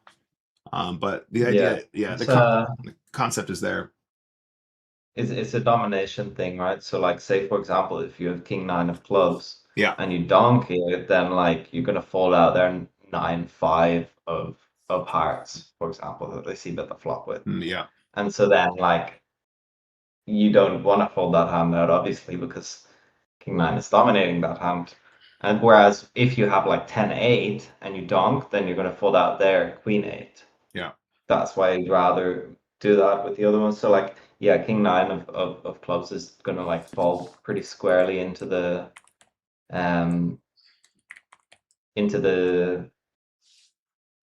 flush draw plus showdown. Yeah. So like we would rather just check that kind of hand. Yeah, exactly right, guys. But there's a lesson there in general. Like I think a lot of people are, in general, they're probably a little bit too aggressive with too many of their draws, and they're not taking into consideration, especially in a heads-up environment where ranges are very wide. They don't recognize how often they end up having like basically like a very, very strong hand with ace high and a massive draw, and they're in a situation where their opponent is going to have the rest of the deck, and they're like not ever winning enough from those hands because they're just defaulting to always betting all of their flush draws. They're not distinguishing between like, what am I getting paid by? Am I turning my hand into a bluff? Blah, blah, blah, blah, blah. And I think there's a lot of wisdom there too, but we can kind of see it in action here too. Really quickly. Yeah. My instinct here is that like this donk is gonna way overperform when we have a bluff. Totally. And underperform when we have value. And for that reason, I would definitely check the 6 deuce. Yeah. I think there is wisdom here. The other cool thing is if your opponents do end up just like limping queens or kings or ace, obviously these are like low frequency spots, right? We don't look at every situation and go, well, I just made a big hand, so what if they have aces? Like I should just start shoveling money in, right? It's not that simple, but it does get ultra annoying when your opponents do end up with a hand like ace king here, ace queen here, and you're just donking in these spots and they're just getting like really like they're really in the spot because they need to understand how frequently they are supposed to call. But to Specky's point, probably they end up overfolding in those spots, which is bad when we have value, but really good when we're bluffing. Anyway, yeah. Cool. That was they a good probably one. Bet too much on the flop. It's like the main thing. So like if they have some random queen highs, queen 5 of hearts, that's just gonna bet the flop and then fold to the dawn. I think like to your point, if we take a look at actually what's supposed to be betting on the flop, right? We arrive here, check, it's probably and then, very low. Yeah, the bigger size. I would say that the 41.5% is obviously absolutely massive amount of checking. Bet 1 is happening. But like, for example, ace king is a good example of this, right? It's betting a fair amount, don't get me wrong, but this is actually a hand that wants to check a lot more than people think. Like the number of people that just default to betting this board just because there's a high card, 2 low cards, king 10 wants to check here, queen 10 wants to check here, king 9 wants to check here. Yeah, no, you're absolutely right. Let's take a look at the last spot. I got a dash after this, guys, as well. Thank you for your patience. Okay, cool. So all in here. Okay, Specky, what is the exact highest pair that you call with in this situation? That I call with, or the solver calls with? Both. Solver first. Gonna call fours here. Huh? Yeah, the solver will call fours here. No, you're totally wrong. I think no. Okay, I actually don't know. I don't know yet, but I'm gonna go out on a limb and say it's 6s plus when there's 2 players in. I think that's too tight. No. No, hey. It's a call. It's a call. Oh, okay, it is a call. Sorry, I thought Fours is a mistake. I thought it was call. a fold. No, it's the other way around. Deuces and trays. I thought for sure. Am I thinking about 20 big blinds though now? Because I still go back to the old days when I used to play deep stack spinning goes. They shouldn't jam here, so that's That's why the solution yeah, looks messed that's up. true. That's true. That's true. All right, yeah, fair enough. Fours is a call. Now, what would you call with Specky? Uh, kind of depends just say because sixes like to make me feel better. actually eights here is my bottom. No, I think like in all seriousness, like it kind of depends, right? I mean, what a wishy-washy answer, but like um like if you see like it depends if you've seen them jam to wide or like specifically with like pocket sixes because as far as I'm aware, pocket sixes isn't supposed to jam Yeah, it's a mid open raise, jam, right? but like Yeah, yeah, a lot of spinners will do that, and that's the type of thing that'll kill your EV. yeah. And then like I think the response from like the small blind is pretty intuitive in terms of like what hands to call a jam. I Right. don't know, is this guy a reg or a fish? Don't know this guy. Okay, so like let's say an unknown, and they might actually call a little bit too wide. Like say for example, they see an open jam and they got ace six suited. Yeah, and they just run it. Yeah, And they just run it, right? With that hands at fold, or like king 10 suited, king yeah, jack yeah, off, yeah, those hands, yeah, like yeah, yeah, ace 8 off, yeah, like yeah, yeah. all of those hands. And actually like that's good for force if they do that. Because the higher the chances, because like they're stacking off with fives plus anyway, Hmm. right? And so like the higher the chances that they share cards with the original jammer. Because like say for example, you call here and you see ace king and ace king. Yeah, Actually, ace king shouldn't jam, right? But say you see ace queen and ace queen, or yeah, ace jack and ace jack. yeah, yeah, You're just like over the moon. You're making tons of EV in that hand. yeah. Or like if you see ace queen and queen jack, you're also making a lot of EV. So like um there's a lot of EV to be had from them blocking the other player. Hmm. And so like that would kind of improve your EV with pocket fours. I'd say as a default, probably just fold and go with fives. Um, because it's probably likely that the button is like button's always going to find deuces and threes. Yeah, Um, and obviously fours and probably fives. right. And they might find sixes, and if they find sixes, then our call is torching. Yeah, And so like it's either yeah, I mean fours is like the bottom, so it's either winning a little bit or it's torching. And so like you just think about the risk reward on those scenarios. It's hmm, probably best to just run it with fives. yeah. In my opinion, that's what I would think in that spot. I'm with you, man. No, I appreciate that, and you're right on the money in my estimation too. It's good. All right, so we got this all sorted now, guys. We've run through all of our hands. Another day in the books. Can everyone give some Probably a claps lengthy in? What's that, hand mate? review. Probably a pretty lengthy hand review compared No, it to was good. yours. I enjoyed it, mate. And no, if we didn't have something booked, I would stick around and look at some more. But thank you to Specky, guys. Can we get some claps in the chat, please, for our boy Specky DJ? Thank you, mate. I really appreciate your time today. Happy to be here. We'll be back online tomorrow from 2 p.m. for more spinning go action. We're gonna make this line go upwards. I do think today's session overall, if we actually look at today, we did actually think I thought we played very well. It's How's your line overall? what's that, man? How's your red line overall? Red line is That's what I fine. wanna know. Red line has improved. You know I was never a red line boy before, but look at this. Oh, fair play. This is respectable. Yeah, good. Because like this is something I see that like a lot of guys that have the top win rates at low stakes, their red line is through the roof. Yeah, absolutely. I mean, it's something that we've improved on. Like if we go back to, I mean, where's the old one? It's not going to be in there now, but if we go back to like after last year, whatever, we've improved a lot because previously I think we were relying really heavily on our blue line previously. If we look at last year, This is like for the last year, as opposed to Yeah, 2025. this isn't exactly the right one because it will include probably some reg speed spins as well. But you can see definitely we've improved in the red line department. But yeah, we need to start winning some pots up here. Anyway, guys, that's gonna be all for today. I do have to dash, but once again, thank you to Specky. Appreciate you, buddy. If you guys Thanks for want to having me. follow, if you guys want to check me out, check out the my social media platforms here. I'm gonna put them in the chat now.